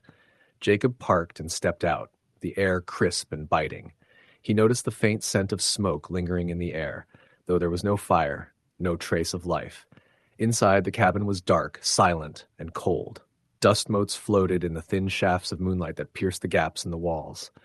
Jacob ran his hand along the table, the wood rough beneath his fingers, and felt a chill crawl up his spine. He had just placed his flashlight on the counter when he heard it, a soft, deliberate tapping from the back room. "Hello," he called, his voice small and hesitant. The tapping stopped. He waited, straining his ears, but the silence returned, heavy and expectant. He took a cautious step toward the door at the far end of the cabin, a sense of dread growing in his stomach. The door swung open with a creak, revealing only darkness. Jacob shined his flashlight inside, catching glimpses of broken furniture and cobwebs. He stepped in, the floorboards groaning under his weight. Then he heard it, a whisper, faint, almost a breath. Jacob. His heart skipped a beat. He turned, shining the light back toward the main room, but there was nothing there. The whisper came again, closer this time, echoing off the walls, though there was no one there to make it. Jacob's rational mind fought for control. "It's the wind. Old cabin. Old boards," he muttered. But even as he said it, a shadow moved across the wall, flickering in the beam of his flashlight. He froze, staring at it, but the moment he blinked, it was gone. He decided to leave, to get back to the truck and wait until daylight. But as he moved toward the door, the temperature dropped sharply. His breath fogged in front of him, and the hairs on the back of his neck stood on end. Then he heard it, a low, guttural growl coming from somewhere inside the cabin. It circled him, a sound too deep to belong to any animal he knew. Jacob spun around, flashlight darting from corner to corner. Shadows seemed to twist and stretch unnaturally, forming shapes that slithered across the walls. Then he saw it, a figure standing at the far end of the cabin, partially obscured by darkness. Its eyes glinted in the beam of his flashlight, reflecting a cold, unnatural light. It was tall, impossibly thin, and its limbs bent in ways that made no sense. Jacob stumbled backward, tripping over a chair. The figure moved forward, gliding rather than walking, the floorboards remaining unbroken beneath it. A voice whispered from the darkness, low and sinister. "You shouldn't be here." Jacob scrambled to his feet, adrenaline pumping. He bolted out of the cabin, slamming the door behind him. He ran toward his truck, but the forest seemed to shift around him. The trees stretched higher, their shadows twisting into grotesque forms. The road he had driven up only moments before was gone, replaced by a narrow path lined with dead leaves and roots that snagged his feet. Panic overtook him. He called out, his voice swallowed by the forest. Something moved behind him, and when he glanced over his shoulder, he saw more figures, tall, thin silhouettes with glowing eyes emerging from the darkness. They didn't run, they didn't walk. They just glided toward him, silent, but deliberate, circling him as he tried to escape. Jacob's flashlight flickered and went out. The figures advanced, and in the darkness he could feel them around him, cold and suffocating. They whispered his name, a chorus of voices, some familiar, some alien. He tried to run, but the ground seemed to twist beneath him, pulling him deeper into the forest. away from any path he knew. He stumbled into a clearing, and the moonlight revealed a horrifying sight. The forest floor was littered with old belongings, clothes, toys, personal items long buried by time, and in the center lay a mound of earth, freshly turned. Jacob's stomach churned as he realized the truth. The forest didn't just take people, it kept them. A hand, pale and skeletal, shot up from the mound, followed by another, then a face, twisted and wet with dirt, staring at him with lifeless eyes. The whispers became a roar in his head, deafening, urging him to join them, to give in. Jacob ran blindly, crashing through the underbrush, branches tearing at his clothes and skin. Behind him, the figures followed, relentless and patient. He could feel their cold breath on the back of his neck, hear their murmurs turning into demands. Finally, he reached a rock outcropping and climbed, his hands slipping on wet stone. At the top, he collapsed, gasping for air, and looked down. The forest had returned to its quiet stillness. The figures were gone, but the mound remained, a silent, accusatory reminder. He stayed there until dawn, the first light revealing the rugged beauty of the mountains, but also their danger. When he finally made his way back to the cabin, it was empty, silent, untouched. Yet Jacob knew the truth. The mountains had claimed him in a way, and he would never truly leave. The whispers would follow, the shadows would wait, and the darkness would always remember his name. Years later, hikers in the area reported strange sightings at night. Tall figures gliding through the trees, whispers calling their names, and the sense of being watched by something ancient and patient. Some claimed it was Jacob, trapped forever in the folds of the mountains, a warning to anyone who dared to linger too long in the Appalachian dark. Story the end. The mountains swallowed light faster than anything I had ever seen. Out in the deep hollers of Appalachia, when the sun dipped behind the ridges, the darkness came on like someone had pulled a heavy wool blanket over the world. I had grown up in Virginia, but never in country this deep, where houses clung to steep hillsides, one-lane dirt roads wound like veins through valleys, and silence stretched for miles at a time. I was 24 when I took a temporary job surveying land boundaries for a mining company. It was supposed to be 6 weeks of hiking ridges, mapping coordinates, and marking trees. The money was decent, and the company provided lodging in an old cabin that had once been used by loggers. The locals called it Henderson's Place, and when I asked why, the man at the general store just shook his head and muttered, "Don't nobody stay there long." The cabin sat near the bottom of a hollow 1.5 miles off the main road. I had to drive a rusted gate track and cross a shallow creek to reach it. It was small, one room with a loft built from weather-darkened logs with a stone fireplace at the center. There was no power line running to it, only a gas lantern, a battery radio, and the promise of quiet nights. At first, I thought it would be peaceful, but peace wasn't the word for the kind of silence that lived there. At night, it wasn't just quiet, it was the kind of silence that pressed against you like it was listening. The first few nights were uneventful. I cooked canned beans and fried bacon on the little propane stove, then sat on the porch listening to the woods. Crickets hummed, owls hooted, and now and then a whippoorwill cried out from the darkness. I wasn't afraid, though the air carried a heaviness that made me feel like I was never truly alone. I chalked it up to the isolation. But by the end of the first week, little things started to happen that I couldn't explain. It began with footsteps. I had just finished marking a section of boundary line up the ridge and made it back to the cabin after dark. The woods had been still, but when I sat on the porch smoking a cigarette, I heard something crunching leaves along the tree line about 50 yards out. It wasn't the light scurrying of a raccoon or the careful stepping of a deer. It was heavy, measured, human. I stood squinting into the trees, but saw nothing. The steps stopped when I called out. I thought maybe it was one of the locals, curious about what I was doing there, but when I took a flashlight and shone it out, the woods were empty. The next night, it came closer. Around midnight, I woke to the sound of gravel crunching outside, as if boots were moving slowly around the cabin. My heart hammered in my chest. I eased out of bed and grabbed the hunting rifle I kept propped against the wall. Holding my breath, I listened as the steps circled, pausing just outside the door, then continuing around toward the back. I forced myself to fling the door open and shouted into the night, but the lantern light barely reached the edge of the porch. Nothing moved. The silence fell again, thick as syrup, and I stayed awake until dawn with the rifle across my knees. When I mentioned it at the general store the next day, the old man behind the counter gave me a hard look. His name was Carl, wiry and weathered, with a tobacco-stained beard. "You hearing folks walking at night?" he asked. I nodded. He spit into a cup and shook his head. "Best keep inside after dark. Some things in these woods don't take kindly to being bothered." When I asked what he meant, he just said, "Mountain's older than all of us. Got things living in it you don't need to see." I laughed nervously, waiting for a smile that never came. 2 weeks in, the unease turned into something darker. I started noticing things moved inside the cabin when I was gone. My compass, which I always kept on the little table by the bed, ended up on the fireplace mantel. The boots I left by the door were turned around, facing inside. Once, I came back from a long day of hiking to find the bed neatly made, though I hadn't touched it that morning. I tried convincing myself I was just tired, that I had moved things without realizing it, but deep down I knew better.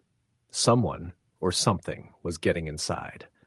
One evening, rain rolled in heavy, drumming against the tin roof. The creek swelled, rushing so loud I could hear it from the porch. I sat inside, lantern burning low, trying to focus on reading an old paperback I'd brought along. Around 11, I heard tapping on the window, just a faint, rhythmic tap, tap, tap, like a fingernail against glass. My skin prickled, and I froze in place, book trembling in my hands. The window was only a few feet from where I sat. Slowly, I turned my head. In the weak yellow light, I could see the outline of a hand pressed against the pane. Long fingers, too long, with dark lines running down them. I lurched to my feet, nearly knocking the lantern over, but when I grabbed the rifle and pointed it toward the window, the hand was gone. Rain streamed down the glass. Nothing but night beyond. I barely slept. Every creak of the logs, every gust of wind made me flinch. I thought about packing up and leaving, but the job paid well and I didn't want to look like a coward. Besides, who would believe me? I kept telling myself it was just locals messing with me, trying to scare me off. But the tracks I found the next morning weren't like any I'd ever seen. Bare feet, but too large, and the toes seemed stretched, splayed wide like something that gripped the earth differently than a person would. They circled the cabin, leading down toward the creek before vanishing into the mud. The days passed in a haze of dread.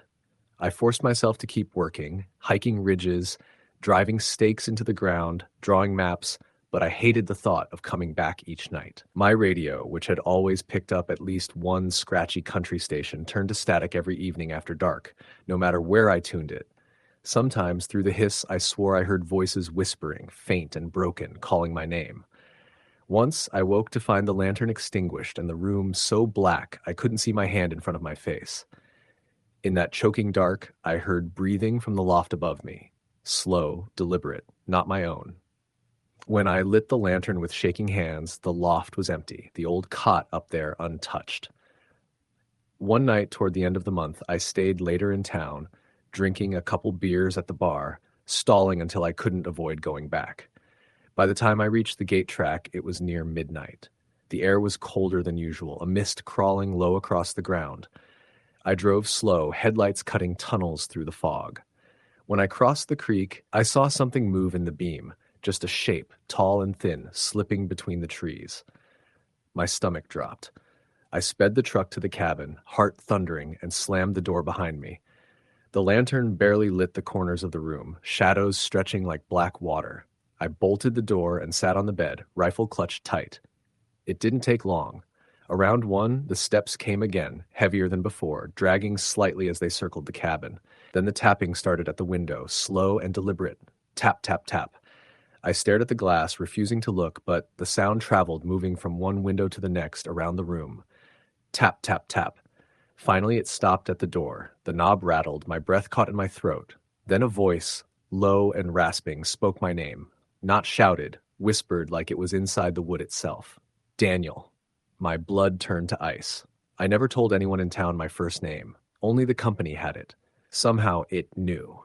I don't remember deciding to fire, but the rifle went off, deafening in the small cabin. The blast lit the room for an instant, and in that flash I saw the door frame bulge like something tall and crooked leaned against it. Then silence. Smoke filled the room, stinging my eyes. The knob was still. The tapping stopped. I sat there until dawn, shaking, gun barrel hot in my hands. The next morning, the door was splintered where I'd fired, but no blood, no body, nothing. I staggered to the creek, half expecting to find tracks, but the ground was clean, as if the rain had washed it all away in the night. That was my last day in the cabin. I packed my gear and drove out without looking back. When I dropped the keys off at the company office, I didn't explain. I just told them Henderson's place wasn't fit for staying. Months later, I mentioned it to Carl again at the store. He gave me that same hard look and said, "You lasted longer than most." When I asked what he meant, he told me Henderson had been a logger in the 1940s who stayed in that same cabin. One winter, he never came down. When they went looking, they found the place empty, but the bedmaid and his boots lined up neat by the door. No sign of him ever since. Folks say he was taken by something in those woods, something older than people, something that still walks the hollers at night. And I believe them, because every now and then, when the night is still and I'm far from the mountains, I hear it again, the faint tap, tap, tap on glass, and my name whispered through the dark. Story the end. The road was narrow, barely wide enough for a single truck, winding its way through the dense, ancient Appalachian forest. The moon was hidden behind thick clouds, and the stars were smothered by mist rolling down the hollers. I was driving alone, a delivery job late at night, taking a shortcut my coworker had warned me about, a road no one goes down after dark. I'd laughed it off at first, but the longer I drove, the heavier the trees pressed down around me, their branches clawing at the edges of my headlights. I passed a clearing where the fog seemed unnaturally thick. For a moment, I thought I saw a figure standing among the pines, pale and still, staring at me. I blinked, and it was gone. My pulse quickened. The isolation was oppressive. Up here, the mountains had a way of making you feel small, like the world had folded in on itself, leaving only shadows and whispers. Earlier in the evening, I'd picked up my load from a small town at the bottom of the holler. The clerk had eyed me strangely, a look of worry that I didn't understand until I drove out into the darkness. He'd said something about people disappearing up here, mostly hikers or folks driving home too late. "The woods take what they want," he muttered, half joking. I'd laughed. Now, every mile seemed to confirm his words. The truck's tires crunched over leaves and loose gravel as I navigated the switchbacks. I tried to focus on the road, but shadows moved at the edge of my vision, always at the edge. A snapping branch made me jerk the wheel, nearly hitting a tree. My headlights caught a glimpse of something in the fog. A tall figure with limbs too long, too thin, standing in the middle of the road. I slammed the brakes, but it was gone when I looked again. I tried to convince myself it was my imagination. The fatigue, the isolation, maybe even the caffeine from the diner coffee. But then the whispers started. At first I couldn't make out words, just low, unintelligible murmurs that seemed to come from all around me. I rolled up the windows and turned the radio up, but the whispering continued, faint, persistent, as if the trees themselves were speaking. Hours, or what felt like hours, passed. I drove on, lost in the twisting hollers, like the road sometimes seeming familiar, sometimes entirely foreign. Then I saw it, a small cabin, dimly lit, smoke curling lazily from a chimney. Relief surged through me. Finally, someone alive. I slowed down, but as I got closer, I realized the porch was lined with figures, too many to count. They stood silently, motionless, and each one seemed impossibly thin, their faces pale and hollow, eyes black as night. I slammed on the brakes, panic rising. My headlights illuminated the figures fully, and I could see their limbs, bent at angles that should have been impossible. They didn't move, didn't breathe, or at least not like humans do. But their gaze felt alive, burning into me. I shifted the truck into reverse, but the road behind me had disappeared, swallowed by fog and darkness. The whispers became louder, more coherent. I could almost make out words, "Stay, join us, never leave." The sound was everywhere, echoing from the trees, the mist, the very air. My hands shook on the wheel.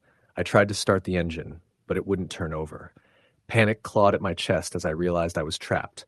I remembered the stories my coworker had told me about people vanishing in the holler, their trucks found abandoned, sometimes days or weeks later, with no sign of the driver. I had thought it was exaggeration, local superstition. Now, I understood. The forest didn't just swallow people. It waited, it watched, it hungered. I stepped out of the truck, thinking I might run into the trees and find a path.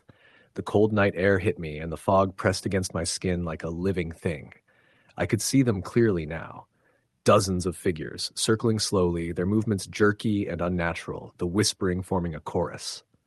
Every instinct screamed at me to flee, but my feet felt rooted to the ground. One figure stepped forward, taller than the rest, its face an expressionless void. It extended a hand, thin, skeletal, impossibly long fingers. "Come," it hissed, the voice both everywhere and nowhere. My legs moved before I could think, and I ran, stumbling through the fog, branches tearing at my clothes and skin. The figures followed, not running, not walking, but gliding, perfectly synchronized with my movements. I found a narrow trail leading down the slope, hoping it would connect to the main road. I ran blindly, slipping in the mud, scraping against roots and rocks. The whispering intensified, now filled with screams and laughter that wasn't human, echoing in 1,000 directions at once. I tripped and fell, scraping my hands and knees, the fog closing in around me. When I finally reached a clearing, I saw a truck ahead, old, rusted, abandoned. I climbed in and tried to start it. The engine roared to life. As I drove away, I dared a glance back, and the figures were gone. The fog lifted slightly, and the trees no longer pressed in on the road. Relief washed over me, but it was short-lived. In the rearview mirror, I saw a figure standing in the middle of the road behind me. Tall, thin, face hollow, staring. It didn't move as I sped past. My radio crackled to life, a distorted voice whispering my name over and over. I floored the gas, taking the road out of the holler, the dense forest fading into darkness, the mountains slowly giving way to the first signs of civilization. When I finally reached the town at the bottom of the holler, the sun was rising. The fog had disappeared, and the road looked perfectly ordinary, as if the night's horrors had never existed. I told myself it was exhaustion, my imagination, anything but the truth. But sometimes when I'm driving late, far from the mountains, I still see a shadow at the edge of the road, tall and thin, watching, waiting. And when the wind rustles the trees just right, I hear it again, the whispering calling me back. The holler never forgets, it never lets go. I've never returned, and I never will, but I know it's still there, waiting, patient, feeding on fear, ready to claim anyone foolish enough to wander those winding roads after dark. Story the end. The mountains at night have a way of swallowing sound. That's something I learned the hard way when I spent a stretch living in the back hollers of Appalachia. Folks talk about the silence, but it isn't silence. It's more like a pressure, a thick kind of stillness that folds over you until even the sound of your own breathing feels too loud. I hadn't grown up there. I was an outsider who came chasing cheaper land, hoping to get out from under city rent and start over. I didn't have family in those hills, no old ties binding me to the place. I came alone, and because of that, I don't think the mountains ever meant to welcome me. The house I rented was old, the kind built by hand generations back, boards warped from damp summers and long winters. It leaned against a slope, surrounded by trees that loomed so close the branches tapped against the siding on windy nights. My nearest neighbor was nearly 2 miles down a dirt road that looked more like a washed-out creek bed than anything built for a truck. I thought I wanted that kind of isolation, until I lived it. At night, when the crickets cut off all at once, it was like the earth held its breath. That was always the worst moment, that sudden blanket of nothing before something else began. I first noticed it about 3 weeks in.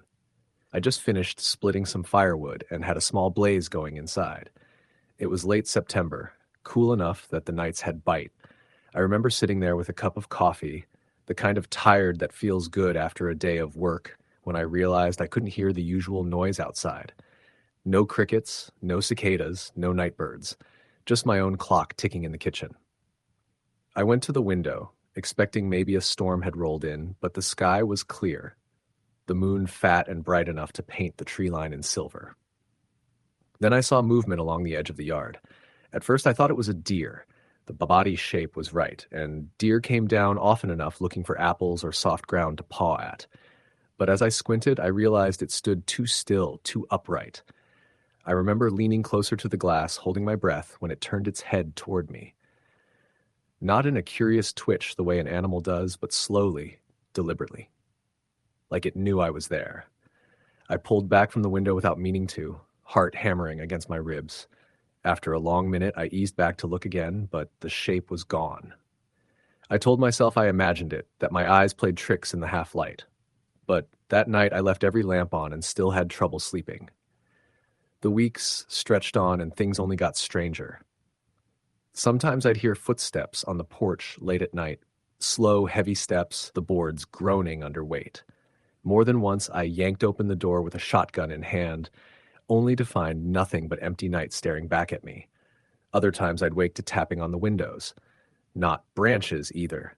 Distinct knocks, like knuckles rapping against glass. I asked around at the general store one Saturday, figuring maybe someone had kids messing with me. The old man behind the counter gave me a look I'll never forget, squinting like he was measuring how much truth I could stomach. "You're up on Miller's Ridge, ain't ya?" he asked. When I nodded, he muttered something about not being the first renter to pack up early. I pressed him, but he wouldn't say much, only that people kept to themselves up there for a reason. Another customer, a woman with gray hair tucked under a scarf, spoke up then. She told me plain not to go wandering past dark. Said there were things in those woods that didn't take kindly to being noticed.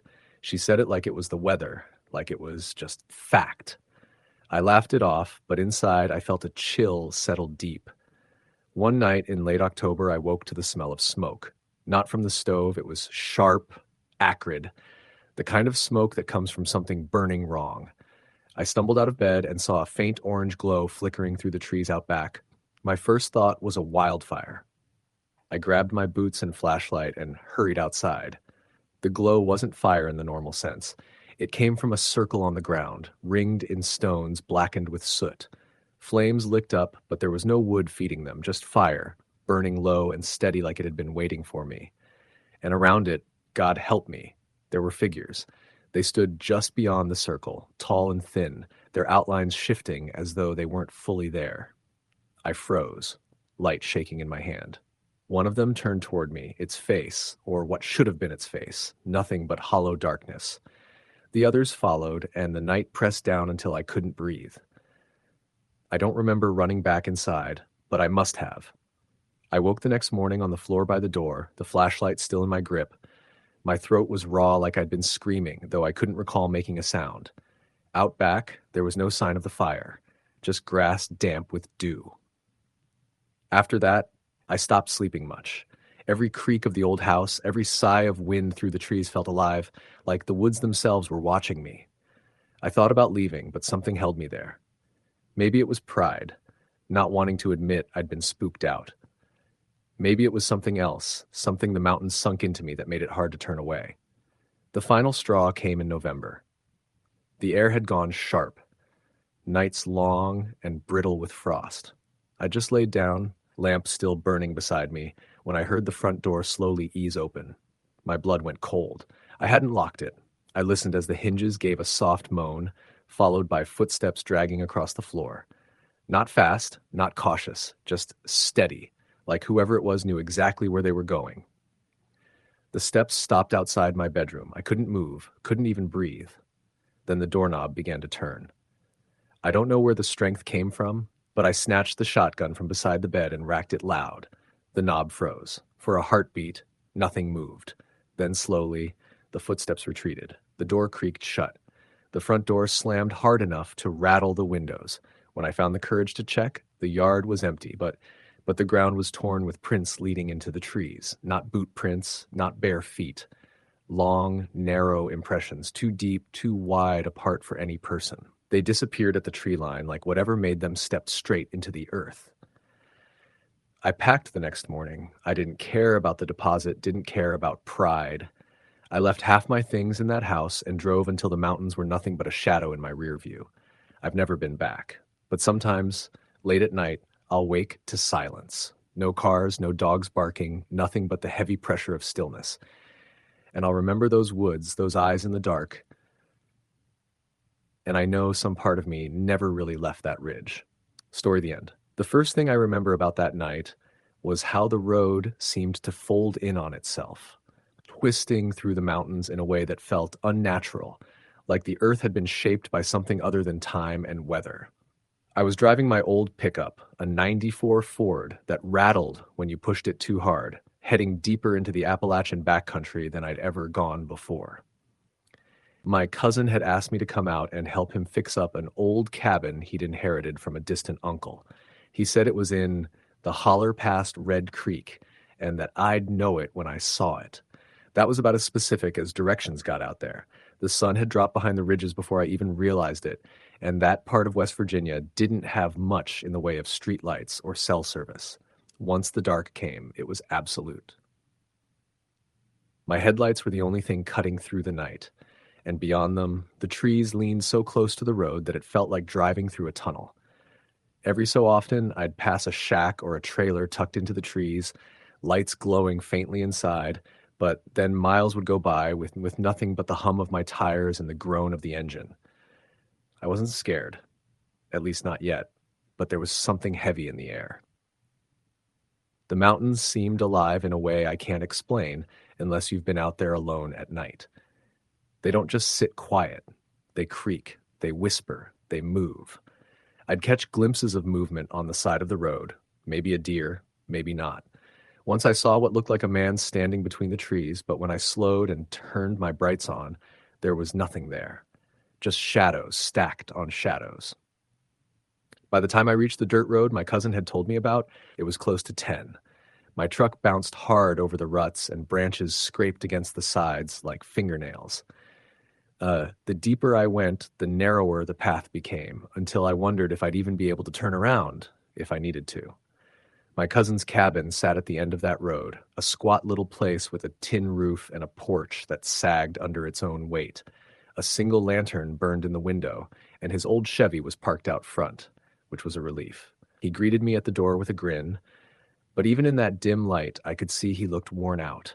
His beard was longer, his eyes sunken. He said the place had been giving him trouble, though he didn't explain right away what he meant.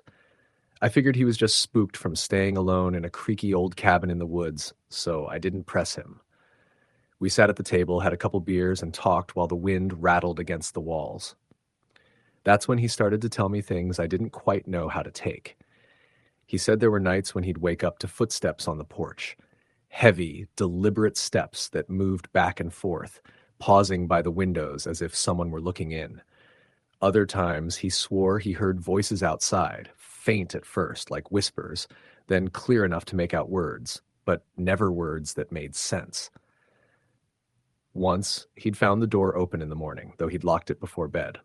He said the locals told him stories about that holler, about how people used to vanish back there in the old days, whole families sometimes.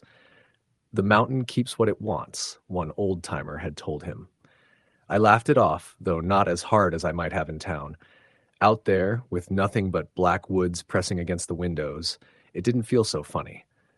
But I told him we'd get the place fixed up, and that would make him feel better. Leaky roof, loose shutters, maybe some busted boards letting animals in. That's what I figured. Nothing more. That night, I lay down on a cot in the corner while he took the bed. The lantern was turned low, just enough to keep the dark from swallowing the room whole. The silence outside was so thick it pressed against my ears until it wasn't silent at all. Around midnight, I heard the crunch of leaves outside, slow and careful. My cousin was asleep, breathing heavy, so I just lay there listening. The steps came closer, up onto the porch. Boards creaked under the weight of someone or something. My heart hammered, and I strained to hear more. Then came the dragging sound, like fingertips trailing along the siding, moving from one end of the cabin to the other. I wanted to wake my cousin, but I couldn't move. I told myself it was just a bear, maybe a stray dog, but deep down I knew better. Bears don't walk heavy and slow like that, and they don't drag their claws across walls. The sound stopped at the window beside me, and I felt more than saw the presence there. I didn't look. I couldn't. Minutes stretched like hours until, finally, the steps moved away. In the morning, I told my cousin what I'd heard. His face went pale, and he said, "That's what I've been trying to tell you." We went outside, and sure enough, there were tracks in the dirt. But they weren't boots, and they weren't paws. They were bare feet, long and narrow, pressed deep into the earth like whoever or whatever had been out there was heavy as hell. The rest of that day, we tried to work on the roof, but I couldn't shake the feeling of being watched. Every time I climbed the ladder, I'd catch sight of something moving between the trees, gone before I could get a good look. My cousin noticed it too. He stopped talking halfway through hammering a board, staring into the woods with his mouth half open. "You see that?" he whispered. I nodded, though neither of us could say exactly what we'd seen. By dusk, we were both on edge. We sat on the porch with our beers, not saying much, listening to the woods breathe. When the last light drained from the sky, my cousin said we should go inside and lock the door. We did, but it didn't help. The footsteps came again, louder this time, circling the cabin. Then came a low moan, drawn out and hollow, rising and falling like the wind, but too steady, too intentional. My cousin gripped his rifle, eyes wide, but neither of us moved to open the door. The sound went on for hours, fading only when the first gray of dawn touched the horizon. We didn't sleep. The third night was the worst. The air inside the cabin was tense, thick, like it carried electricity. We sat at the table, waiting. When the noises began, they were different, closer, bolder. Knocks at the windows, 3 at a time. A scrape at the door. And then, clear as day, a voice calling my cousin's name. Not a whisper this time, but a deep, guttural voice that dragged the syllables out, wrong in a way that made my stomach turn. He went pale and shook his head, muttering, "That ain't right. That ain't right." We stayed locked in that cabin until sunrise, gripping the rifle and waiting for something to break through, but nothing ever did. When daylight came, we walked the perimeter, and the sight made my blood run cold. There were dozens of footprints now, all around the cabin, pressed deep into the soil. Some circled, some led into the trees, but none came back out. That was enough for me. I told my cousin he needed to leave that place, cabin or no cabin. But he was stubborn, said it was family land, and he wasn't letting them chase him off. I left that morning, but as I drove away, I couldn't shake the image of him standing on the porch, rifle in hand, eyes darting to the tree line. I begged him to come with me, but he wouldn't. A week later, I went back to check on him. The cabin was empty. His truck was still there, door wide open, keys in the ignition. Inside, the lantern was burned out and the rifle lay on the floor by the bed. There was no sign of a struggle, no blood, no nothing, except for the footprints. They led from the porch into the woods, dozens of them, all bare, all too deep. My cousins weren't among them. I searched with the sheriff, with neighbors, with anyone who would come out, but we never found him. Some folks said he just left, walked out into the woods, and didn't come back. But I know better. The mountain keeps what it wants, and some nights, when the wind's right, I swear I can still hear that low, hollow moan drifting out of the hills. Story, the end. It was one of those nights in the deep Appalachians where the air seems thick enough to hold, where the darkness presses down against the trees, like something alive, watching. I had grown up in the foothills of West Virginia, so I thought I knew the forests, the ridges, the hollers. I thought I knew the creeks that wind and curl through the valleys like veins. But that night proved me wrong, in ways that gnawed at me long after. I was driving back from a weekend visit with an old friend who lived near Harlan County. We'd spent the day hiking one of the lesser-used trails up around Pine Mountain. Nothing spectacular, just the usual overgrown paths, mossy boulders, and the echoing calls of birds and unseen creatures. By the time I got back to the car, the sun was dropping fast, a blood-orange slice disappearing behind the ridges. I wanted to make it home before dark, but the kind of dark that comes in the hollers is different. It doesn't just swallow the light, it swallows everything. The road was narrow, winding, and bordered by sheer drops on one side and thick forest on the other. My headlights barely cut through the shadows, and I noticed how quiet it had become. No crickets, no rustling squirrels, not even the usual breeze rattling the leaves. It was the kind of silence that made the hairs on your arms rise. I kept driving, trying to shake it off, thinking it was just me imagining things. I passed an old, abandoned cabin tucked just off the road. I'd been down that route dozens of times, and I'd never seen anyone around it before. But that night, something about it made me look twice. A faint light flickered inside. Candlelight? Maybe? I squinted, slowed the truck, and the hair on my neck prickled. The cabin looked untouched for decades. Rotted wood, collapsed porch, moss on the roof. But that light, I swear it moved, like it was dancing in a corner, just inside a broken window. I shook my head and told myself it was a trick of the light, the last rays of sunset mixing with shadows. Still, I felt that prickly sense of being watched as I drove past. The road dipped down into a hollow, and the darkness seemed deepen. My headlights cut through it, but only just. Up ahead, something moved. I slammed on the brakes. A figure, tall, thin, wearing what looked like ragged clothing, stood in the middle of the road. My heart slammed in my chest. The figure didn't move when I honked. Didn't flinch, just stood there, perfectly still, staring. I could feel its gaze, and it wasn't human, or at least it didn't feel human. Its face was hidden in shadow, but I felt a coldness radiating from it. I was about to get out, to ask if it needed help, when it stepped aside, just enough for me to creep past. My hands were shaking as I gripped the wheel. As I passed, I caught a glimpse of its eyes, or at least where eyes should have been, and they were too bright, too hollow, like they weren't made for this world. I floored the truck and didn't look back. The road got worse after that, narrower, twisting over crests I didn't recognize, even though I'd been on this route 100 times. Then the fog rolled in.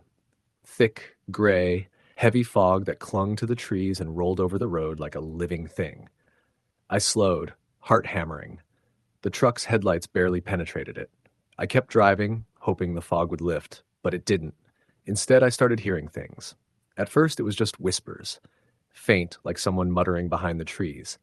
Then came the footsteps, slow, dragging, not matching my speed. I kept checking the rearview mirror, but the road was empty. The fog was thick enough to hide anything. I started muttering to myself, trying to stay calm. Just a deer. Just a raccoon. Nothing out of the ordinary. But then came the smell. Rotting, wet, like something had died in the woods. I gagged and rolled up the windows. The whispers grew louder, but I couldn't make out the words. My hands were slick with sweat, gripping the wheel so tight my knuckles hurt. Then I saw it. A figure on the side of the road, half hidden by fog, staring at me, not like a person. Taller, thinner, limbs that seemed too long. Its head tilted unnaturally. I blinked, and it was gone. But the smell stayed, and the whispers didn't stop. I took the next turn fast, trying to put distance between myself and whatever that was. That's when I realized I didn't recognize the road. I knew these mountains like the back of my hand, but every turn I took led me deeper into a place that shouldn't exist. The trees grew closer, trunks blackened and twisted. The fog thickened, almost solid, wrapping around the truck like chains. My headlights flickered, and I thought I saw a shadow move inside the cab, though I was alone. Then, the sound of breathing. Slow, deliberate, right behind me. I looked in the mirror. Empty road. But the sound didn't stop. I could feel it pressing against me inside my skull. I screamed and hit the gas. The truck rattled over some rocks, and I skidded around a bend. Up ahead, a clearing. A field I didn't recognize, though the outline of the trees suggested it should have been familiar. And there it was. The cabin again. The same cabin from earlier. But this time the light inside was stronger, and I could see more. Shapes, moving, shadows flickering, like a dozen people inside, though the cabin was small. I realized the shapes were hunched, moving in ways that didn't make sense. Limbs bent the wrong way, heads twisted. They didn't look alive. I slammed the truck into reverse, trying to get away, but the road behind me had vanished. Just trees, fog, silence. Then from the cabin, a sound, a laugh. Not human. High-pitched, brittle, echoing in a way that made my teeth ache. I tried the phone. No signal, nothing, just static. My mind raced. How could I have ended up here? I'd been following the road I always took. I knew every turn, but now nothing looked right. Trees twisted in ways they shouldn't, chafe, the fog swirling like smoke from a fire that didn't exist. And then the whispering came back, louder this time. Direct. Calling my name. John. John. My name. I slammed my hands on the wheel, gripping it so hard I thought I'd break it. I shouted, but my voice felt muffled, like I was underwater. The cabin's door opened. A figure stepped out, the same thin, tall thing from the road earlier, and behind it, more. Shapes that shouldn't exist, faces too pale, eyes too bright, limbs bending wrong. They started walking toward me, slow, deliberate, almost ceremonial. I floored it. The truck roared over rocks and roots, skidding, bouncing. The fog seemed to pull back, but the shadows followed, pressing against the edges of my headlights. I turned a sharp corner, and suddenly the road straightened. I could see the ridge ahead. Home. I thought I was safe. Then a hand. Pale, long fingers reaching through the fog. I swerved. The truck fishtailed. I prayed. I kept driving, heart hammering, vision blurry, adrenaline coursing. I made it to the main road, the one I knew well, the one with lights from distant houses. The fog lifted. The shadows vanished. Silence. Normalcy. I never told anyone what happened that night. Who would believe me? The locals. They'd nod, say, "Them mountains play tricks on folks," but it wasn't a trick. I've driven those roads 100 times since, in daylight at night, never seen anything again. But sometimes I smell it, the rot. Sometimes I think I hear a whisper on the wind, my name. I don't go back to that hollow. I don't take that road anymore. And every time I drive through the deep Appalachians after dark, I check the mirrors, I watch the trees, and I remember the shapes in the cabin, the light that shouldn't have been, and the way it felt to know that some part of the world, just hidden behind the folds of ridge and fog, is not ours to understand. There are places in those mountains that the maps don't mark, roads that vanish, hollows that twist space like a funhouse mirror. And I know now that something waits there, patient, watching, knowing when a stranger comes too close. I still dream about that night. The fog, the cabin, the eyes. I wake up drenched in sweat, heart pounding. Sometimes I swear I hear it in the corner of my room, the dragging footsteps, the whispers calling my name. I tell myself it's a dream, but deep down I know better. The mountains keep their secrets, and some secrets are hungry. I've driven those back roads hundreds of times since. Never see the cabin, never see the shapes, never hear the whispers. But I know they're there, waiting, patient, and I know I'll never drive alone in the deep Appalachians at night again. Story the end. It was one of those nights in the deep hollers of Appalachia where the air hangs thick with a kind of heavy, expectant silence. The kind that makes you question whether the rustling in the trees is just the wind or something else altogether. I was driving down an old, narrow mountain road that even locals barely use, the headlights of my pickup cutting through the darkness like a dull knife. My cousin Jesse had dared me to take this route home after a late-night poker game in town, and I thought I could handle it. I hadn't counted on the way the woods seemed to close in around you when the mountains pressed together and the moon hid behind clouds. The road twisted and dropped sharply, gnawed at the edges by years of erosion and the occasional careless trucker. It wasn't far from the last house on the map, just past where the old logging trail split off into the trees. I'd grown up around these hills, so I knew the stories, of course, how people disappeared, how the old family cabins had secrets they didn't want outsiders to know, but I always figured that was just the old-timers' way of scaring the younger generation. Funny thing is, even though I'd known those tales, I still felt my skin crawl as I drove deeper into that patch of darkness. The first sign that something was off was the radio. It had been static all evening, but now, as I rounded a particularly sharp curve, the static got louder, like someone was breathing through the dial. I tried to adjust it, flicking the knobs with more force than necessary, but nothing changed. Then, faintly, I thought I heard a voice, low and almost urgent, calling out a name. I froze with my foot still on the gas. The voice didn't sound like anything I'd expect from a nearby house. It wasn't even clear whether it was male or female. I shook my head and muttered, "Get a grip! Damn it!" and pressed on. The trees were thick now, the kind of trees that blot out any moonlight even if it's full.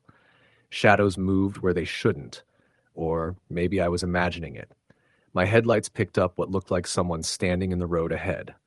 Heart pounding, I slowed, ready to swerve. But when I got closer, there was nothing.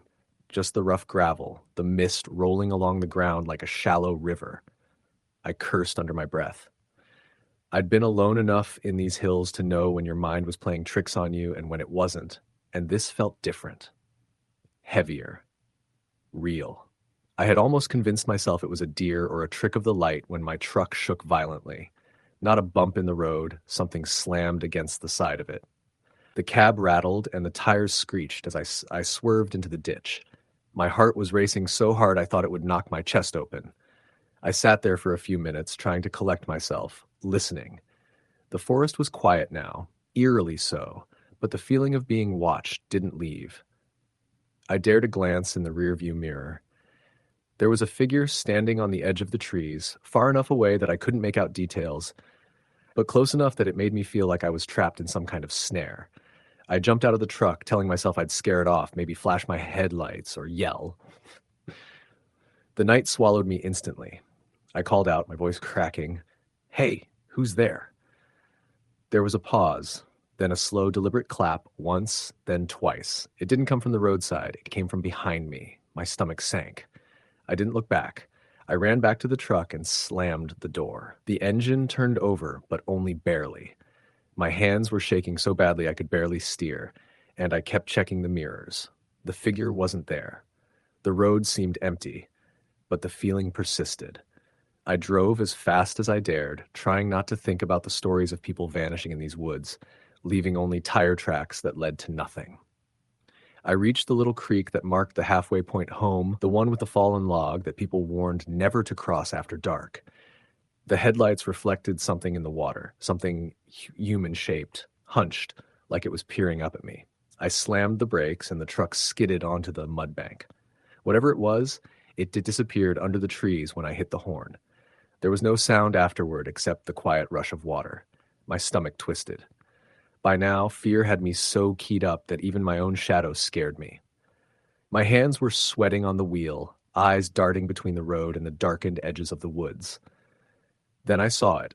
Another figure, standing in the middle of the road, this one closer, a man, or at least it looked like one.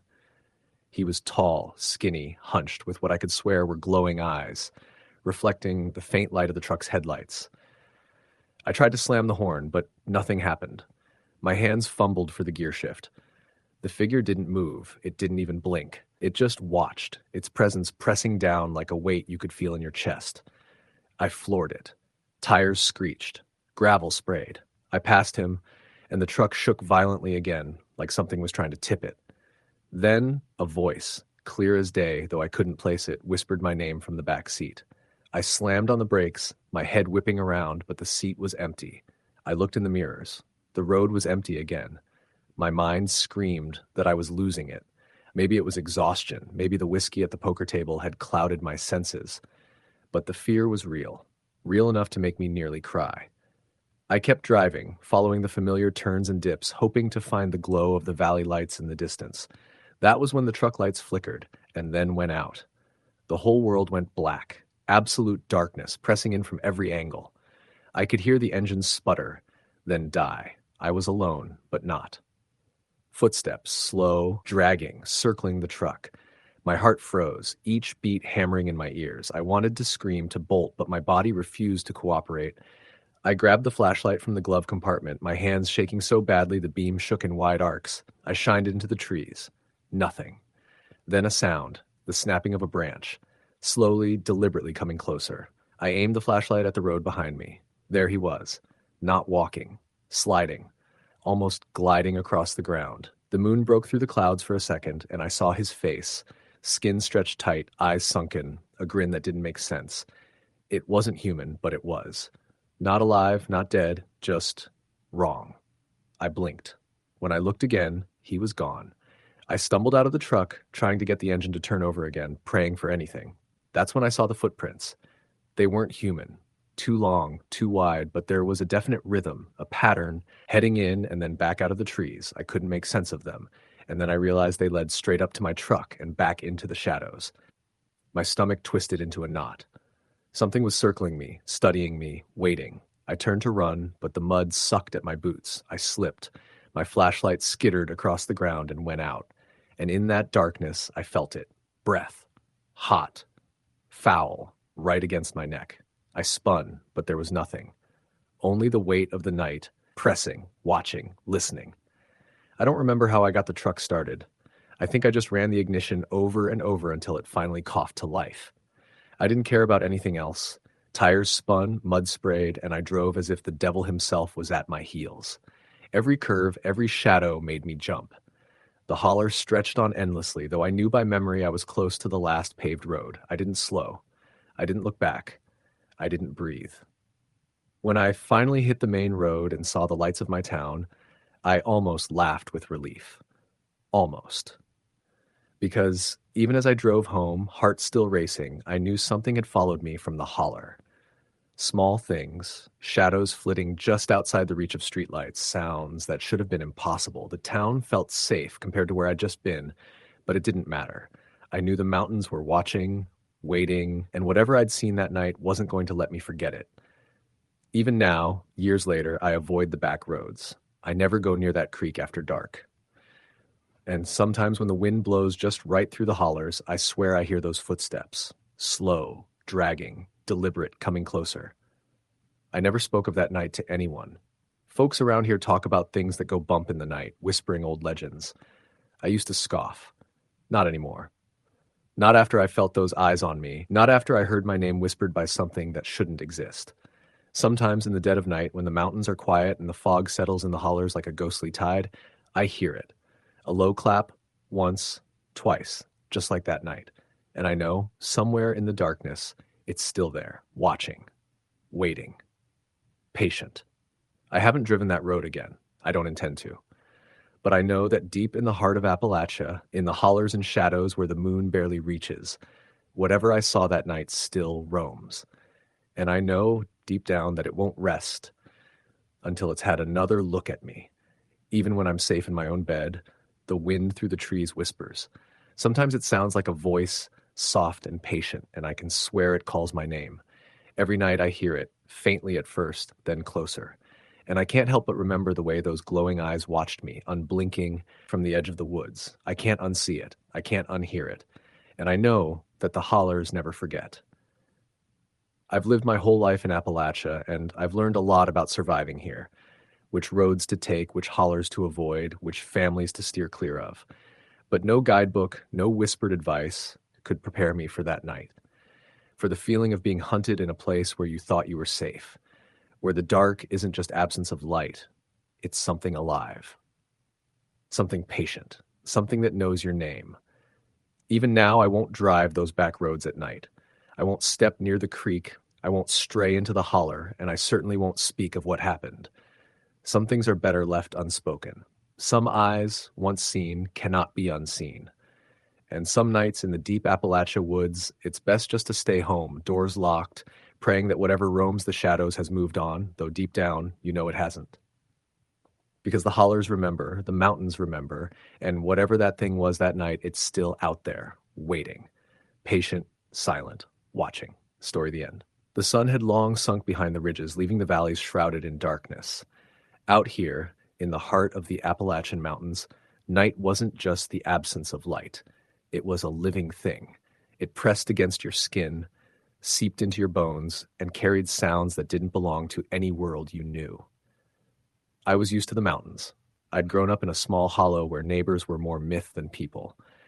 But even I, hardened by the long winters and the constant isolation, felt unease creeping along my spine as I drove down the winding two-lane road toward my cousin's cabin. My cousin Carter had moved up here about 2 years ago, claiming he needed to get away from it all. I didn't question it then. The mountains had a way of drawing people in who were tired of the world or who were looking for something they couldn't name.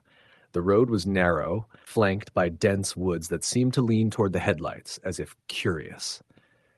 Every so often the beam caught a branch that looked more like a hand than wood, and I flinched, gripping the steering wheel tighter.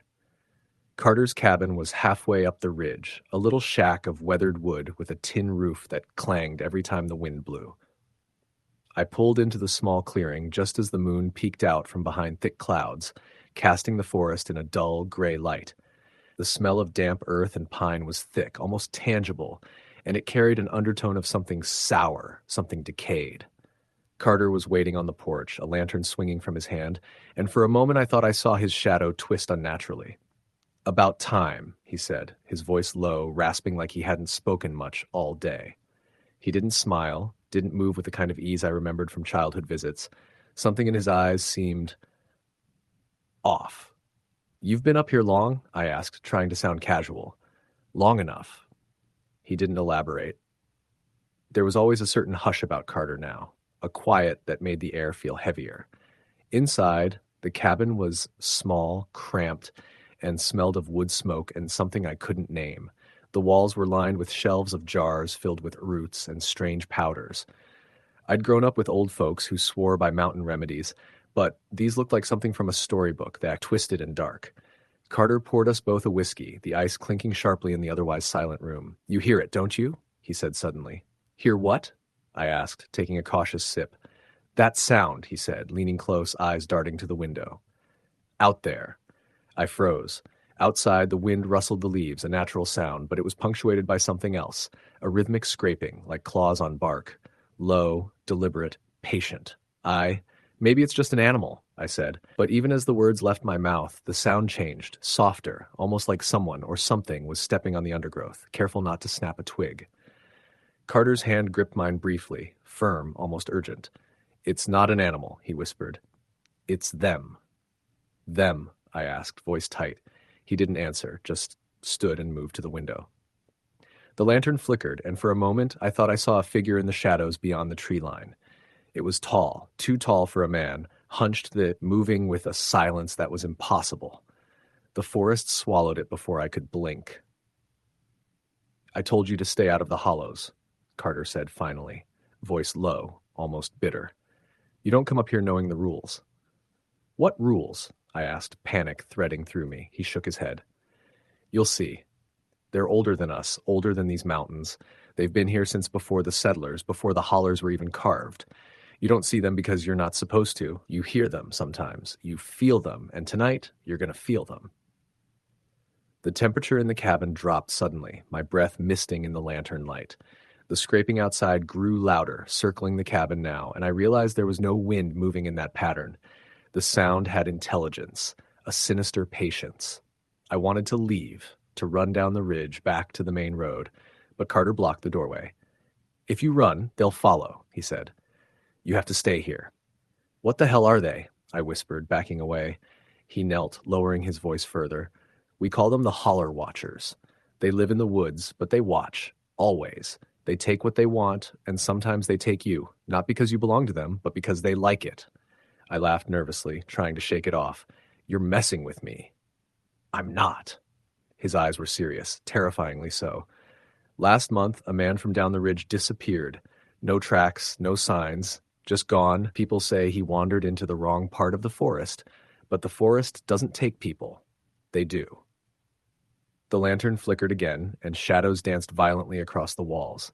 The scraping turned into soft, deliberate knocks against the cabin walls. My stomach dropped, and I felt a primal fear I hadn't known since childhood, before I learned that monsters weren't real. Carter handed me a small tin, heavy with some powdery substance. "Salt," he said. "Circle the cabin, and don't let them break it."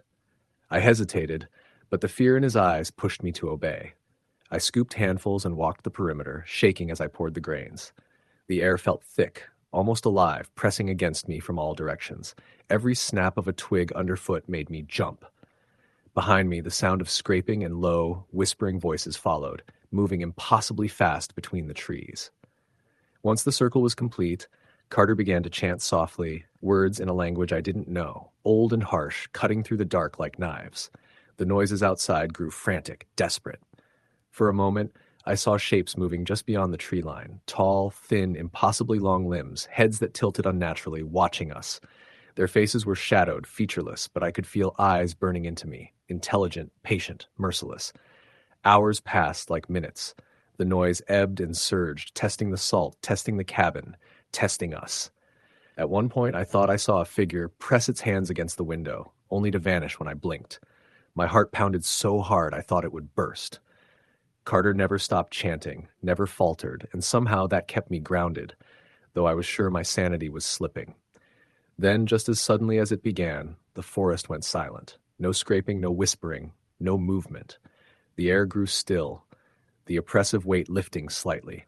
I looked at Carter, exhausted, shaking. "They're gone for now," he said, voice hoarse, eyes bloodshot. "But they'll return. They always do."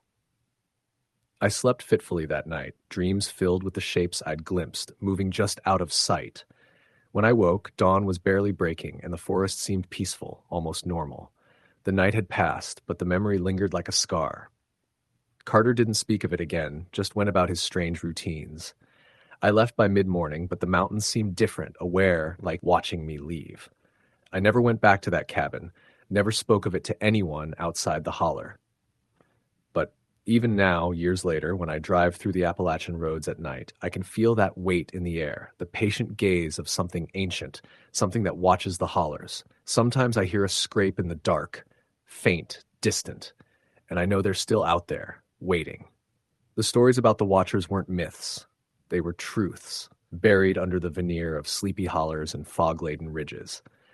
I've met other folks from deeper in the mountains, and each has a story. Missing neighbors, unexplained sounds, glimpses of shapes that vanish before your eyes. The elders speak in hushed tones, warning kids not to stray from the roads, not to wander in the woods at night. They speak of the hollers with reverence and fear because the Watchers are patient. They wait, they watch, and sometimes they claim what they want. It's a lesson in silence and obedience, one I learned the hard way. You don't challenge the forest, you don't challenge the hollers, and you certainly don't challenge whatever waits in the shadows. The mountains themselves seem to shift in response, making paths disappear, turning familiar trails into unrecognizable dead ends. You feel a pressure in your chest, a subtle insistence that you are being observed, tested, weighed, and judged. A friend of mine years later laughed at my story and decided to take a hike in the same region at night. He called me in a panic when he didn't return on time, his voice shaking. "I thought I saw something moving in the trees," he whispered. Tall, thin, watching me. I ran, I don't know how, but I got back to my truck. The forest, it followed me in my mind. I can still feel it. I didn't argue. I knew. That night in the holler, I had felt the gaze of something that existed outside the laws of man, outside the logic of the world. It was patient, intelligent, and terrifying. It didn't need to chase you. Its power lay in its observation, in the way it could unnerve you, dismantle your sense of safety, until you understood that the mountains themselves were not yours to command. Sometimes when I drive late at night through the ridges, I glance into the shadows along the roadside. I swear I see glimpses of them, long, thin silhouettes moving with a quiet deliberation, watching, waiting. And I remember Carter's words, his fearful reverence. They'll return. They always do. The hollows keep their secrets well, and the Watchers never forget. If you wander too far, if you stray from the road when night falls, you might see them. And if they mark you, the mountains will never let you go. Story the end.